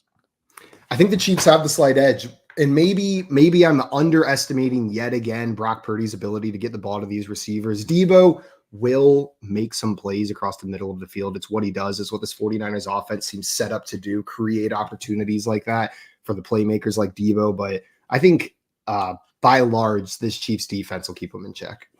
So overall, do you have a prediction yet on the game? And if you've gotten even to the point where there's a score, do you have either of those at this point? I'll take the Chiefs. And I think it's going to be, I think we'll hit the under in this game. It's not going to be an over. I hate that. And I know that's not what you want to hear, but I think this is an under Chiefs win in the big game. Well, personally, I want to hear it because I had the bet in at under 47.5. I have the score going to 39 points. That's what I have it at. I have a 23-16 game. I think it's low scoring. And I think, Simon, both teams will have success running the ball. The 49ers are the slowest paced team in the league. The Chiefs are 12th slowest. And realistically, I think there's going to be a lot of punts in this game. I think there's going to be that. So I'm with you on the under on this one. I know you like the Chiefs, and it's going to be impossible to bet against them because they have Patrick Mahomes. Is there a secondary bet you like in this game, like a prop? Yeah, I like, and it's going to go back to the reason I said why the Chiefs are going to win. And it pairs well with, I heard Joey on here earlier hyping up the Isaiah Pacheco running ones. I'm going to take Brock Purdy over half an interception. I think they do get down. I think he throws a pick to this talented Chiefs defense, and you can cash that in. You're right, because if you're picking Chiefs to win and they have to go that route, that's perfect because Spagnuolo is going to make him see a confusing look or 3 or 4 or 10. And you're right, at some point, something's going to give. And we've seen Purdy give the ball away or get away with it. Maybe not here. Simon, tell everybody what your offseason looking like, where they can find you and keep up with you. Absolutely. Right now, we got the Fantasy Football Game Show going on our channel every Thursday at 3 p.m. Eastern Time. And if you miss it, still head over to our YouTube channel, Front Yard Fantasy. You can check out all of our old episodes. If you're looking to remember what went down this season, playing some Jeopardy or Fantasy Fortune's a pretty fun way to remember how that went down. And you can find me on Twitter at FYF Simon and the whole Front Yard crew at Front Yard FYF. And before we get you out of here, I've talked with other of your co-hosts about this show, but I think it's important to keep bringing it up. I've told you this, and I've told your teammates that I think that you guys are at the leading edge of the infotainment. You have great content always, but you have great fun on the shows you do. And I do think there are a lot of people that are missing out on an opportunity every Thursday to watch your show because the game show does bring a level of high entertainment value to football knowledge. And I just think a lot of people need that. Instead of watching some meaningless TV fodder, go over and watch the show. What have you seen grow with your show over the years? Jim, that first of all, I just want to say that means so much, especially coming from you. You're someone in this space that we, beyond respect, not just because of your reputation and work you do, but getting to know you as a dude. You've been unbelievably generous with your time towards us. What have I noticed with the show? I think the biggest thing has been the most surprising thing has been the growth of community around it. It's almost its own thing, bigger than what we do on the screen. The people in the chat are there every day talking to each other. They've got inside jokes. They run with things. The chat is what's fun about coming into that show, not even necessarily watching us. It could be anybody who's up on the screen talking ball, playing games, but the chat is wild. And that's been so freaking cool to see. So make sure you're following it and make sure you're following Simon. Simon, I appreciate you greatly and look forward to talking with you sometime soon. Thank you so much, Jim. Appreciate it. All right. Take care. All right, everyone, if you're betting on the big game, there's a better way to track and analyze your sports bets and pick 'em tickets across the leading sports books and fantasy sites. Check out rotowire.com/mybets. Again, rotowire.com/mybets. You'll start monitoring all your tickets from DraftKings, BetMGM, FanDuel, Underdog, and more in one secure location with MyBets. And again, if you want a free look at the RotoWire site, just go to rotowire.com/Jim. No credit card needed. 2 days of free access. Just need an email address. Check out what we're all about. We got all the sports under the planet covered for you. And again, I always say this. I believe our baseball coverage is the best on the planet, but we have content across the board. You won't want to miss that. Bringing in Rosalie Michaels. It's been too long. It's been like probably a few years since I worked with you last, but I was going through my list when I said stuff. I go, you know what? I'm going to bring Rosalie back in. You find her at Rosalie Michaels, also known as the Fantasy Girl, fantasy football analyst, on-air talent, DFS sports betting kind of for betkarma.com. Rosalie, how have you been? I've been really, really good. Really good. I mean, it's just, look at what we do. Look at what we do on a daily basis. I'm a little sad, though, obviously, end of football season's coming in. So there's always that post-season depression that hits. I live in Phoenix, so I don't get seasonal depression. Like from the weather, I get seasonal depression from the end of the football season. So. And I'll tell you, I was in the gym on Sunday and I'm working out, and all of a sudden it's kind of like this melancholy running over me, and I'm, what's up? It's not me. And I thought, wait a minute, there's no football today. And that was when it sunk in. It's like, not good. We have one more game. But Rosalie, it was a season.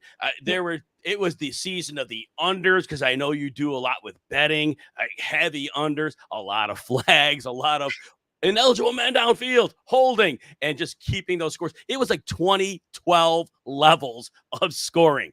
Yeah. But regardless of what your take on that is, did you have a takeaway or even more than one takeaway on this season that just passed us? Yeah, obviously, we're seeing some of these numbers come down, right? You look at I was just looking at the leaders, the rushing leaders, the passing leaders, the receiving leaders, and we're watching each year as these are coming down. Christian McCaffrey didn't even break 1,500 rushing yards. Not that I'm not saying that that's not a lot. No, you're right. But Don't you're right. get me wrong. But you look a couple of years ago, we had Derrick Henry over 2,000 rushing yards to be the rushing leader for the season. With Tua, he was the passing leader, under 5,000 passing yards, which, last year we had Patrick Mahomes, which was over 5,000. So I'm interested in seeing what happens the next few years. Do we continue to see this depression of the total numbers, total yards that people are scoring. You know, we think of the NFL and we think, you know, obviously it's a business first. And when people are scoring, when people are, you know, making big plays, that's the entertainment that we look for. That's what we want. You know, yeah, defenses may win championships, but offenses is what keeps people watching. So I'm interested to see how that changes. But my big takeaway, and something I'm really looking forward to going into the future for next year, is the Houston Texans for this year. I mean, I am buying everything they're putting down. So next year, for, you know, the season, for fantasy purposes, for betting purposes, I'm buying into everything that is Houston Texan related. What DeMeco Ryans has done for this team is just outstanding. You know, you look at the big movement from going from the second pick in the draft to winning the division, you know, from being, you know, one of the worst offenses and one of the worst defenses in the league to being up close to that top 10 in the league. So you're looking at all those and watching. One of the biggest numbers, Jim, that stood out to me was that they went from number 30 in ball security. So they were giving up the ball a lot last season, to number 1, you know, to turning the ball over the least amount in the league. So that to me is all coaching, you know, and you have to remember there were a lot of rookies on this team too, which you expect more mistakes, right? So I'm excited to see what they do going forward. And Rosalie, as you talk about them, I don't think they have to spend a pick on offense. I think they could go to defense. And Ryan's in his second year of a system with the pieces he has and adding potentially more. That's something I think a lot of people, you realize, is a lot of people I don't think do. They have big upward mobility if that defense takes a move forward. So I don't think there could have been a better takeaway than the Houston Texans might be somebody we are talking about this week, next year, right? Yeah, exactly. Yeah, no, I'm excited by what they've done. I think it's that's what you look for, right? That's what I'm a DeMeco Ryans fan. So And that's the place to be right now from what it all appears to be. So that said, this week is this year's Super Bowl. But obviously we've got the Chiefs, we got the 49ers. Just cannot. One way I can't wait, and the other way, like we said with the depression. Well, you know, let me kind of slow play it. What are your thoughts on this game? You know, it's hard because this is one of those games where I am rooting for the 49ers. I would love to see the 49ers win because you know, I didn't have this with the Patriots when they went through their dynasty years, but I am having it with the Chiefs. I'm having I don't want to see them win again. Now, I love Kelsey. I love Andy Reid. You know, I really love Rashee Rice. I think he's an outstanding talent and somebody I am looking to place in my fantasy teams next year. But I'd like to see somebody else win. That being said, I placed my money on the Chiefs. You know, when it comes down to who I want to win, it's the 49ers. But who I put my money on, I did the money line on the Chiefs. On DraftKings, you were getting plus money on it. So I'm like, to get plus money on the Chiefs in the Super Bowl, that's kind of hard to resist. Oh, there's no doubt. And actually, Rosie, while we're at it, then, if you're taking that end of it, if you think they're going to win and Patrick Mahomes is the MVP, that actually pays a little better. So what would you recommend that as well? Or do you think there's some uncertainty that maybe it's a Pacheco game or maybe Kelsey, you know, is, you know, the big receiver? And so are there thoughts that would go away, or do you think that might be another additional bet? How would you view that one? Well, yeah, you know, as far as the MVP, I mean, the odds for me on a quarterback, I'd rather go with somebody that I'm getting a little bit better odds for my money. But yeah, it's the quarterback. The quarterback always wins, and when he shouldn't win. So Right. always, it's very, very rare that we get a Super Bowl MVP that is not a quarterback.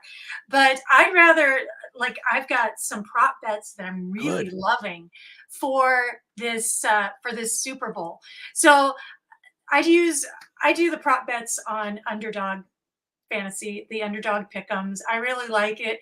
You can do the multiples, and they've got their hot pepper bets, so which are really, really cool. But some of the ones that I'm looking at is the Brock Purdy over 12.5 rushing yards, because number one, I think they're gonna have Purdy on the run quite a bit.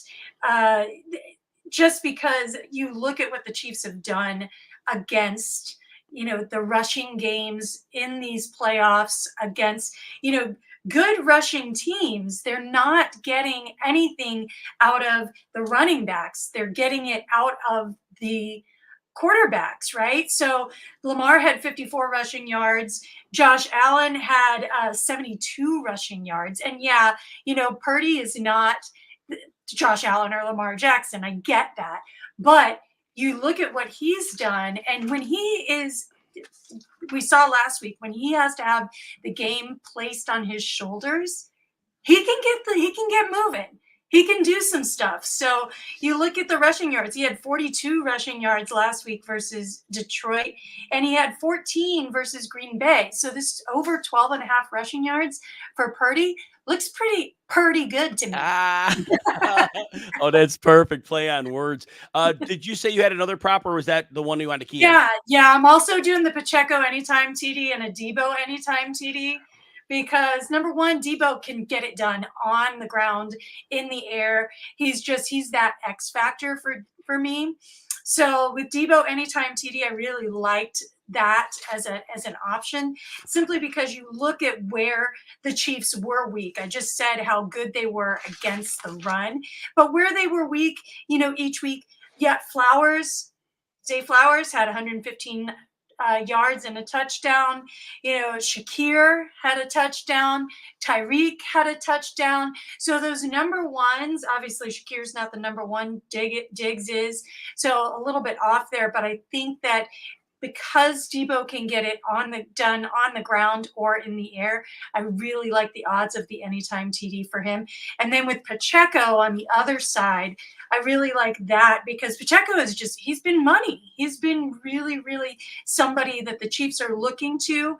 He's getting a lot of opportunities. He had 24 rushes, 4 catches last week. He had 15 rushes, 1 catch the week before that.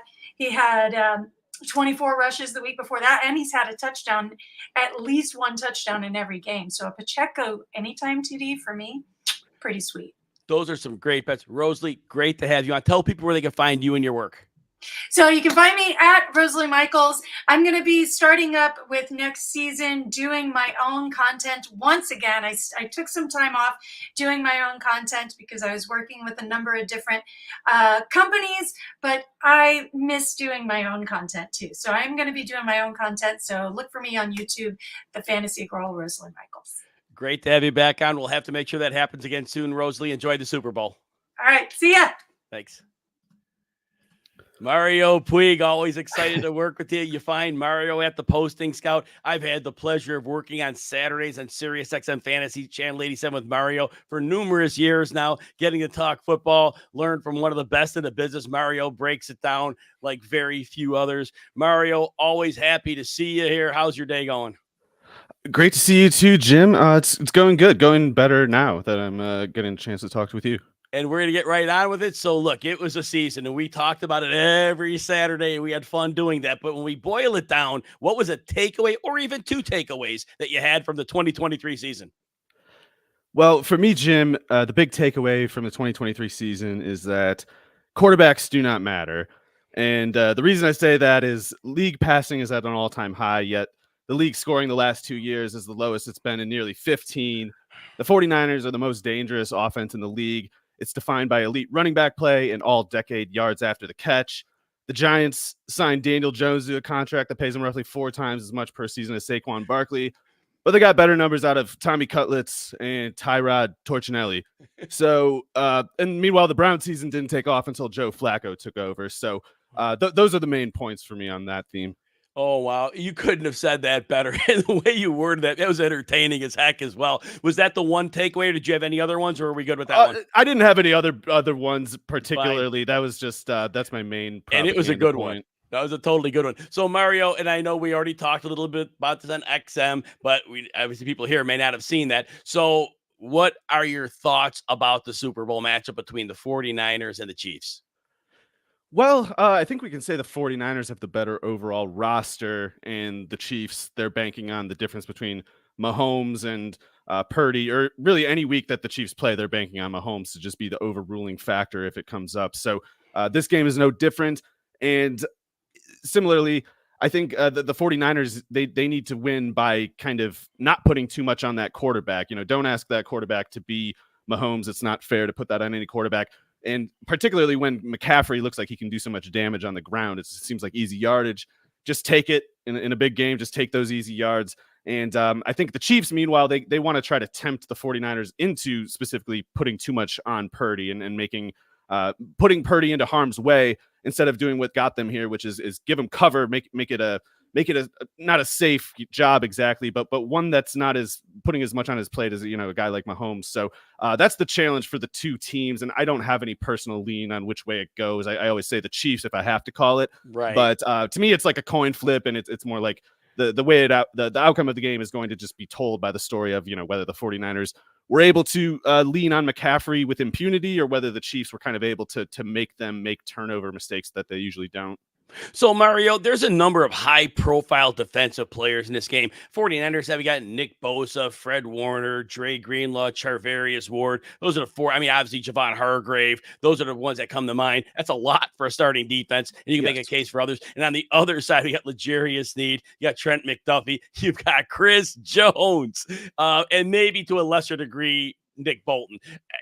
Which one of these players is one that you really want to see in this game that you think could really make a bigger impact than maybe the rest? Well, Chris Jones is one of those guys who has games sometimes where he just kind of defines the outcome of the game. There's some days where you go against Chris Jones and there's not much you can do about whatever it is that he does. So he's maybe a threat to do that. I mean, the strength of the 49ers offensive line, of course, is Trent Williams. And there's only so much Trent Williams can do about Chris Jones if they're moving Chris Jones around. But the other guy, I guess, would be Sneed. I mean, kind of chalky picks there, of course. But Sneed is also a corner who will specifically request more prominent responsibilities the bigger a game is. So he's also got seniority over McDuffie. So whoever Sneed wants to cover, wherever Sneed wants to play in a given situation, I guess we might even think he might get the choice to call it. So Steve Spagnuolo, of course, is really running the defense, but Sneed seems to have a lot of purchase with how Spagnuolo actually makes his game plans. Mario, if Sneed decides to go toward the Brandon Ayuk matchup, because we know that Debo 30 to 40% of the time he's in the slot. So, and McDuffie was an all-pro slot cornerback first team this year. So if Sneed decides to go on Ayuk and that ends up being the primary matchup, what kind of day are we looking at from Ayuk? I don't know. I don't know whether there's a call to make between McDuffie and Sneed as far as which one is better. There might be a verdict there. I just don't personally know it. To me, they're just kind of like a little bit different. And Sneed is specifically a lot more disruptive and more like the grappling, gritty sort. So I could actually imagine, especially if Sneed associates Debo Samuel with kind of like the broader identity of the 49ers offense, knowing Debo's a tough guy and kind of wanting to be known as one himself. I could see Sneed requesting that matchup, but either way, it's a tough matchup for either 49ers receiver. Both McDuffie and Sneed are totally solid. So they both can be beaten though also. And if the Chiefs defense actually leaves Debo, Ayuk in one-on-one man coverage with no help, it could go wrong for any corner, and these guys aren't invincible or anything. So Mario, as you said earlier, you're not making a formal pick. If you were forced to one, you would say the Chiefs. Was there any prop bet that you noticed that might be worth going with, or you not gotten to that point yet? Well, I'm still on the 27-21 call from the show Saturday, but it's not because I feel strongly about it. But beyond that, some favorite props. I think McCaffrey for last touchdown plus 450. I think either the 49ers are winning and it's largely capped off, hammered home with a McCaffrey touchdown, or even if they're just trying to catch up to tie a game, I think he's the best candidate for the 49ers to do it. But beyond that, use check receiving stats, you can get over a half reception and over 3.5 yards. And those aren't just favorable payouts, but I like both of them and they can go, in tandem with each other. And I love that because if there's aggression on the Chiefs, Juszczyk can also just pop out of the route. And yes, I love that call in a high leverage game. Mario, you will be breaking this game down in detail on Thursday on the RotoWire Fantasy Football Podcast, correct? Yeah, me and John are going to do that. And so everybody, John McKechnie and Mario Puig, they always do it, but you want a deep dive in a game, you'll want to catch that. Mario, what else should people know about your work and keeping up with you and what you'll have going on? Yeah, me and Joe Bartle got a couple Friday shows left. Jim, you and I have a couple Saturday shows left. And beyond that, the podcast will be every Thursday, even beyond the Super Bowl here, and they'll be doing a lot of dynasty free agency stuff, which is also where the written material on the site is headed at this point. We're kind of just waiting for the Super Bowl to sort of shoot that gun so we can move into off-season mode. Mario, I appreciate you. I get to work with you, and that's always likewise, Jim. On my end. So thank you for coming on and enjoy the Super Bowl. Yeah, later, Jim. Talk to you soon. Thanks. Last but certainly not least, we got Alfredo Brown and at the Pretend GM. I love that X handle that you have. You are a podcast host, fantasy analyst, and writer. Football guys. We had a big following of football guys on this show. I'm not counting, probably 4 today, probably a couple tomorrow if we didn't have more today. And I'm glad that you're with us. So what's going on with football guys? Oh man, we got so much going on. We've got we're topping into the rookies right now. We were just talking about Senior Bowl winners today. Cecil Lammy joined myself and Dave Kluge on the show. We talked about 7 players from the Senior Bowl that are perceived winners, and Cecil was there in Mobile, so that was kind of cool to talk to him because there's only so much that you can get off of film. That's where my previous experience comes from, is actually being a scout for a college team, and so I love watching the film, but being there in person, man, it just changes everything. So that was really cool to do that with him, and a lot of dynasty content, NFL draft content, free agency. So we got a lot of great things going on over at Football Guys. Yeah, you're on one heck of a team and you fit right. I'm glad you're with them, Alfredo. Now, Alfredo, it was a season. We had a lot of beautiful things, a lot of crazes, a lot of flags. What's a takeaway or even 2 takeaways that you had from the 2023 NFL season? Oh, man. So I think that we kind of got a little over our skis when it came to how we were drafting quarterbacks. And everyone really wanted to go and get a top 8 quarterback. And then it kind of turned into a top 10 quarterback. And then we really realized by the end of the season that it just didn't matter. We only saw 10 quarterbacks actually be the starter for their team on day 1, play all their games, not get benched, not get injured, and finish the season. To me, quarterback has kind of become the new tight end, where we get this fallacy of, oh, this guy I'm really into, he's going to be the next big thing.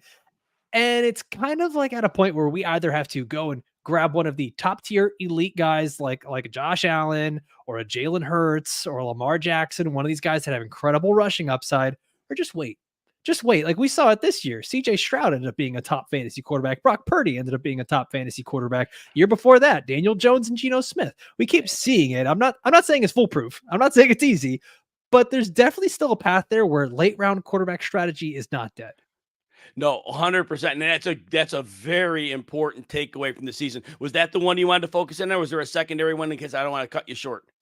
No, that was it. That was something we talked about this a little while back in like one of our look back shows where we talked about everything throughout the season.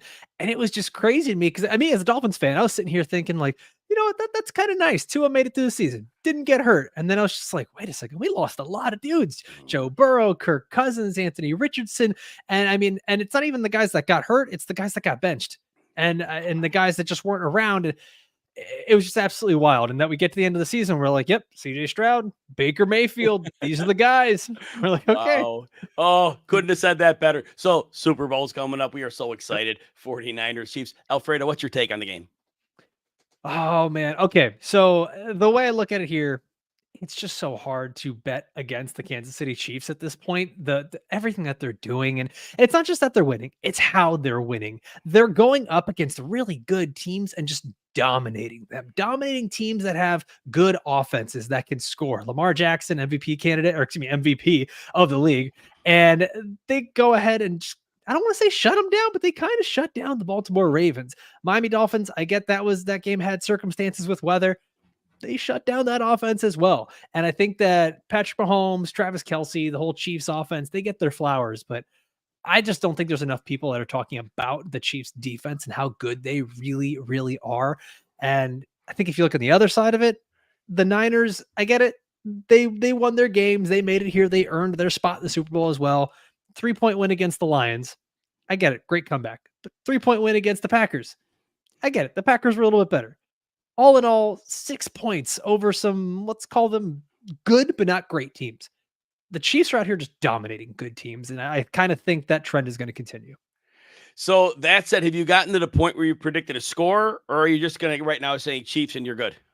Yeah, I haven't predicted a score just quite yet, but I'm going to say Chiefs here. It's just so hard to bet against Patrick Mahomes at this point. I feel like he has really kind of gone out of his way. He becomes a different guy in the playoffs. He is cementing himself as this, as the GOAT, right? And there's more and more talk about that. And I don't know if you saw the interview where he's like, yeah, I'm comfortable becoming the villain. That's what happens when you win games. People start to think of you as the villain. If that means we're winning games and people want to think of me that way, then cool. And he's embracing it.